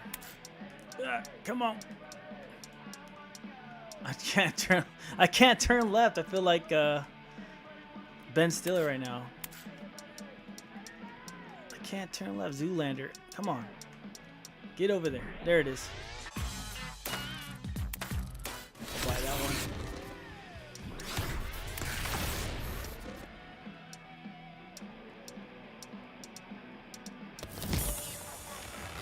Sick.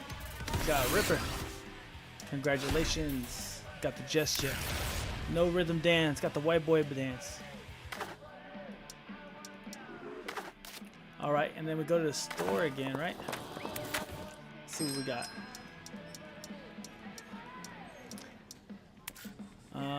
Let's see. There's gonna be so much currency in this game. It's gonna be crazy. The green top is dope. Reminds me of the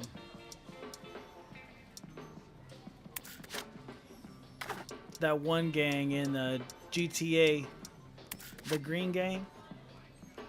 I forgot the names though.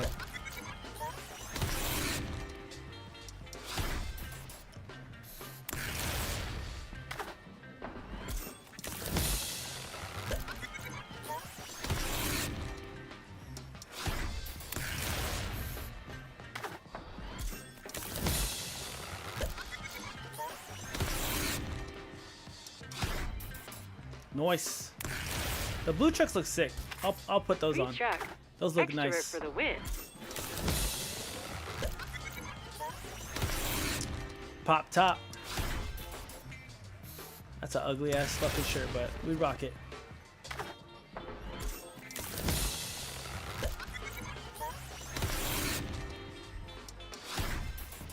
Got the star.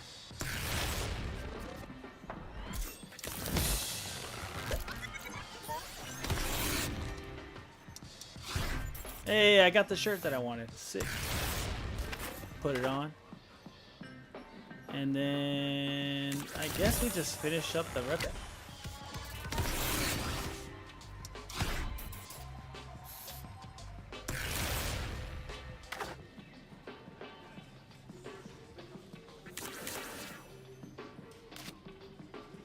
I guess we'll just finish up this box.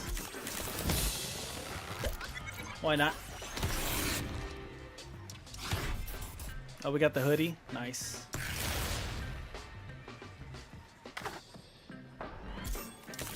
That board's kind of cool too.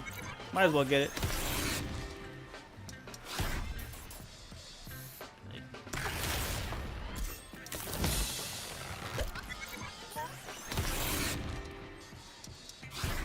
Oh, I got the sticker. Nice. The goblin. All right.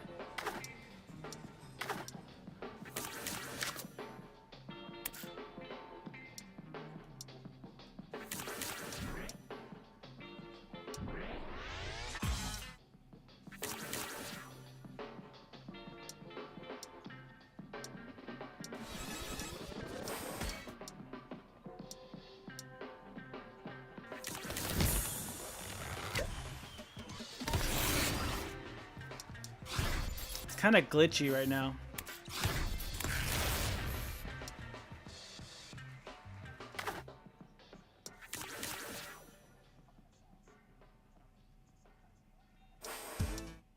Now it's working kind of better.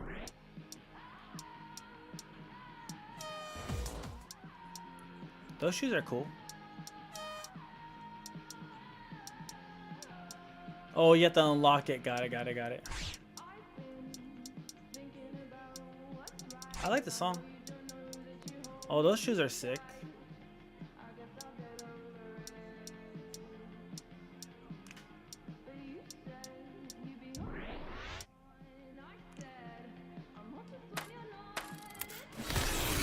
I like those shoes. The puff shoes, yeah, we gotta equip those.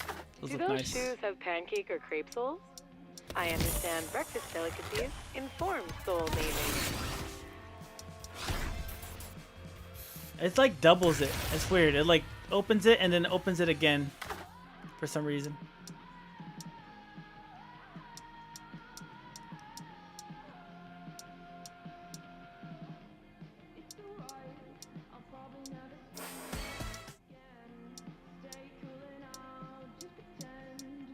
Oh, that's a cool looking one.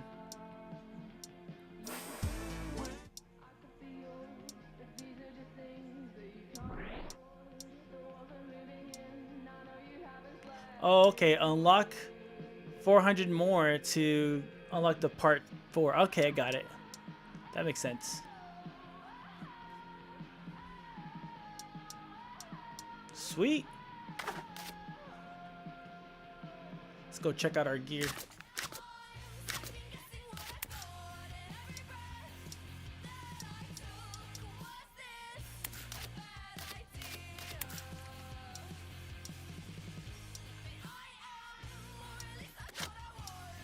I gotta get some more pants, dude. Or more, like, bottoms, I should say.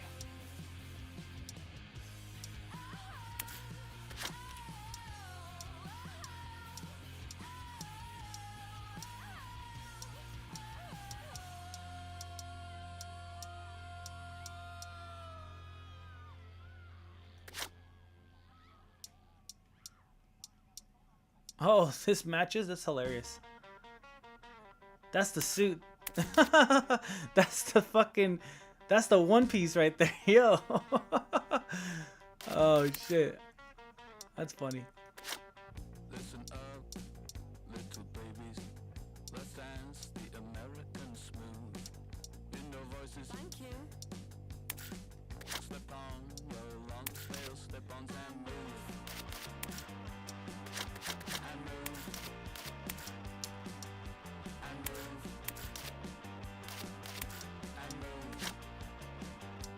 Just like that. Might have to switch up the shoes.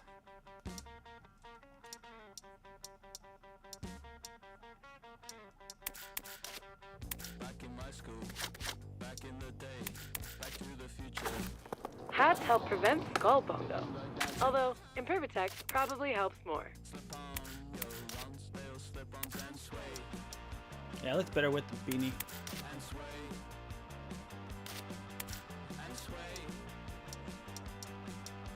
I still like this one the best.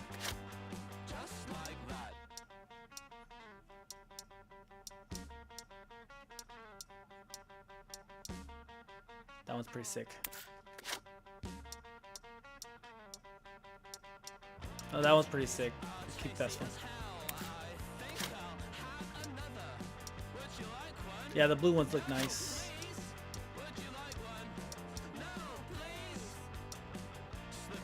Keep those. I need to put that gremlin one. I'll put it in the right there on top. Yeah, that one looks sick. And then sticker number 2. I like the board too much. And the cassette player we'll keep. Oh, that one's pretty sick too. Now we'll keep the cassette. Gotta rep the music. Alright. And then we'll switch one of the gestures to the dancing ones. Oh, that one's a nice one. Alright, we'll do that one. We'll do the dance one, and then we'll do the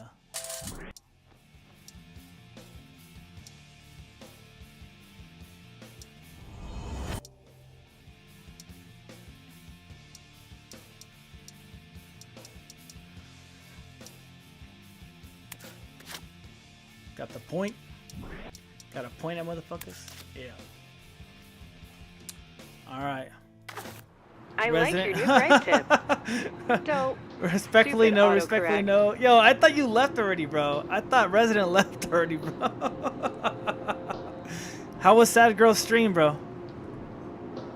Did you stick around for the Sad Girl stream? The board doesn't fit my. The board doesn't match my fit. I gotta change the board up a little bit. Just the top part. Yeah, this part right here. Maybe the blue. Yeah, but then now the thing looks kind of gay. Let's switch this to the big S. There it is. That works. Banned. No dissin. I don't know. Our ban, remember? Banned. No. No dissenting opinions allowed. But you could just lurk. You don't have to say anything, right? Wait, you can't just be in the room and just chill out? And talk to yourself in the about your opinions. I'm gonna do the rest of these. Missions.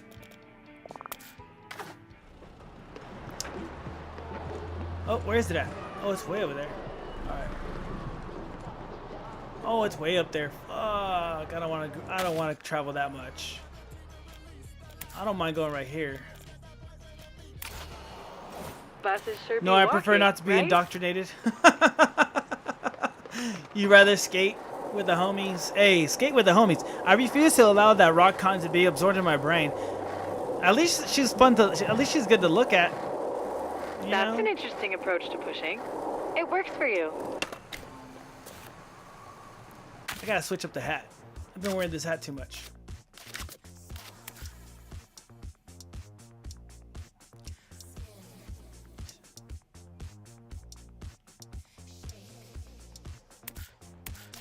I'll wear the bucket hat. Sun protection procured.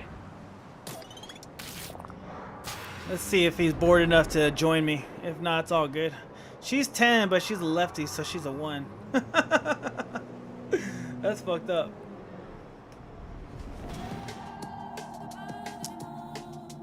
If you're looking for something on the easy side, this should work. All right, let's do it. Grind distance. It's go time. Let's go. Oh, I didn't even get it.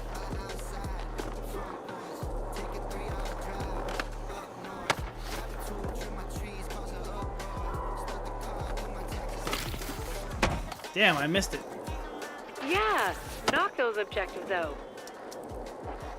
I was there while her and her cult members were laughing about Charlie Kirk's death. Yeah. Jeez, dude, you love being tortured, I guess, mentally.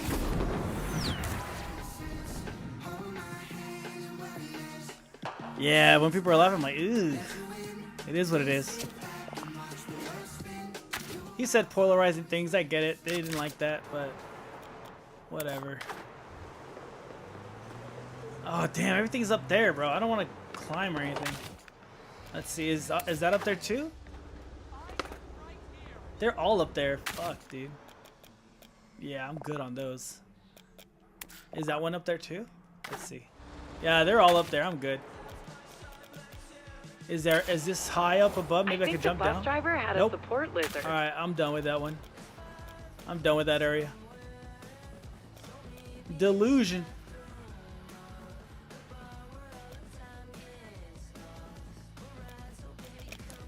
I wish there was a faster way to get up there, because I don't want to fucking...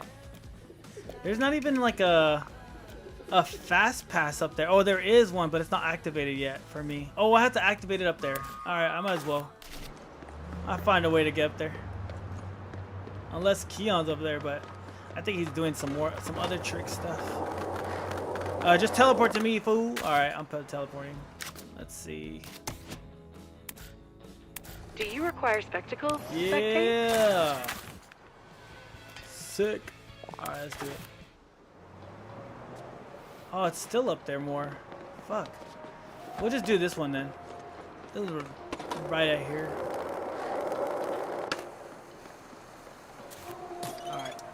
feel like doing the line? Why you always got to read the last message first? Cause I'm like doing two things at once. Let's see. Not now. That's one Maybe place where I later. was trying to find common ground, but it was just like a walk into psychiatric unit and trying to talk common sense to people who only saw an illusion. Lining up for a You line went to the challenge? hot chick for Good idea. The common line sense? is You're quite short. wild for that. Like no one. If they're hot, they're crazy. Go, crush it. And we're talking about Twitter. I mean, Twitch.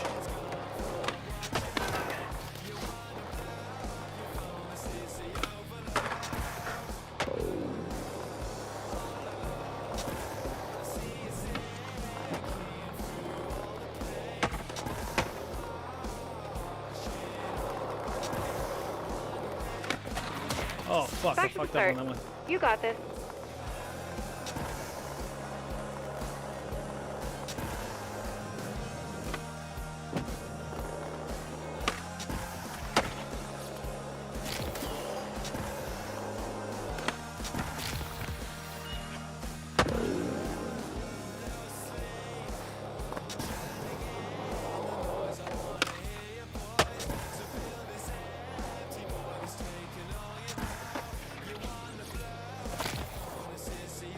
Clinical dissection. Doesn't matter how hot a terrorist is, we don't negotiate with them. Ah, if they're hot, dude, I'm gonna talk to them. I'm still gonna try to smash, you know? You always gotta try to reason. For one night at least. How good are your negotiation skills, brother? There's one close by too. Yeah, over here somewhere. They're all like kind of high though. Yeah, they're like way higher. Oh, that one's really, really high. All right, let's see if I can reach it. Teleport. All right. Let's see. Oh, damn. Oh, because you have that one. Got it. The unlocked Possession one. is 9/10 of ownership. I haven't unlocked that Okay. one yet. Got it. Soul Simpson. Soul Simpson? like kill the bitch? Is like OJ Simpson? The climb is worth the view when you launch My guy into be this one. simping. Oh, There's time simping. for a Oh, kickflip or two. simping. That's not simping. That's Like, just playing the game. lot of I'm not gonna change my ideals or anything. I'm just trying to hit it for one night. Endless You got kickflip. this. Oh, okay. Kickflip. Endless kickflip.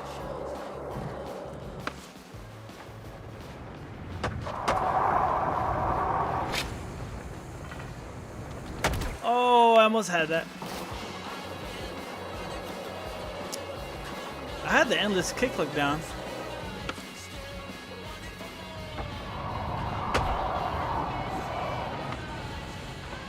No, I almost had it. Go again. Damn. I need to jump at the end.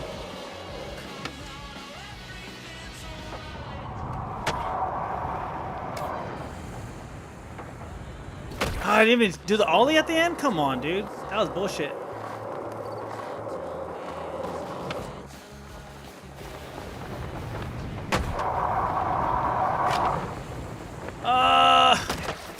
Fuck, dude. I'm not getting that height that I need.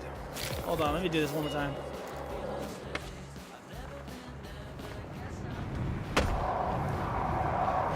Come on. I didn't turn left. Damn. Or I didn't turn right. Froze. I got this. Hold up.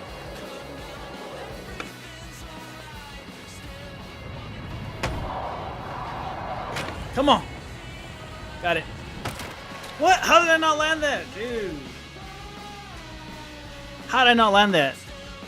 That was bullshit. I should have hit that. That was easy.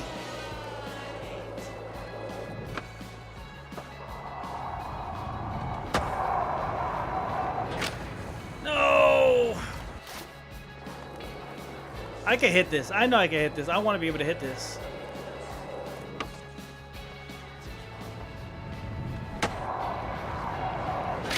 Oh, fuck. Come on, bro. Come on.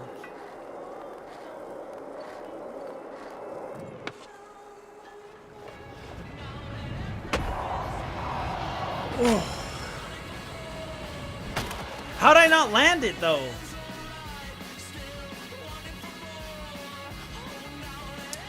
It's fucking bullshit, man.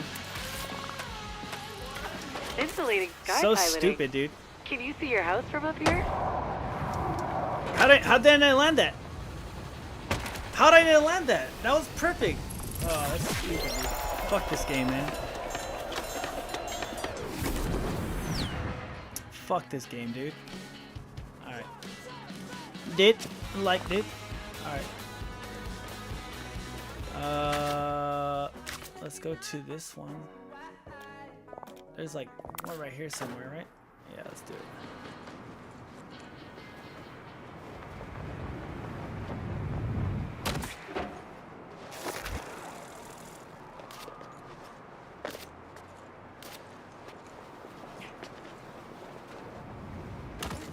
I almost fucking missed that.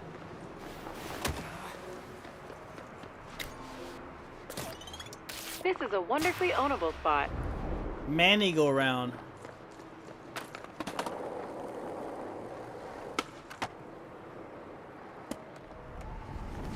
Skate it, possess it, own it.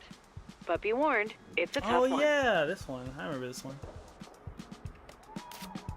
Giddy up.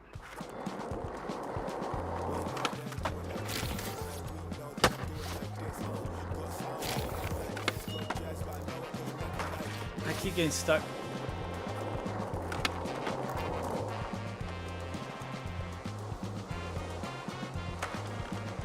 Ah, I started grinding.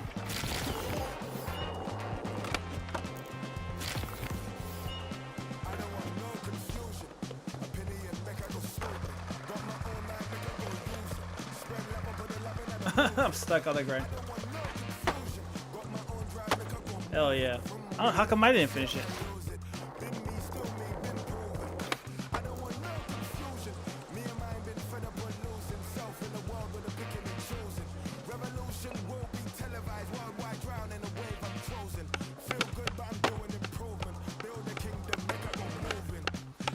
That was BS.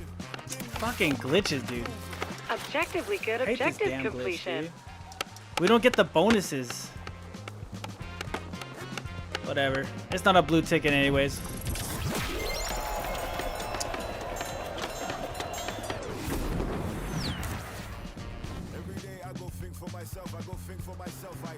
There's one blue tick that we didn't get that's a bonus. Let me go to that one. It's over here somewhere. Nope, not that one. There's one that I didn't do. Where's it at? There's a blue ticks one. Oh, here it is. Yeah, that's one blue ticks I didn't do. That's the one what I didn't know what blue ticks were at the time. Let's get it this time. Bipedal locomotion works too.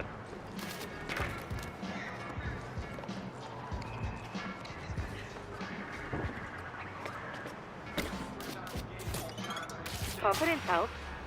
If you did a blue ticks mission by yourself, you didn't get the bonus. Right. That makes sense. On this one. Should be kind of easy. We need the blue ticks bonuses. I need it.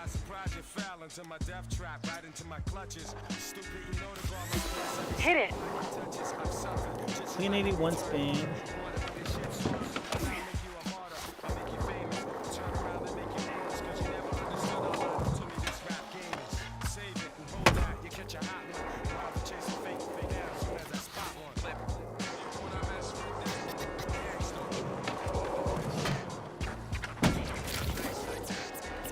What's up? Okay, I gotta do a board slide.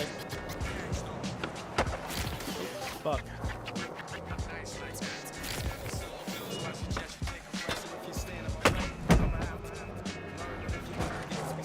I did it. Oh, it still didn't give me the bonus, dude.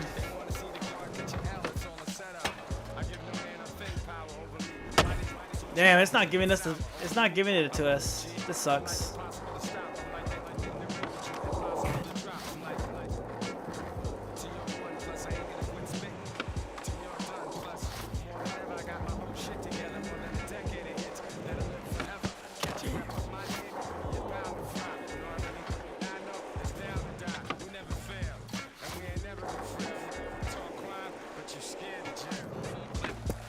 Yeah, it's just glitching on this one, bro. Fuck it. I don't know what to do. Yeah, this one's bugged. That's going to get you noticed. That sucks. Damn. Shake my head.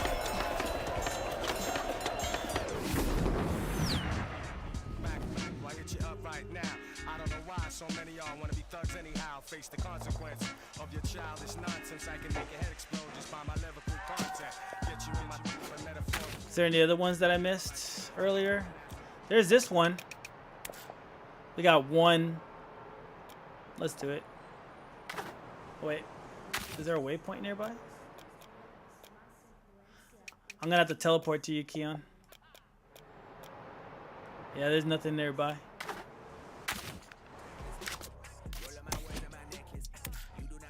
Looking for someone to sesh with?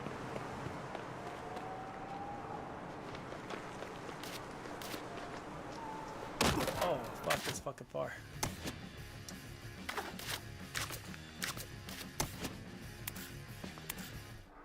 Be a friend. Oh, shit. Teleport to a friend. I was like teleported right in the middle of the air.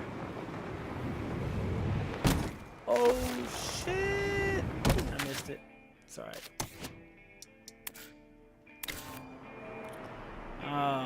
Oh yeah, we tried this one earlier. Line it up again. All the above in one attempt. Yeah, not I thought that we did this one. Weird. I could have sworn we did this one. I don't know who came up with this one, but get. All right. You quit it because you got frustrated. Oh, My that's advice? right. Hit it. All right, let's do it real quick. And then that's when you told me about the blue ticks. Yeah, I remember now.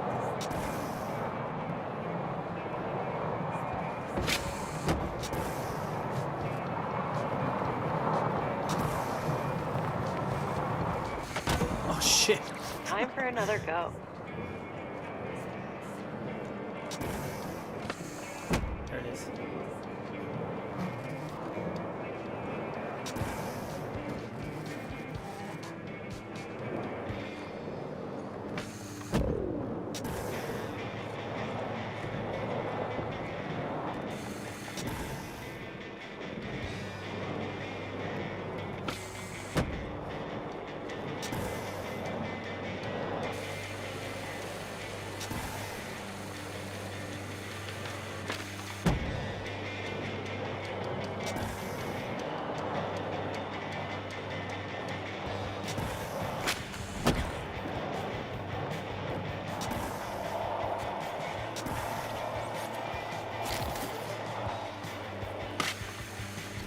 Okay. Oh, it's the this time. bearings. I got collected in 40 seconds. Got it.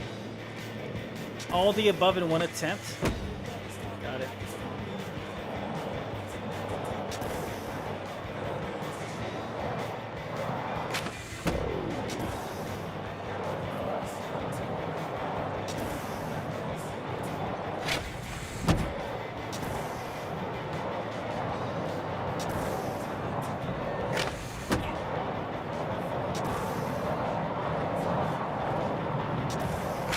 Oh, fuck.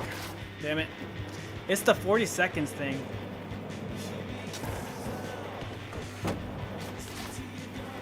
Alright.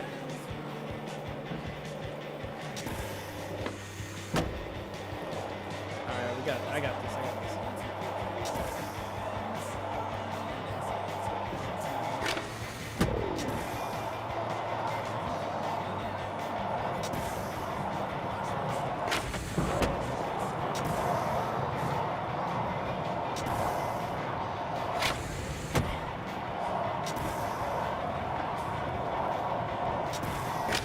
Ugh!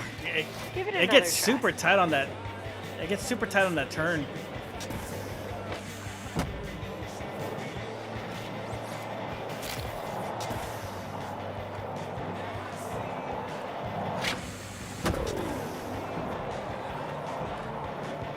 It's just a really tight turn at the last one.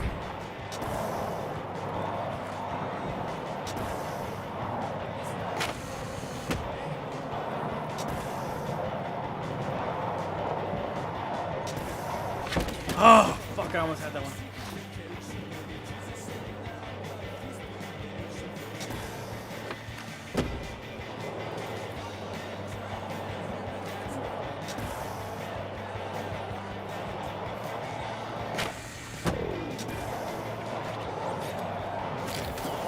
Oh, you got it? Nice. You are the objective Good shit. assassin. I was having trouble with that tight turn one.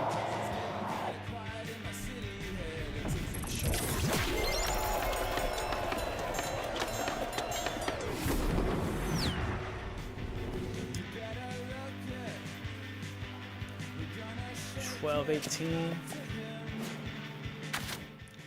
I think I got more of the escape pass thing. Let me double check real quick.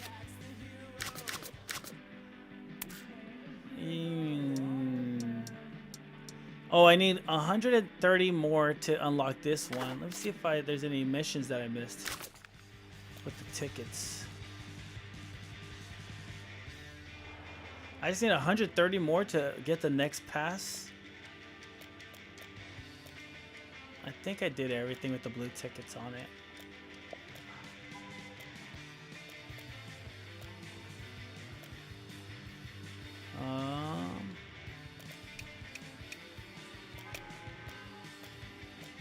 Damn, yeah. I guess I have to just wait for it tomorrow. Keon, they give ticks. Oh, make sure you claim. Oh, that's right. Your weekly ones. That's right. You're right. Go to tasks. Perform grabs. Complete session 1 goals. Sequence with grinds around the block party. Land sequences with 360 spins. Power slides around. Perform grabs on the orb. What's the orb? Hey, Keon, what's the orb?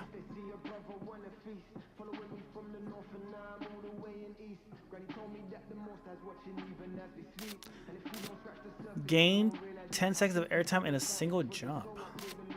The big ball we were just on? Oh, okay. This thing. So I have to go all the way up?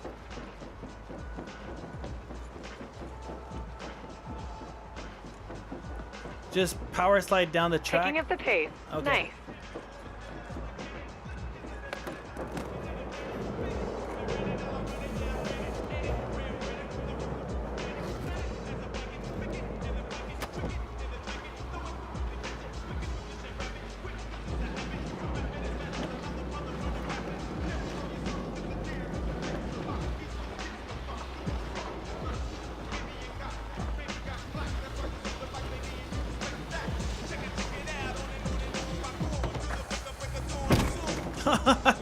Damn.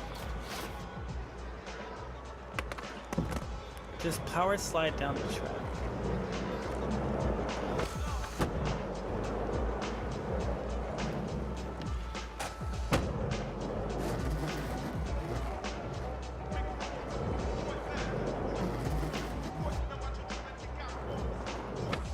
I feel like if I just do the ollie, don't... Let me see. What was that task again? Oh, shit. Let me go back over here. Perform grabs. 50 grabs on the orb. Power slide around and pivot around the pivot and the orb. Okay, got it. Is it like distance based? Let me see.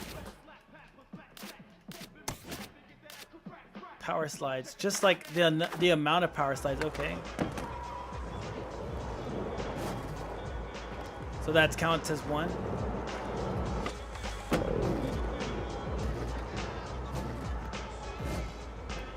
Okay.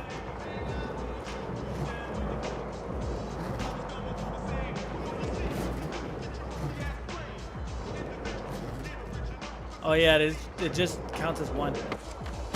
That's good.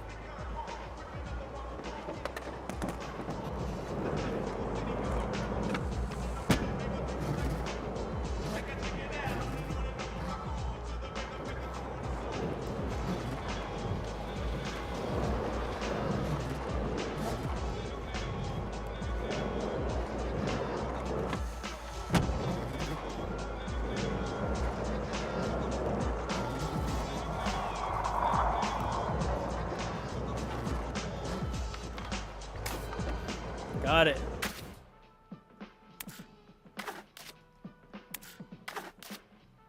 How come I can't?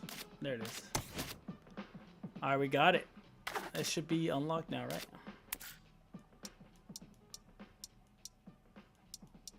There it is. Sick. Save these up for the premium pass.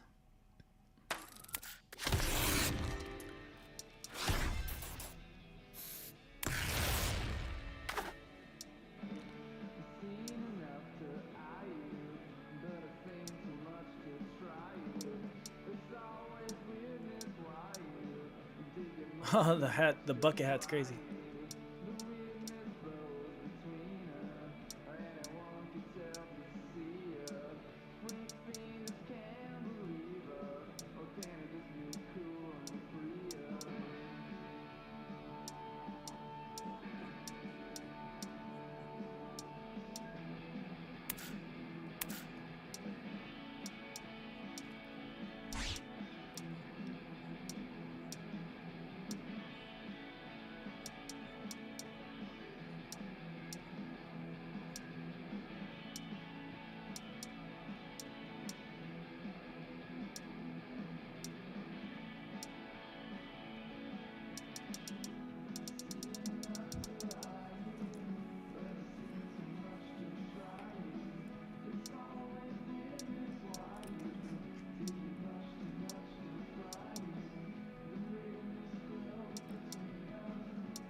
Wise and calculated pant selection. Just weekly and spam it. Yeah. Just spam it.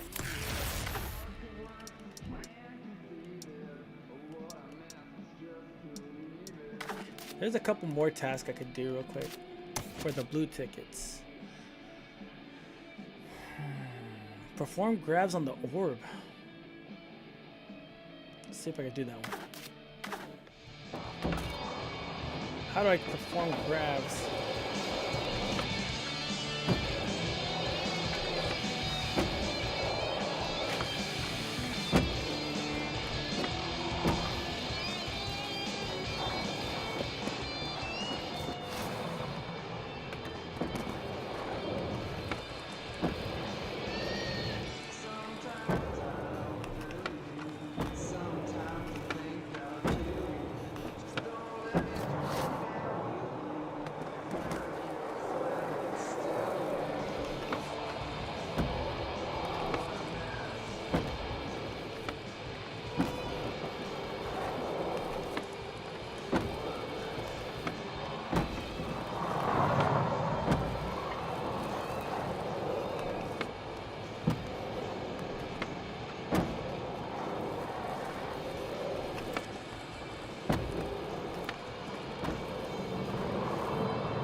How many more do I gotta do?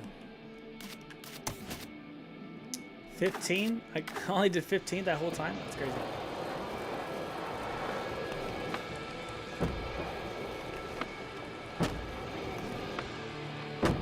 Okay, 17. Got it.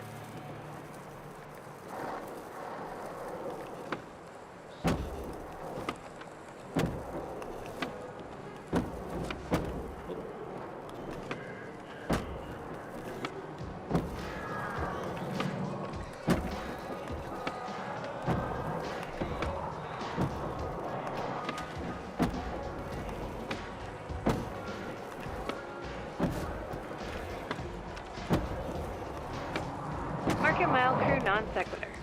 There's a Manny Master on the DLC who rides without bushings in order to optimize his board's lightness and trickability. The result? Some truly crazy inadvertent carves and a bad case of sudden wheel bite syndrome.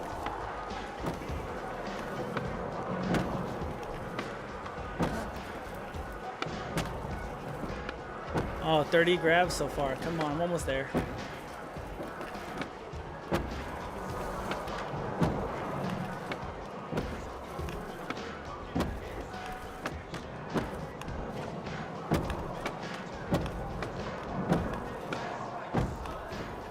Goddamn.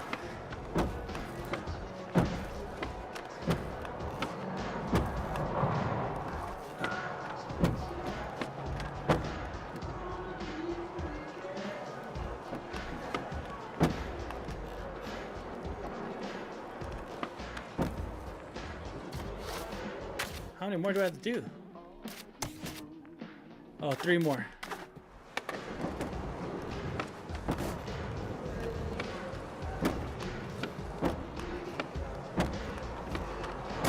There it is. Nation. Oh, 360 spins? Oh, I got that one down too.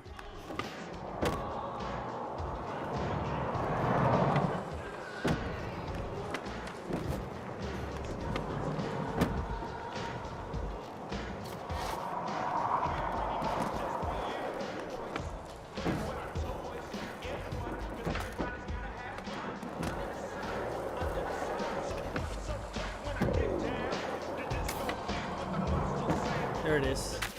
All right. What else we got? Gain 10 seconds of airtime in a single jump.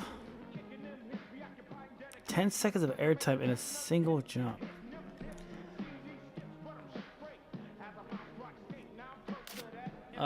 Block party. Where's that? Where's the block party? Technically just jump off building. Okay, got it. Where's that one? Oh, I don't know if I have any high points. Is this my highest point that I got so far? Let's see. Nope, that's not high at all. Where's my high point at?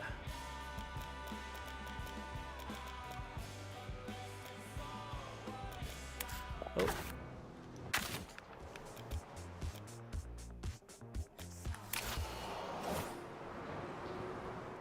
Oh, here's a high point. Hell yeah.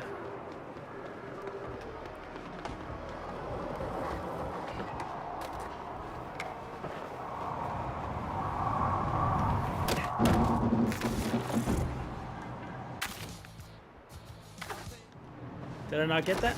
Let's see.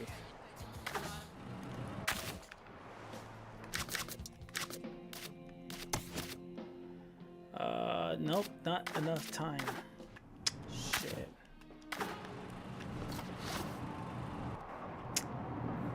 Jump off a building.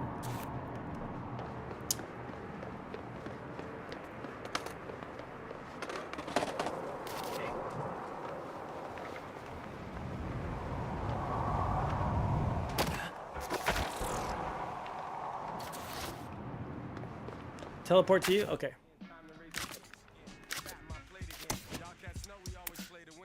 Anyone get you stoked? Oh, hell yeah. Oh, shit.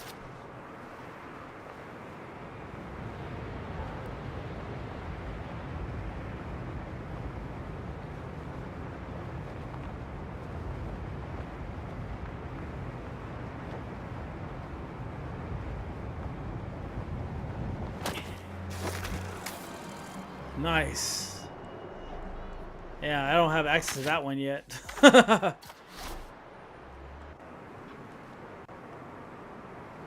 this is dope.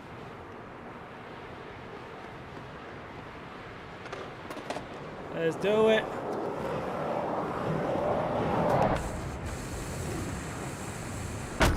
Oh, shit.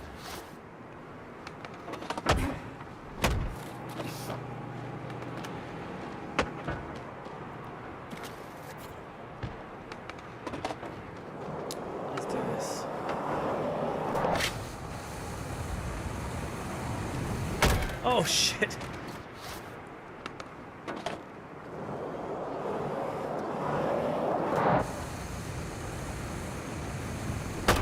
It's like I'm going too fast. I don't know how to.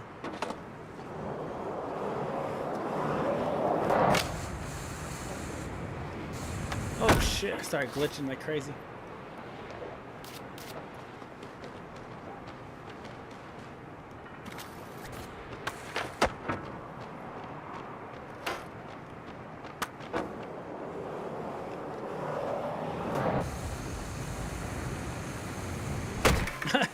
like I can't get down there. It goes too fast. Keep on keeping on.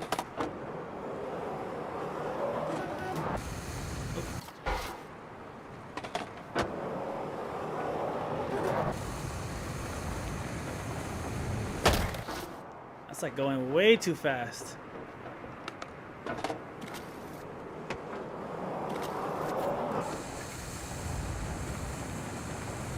There it is, something like that. Oh shit.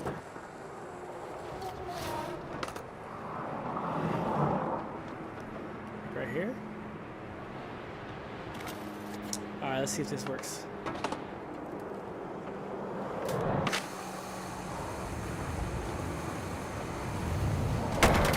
Now I'm a little too far, it's too slow. Like right here.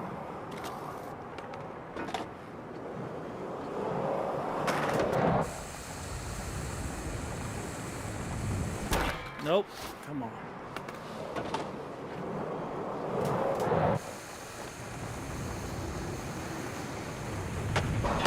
Oh, almost. All right, let's do it. Do it again.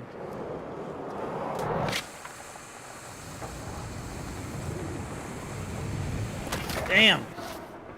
That's hard to hit.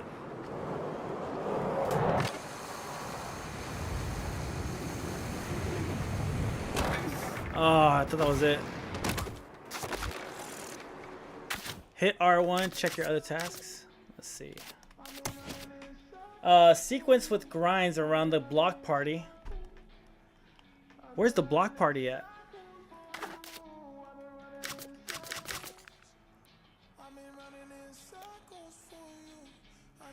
Brick switch.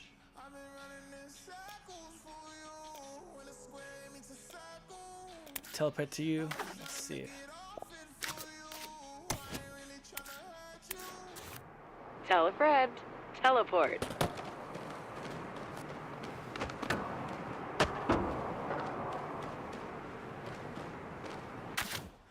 I mean, check your daily and weekend not season. You might have some easier ones to do. Oh, okay, gotcha. Oh, I see what you're saying. I see what you're saying. Sorry. That's what you meant to say. Earn a sequence score of 1,000 points with the Manny. Body flips 10. Alright. I need to go to a safer spot to land these tricks. Let me go over here.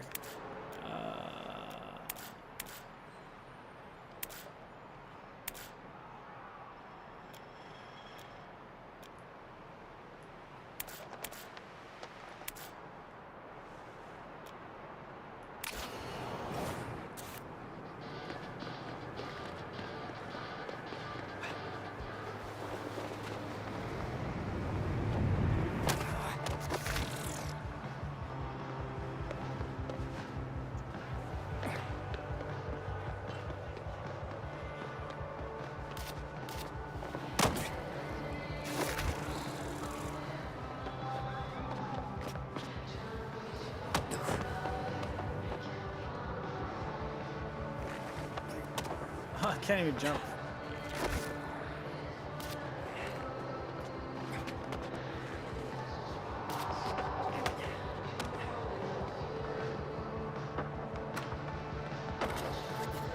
All right, let's do my dailies.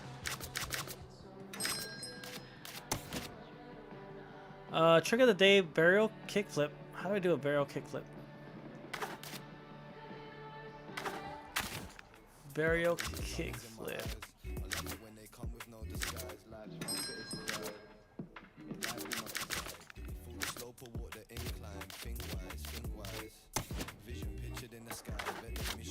How do I look at the Skatepedia? There it is. Burial kickflip. There it is. All right. Okay, got it.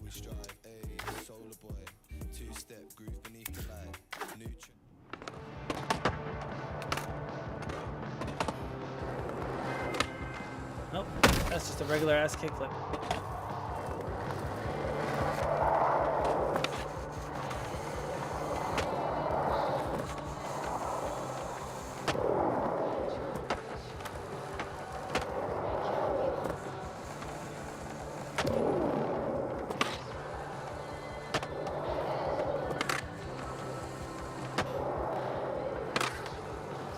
I think I'm just swinging it too much. Let's see.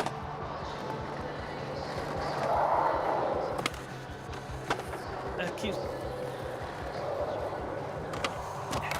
Weird. I'm not hitting it. Keeps doing the kickflip. I just want to hit a varial kickflip, not a kickflip. Keeps doing kickflip.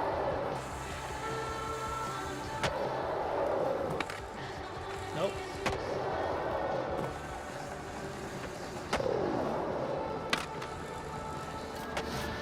I don't know why I can't hit it.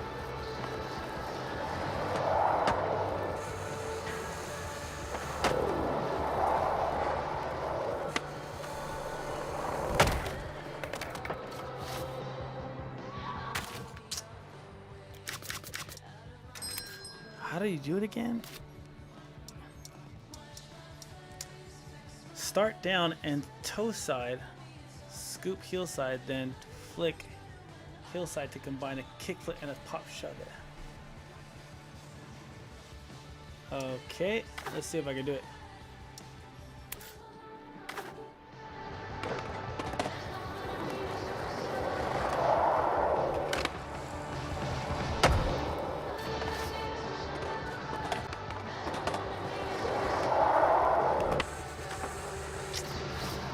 It's not working. Come on. Nope, just doing a kickflip.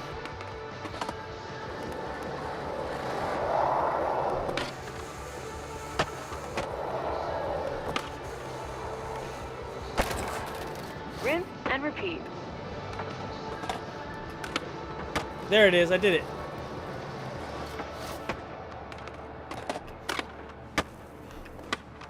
Nope. I don't know why I couldn't do it.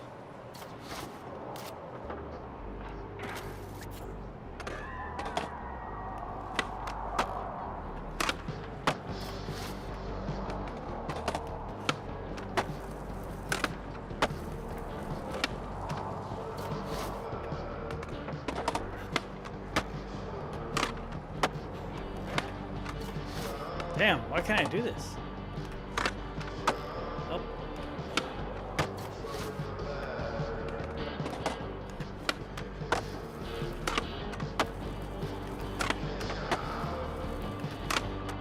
I keep doing 360 flips. Hold on.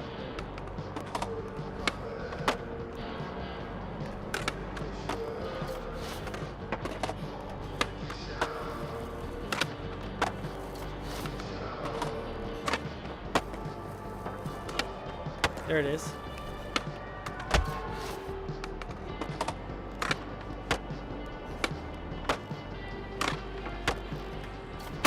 So weird.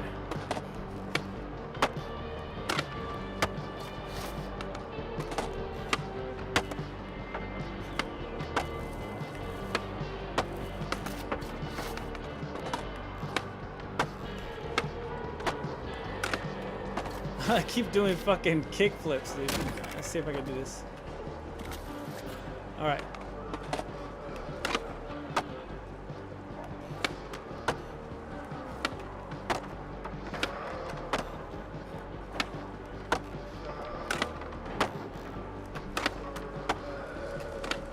There it is.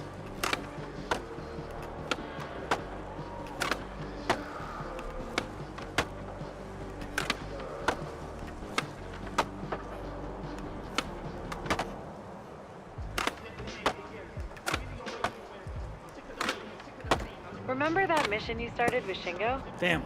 It's still waiting to be crushed.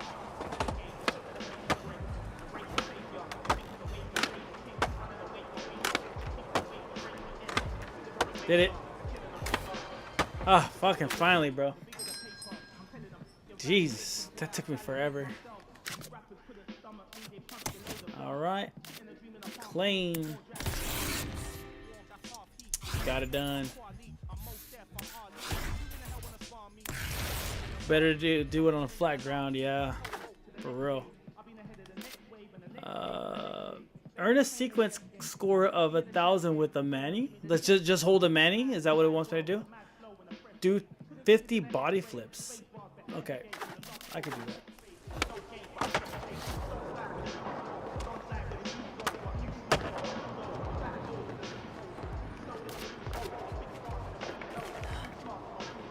That's a tasty palate over there. Just do a backflip grab and a Manny. Just do a backflip grab and a Manny. Okay.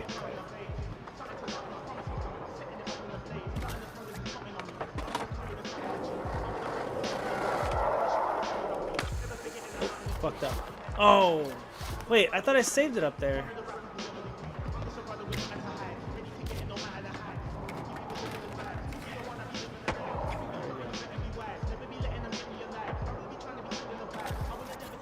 There.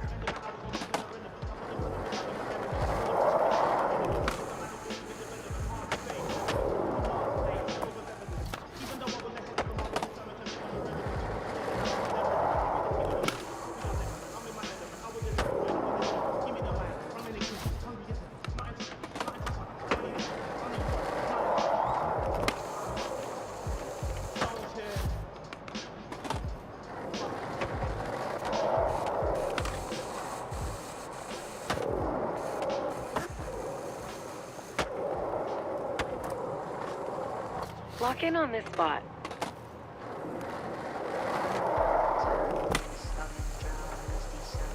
It doesn't want to flip now. Come on.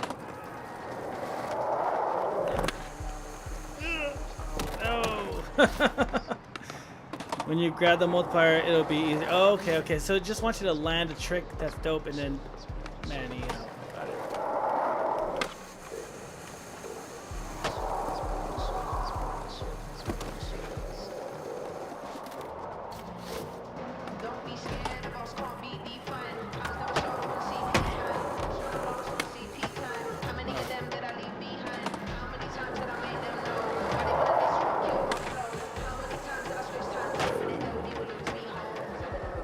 Did it not land that? Oh, fuck.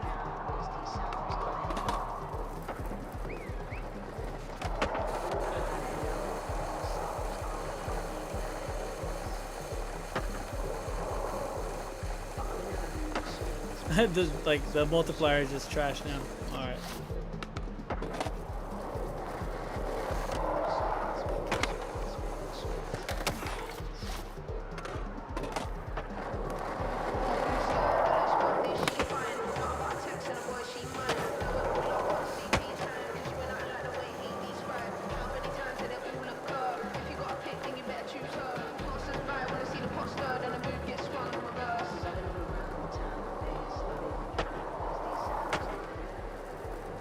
Is it because it's fakey manual it won't do it? Damn.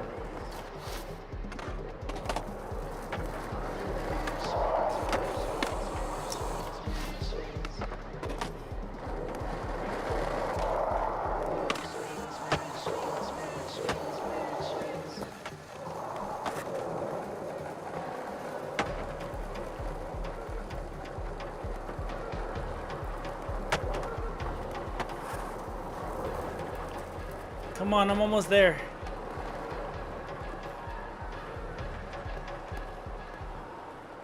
No, I'm getting stuck.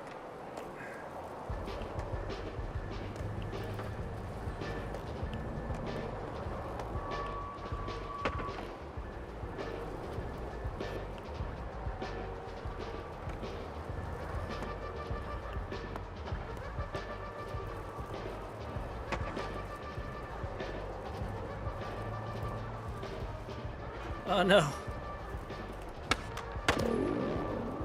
Damn. I didn't get it. Alright, let's try one more time.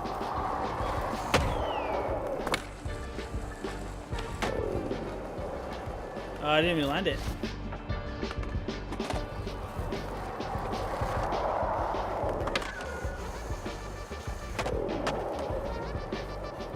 Oh, I didn't fucking land the manual.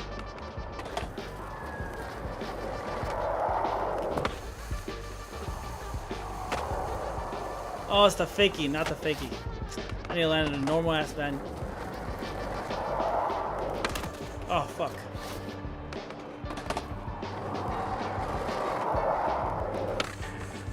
Oh, shit. When you get stuck like that, just flip trick, then land back into Manny. Okay, any Manny cans. Okay, okay, okay.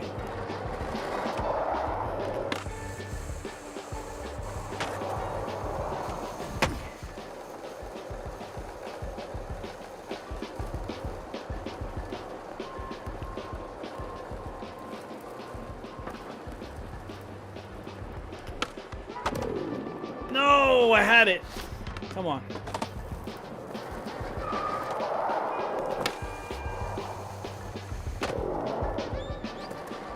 Oh, I didn't fucking land him any. Alright.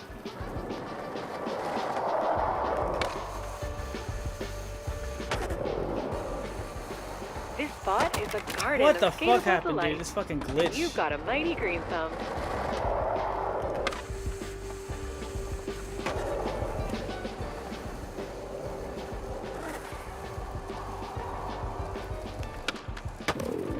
Fucking god damn it. I was right there too. God, come on.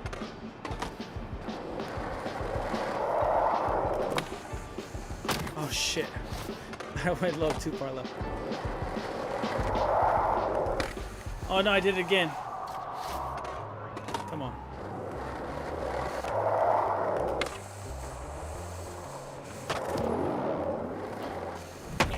Oh, I didn't hit the Manny again. Come on.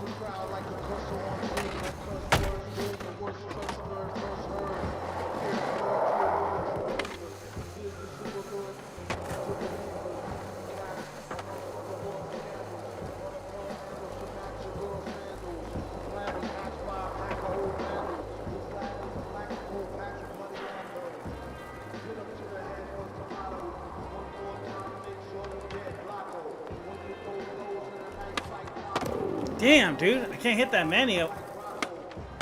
There it is. Alright. It's always that last one.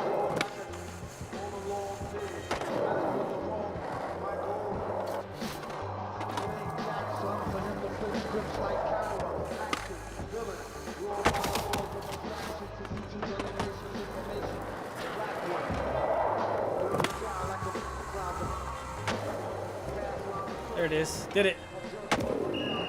Whew. Got it.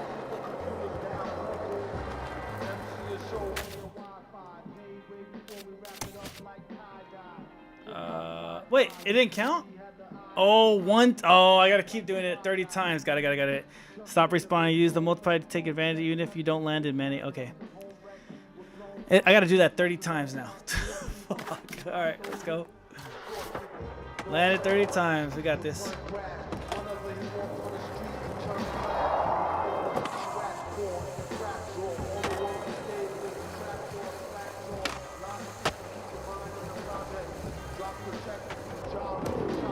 Alright. I kind of got it down now. Oh, I fucked up.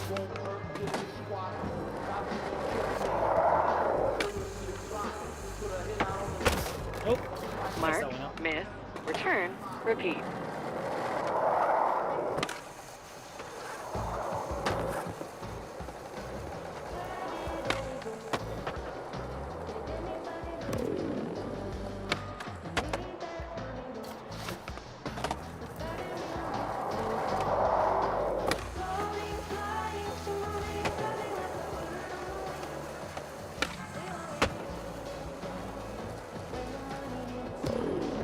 Got it.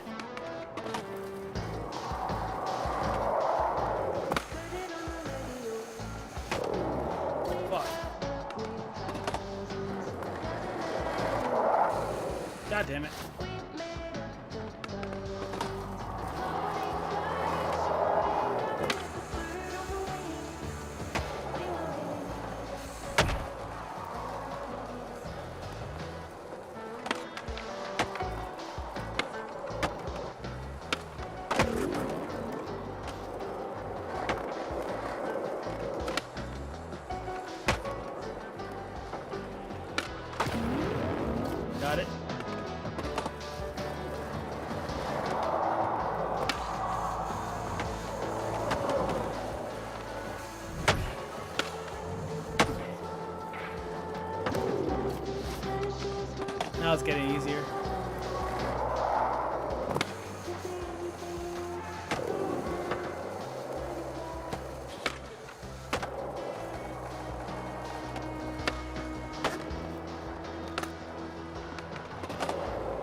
Damn, I'm not hitting that Manny. Come on. Hit the Manny.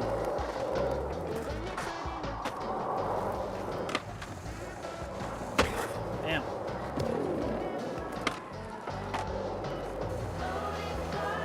You're straight up firing with fire. Someone get an extinguisher.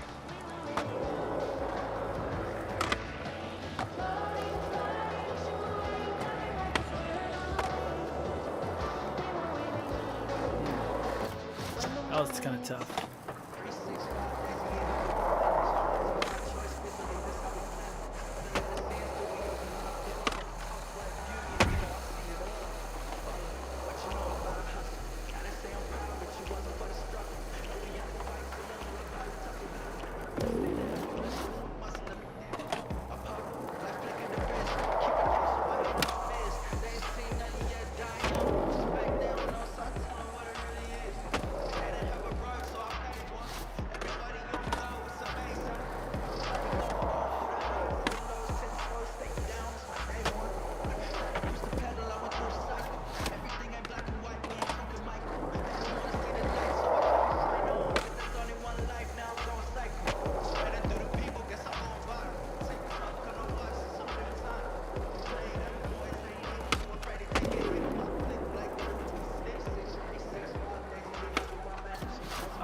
Shit, I fucked up. Market Mile fun fact. Legend has it that the old dogleg bowl in the mile is watertight. The OG architects were nautical engineers and said that if a storm came and washed away the surrounding area, the park would float. It has a ship hull's aquatic integrity. Let's hope we don't have to find out. Fucker.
Oh my god, come on.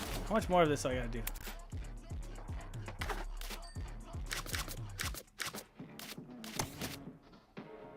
Oh, I don't know if I can do this more. I'll just do the body flip one.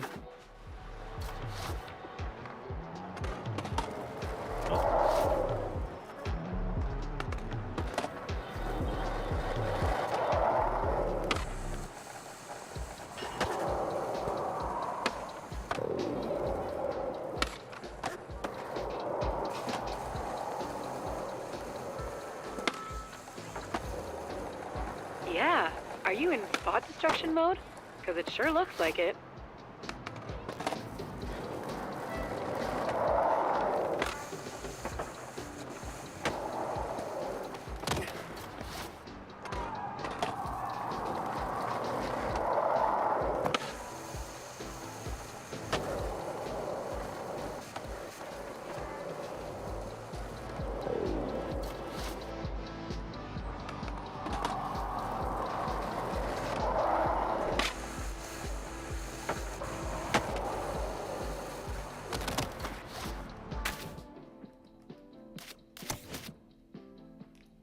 One more body flip.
Sequences score of 1,000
Damn, I didn't even get that one. Fuck it, dude. Land sequence in community parks?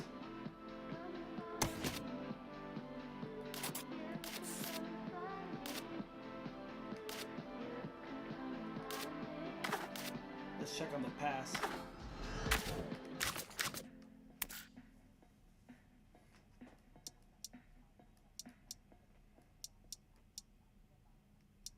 Hell yeah, I unlocked it more.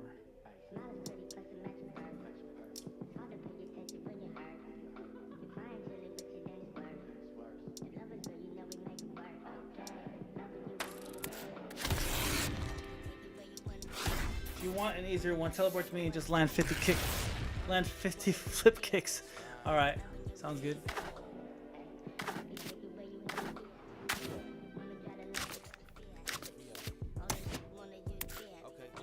Is spectating a window to one's soul? 50 lit. Oh shit, here we go.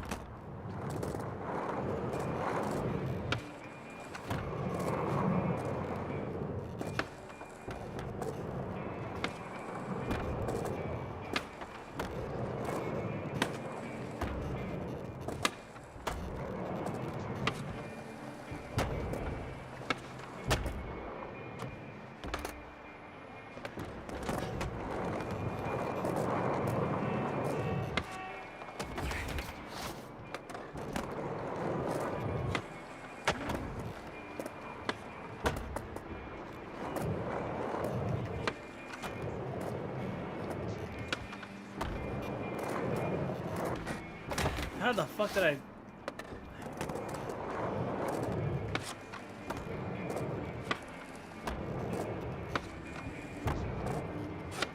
Before it expanded, Market Mile was called Market Kilometer. We haven't been in a while. Want to go measure it?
Oh yeah.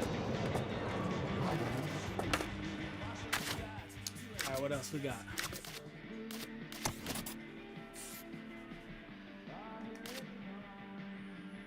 Okay, and I still got that Manny one. Damn.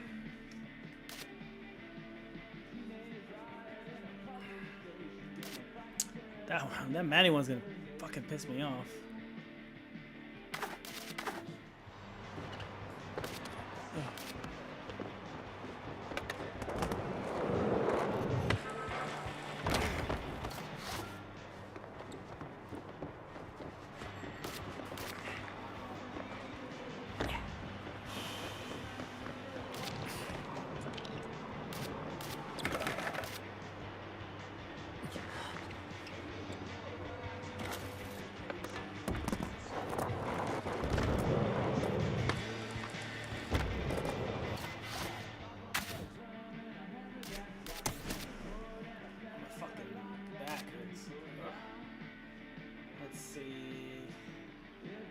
Complete season 1 challenge goals.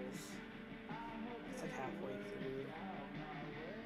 Can sequence with grinds around the block party.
weekly challenge. Don't stress yourself trying to do all one. Yeah, I bet. You're right. You're right. You're right. It's 1 a.m. I guess we'll end it here. Did a lot of fucking tasks today. Got 200 points of the Ducks. And then we'll come back. Refresh tomorrow. Play some Marvel Rivals. Alright, guys. We all can't be as good as me. Motherfucker been playing this shit since beta. Before everybody could get to it. So of course it's gonna be better. Fuck that. I refuse. Alright then. We out skis. I'll see you tomorrow. Peace.